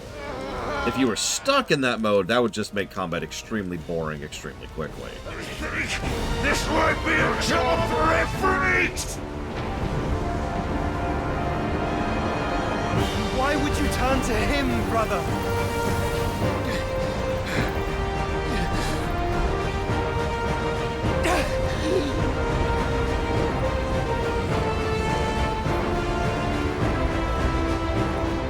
When we fight together.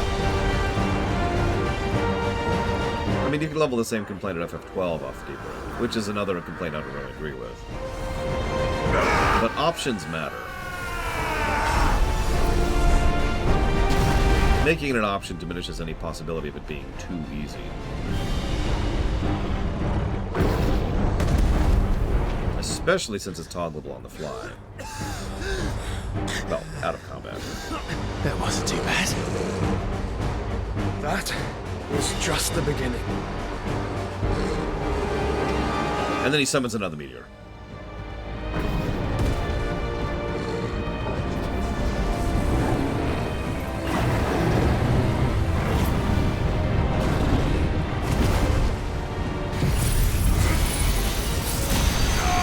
He really likes to open with it. Whoa, whoa, whoa.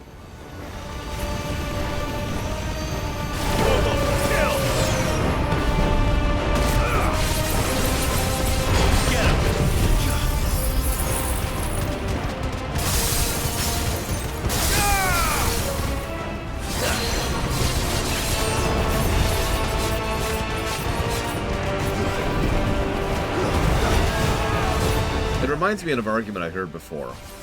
I've heard some people say that because a game has a super easy mode, or has like a really broken combo or something like that the game is inherently bad. It's never quite made sense to me. And when pressed on the issue, most people's response to that is to just say that they don't have the ability to say no to the option once it exists. Which, again, continues to not make sense to me.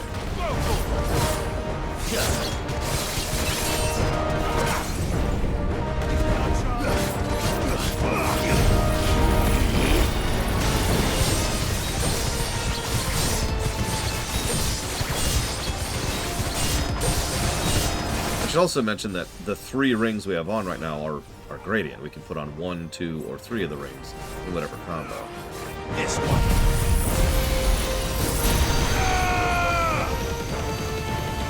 All yours, Torgal. Get him. If it's competitive, that's a whole other bag. Almost everything I say does not apply to competitive. That is a whole other thing.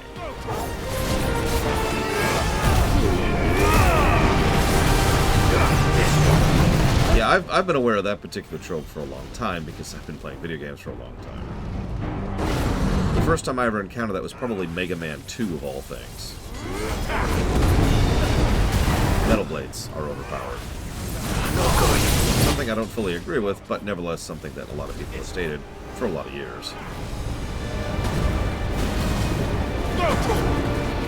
This one.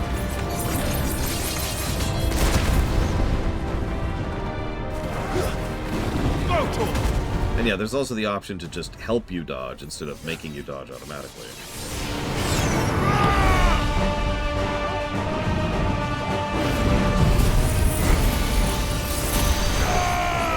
But yeah, FF5 is probably where I really codified that opinion.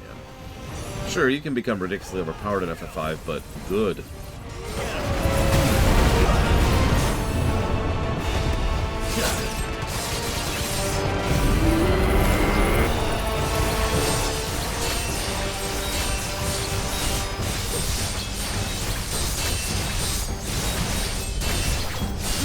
Look out, Torgal!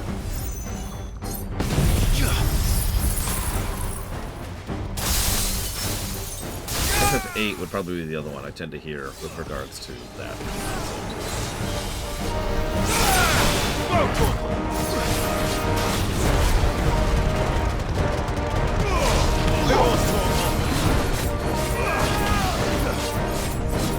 Finish your thing, like, come on, dude. You're at 1 health. Just be done with it.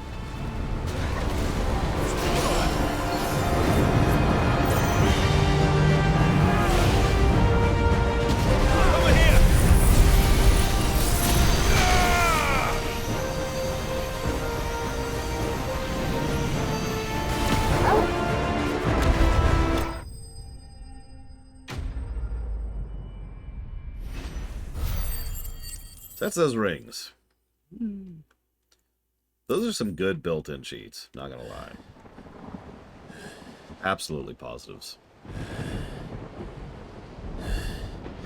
Let's quickly, before we're cut off for good.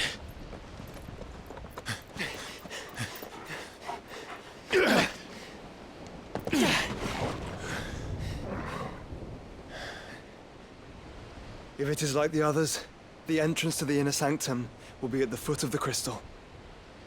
We're almost there.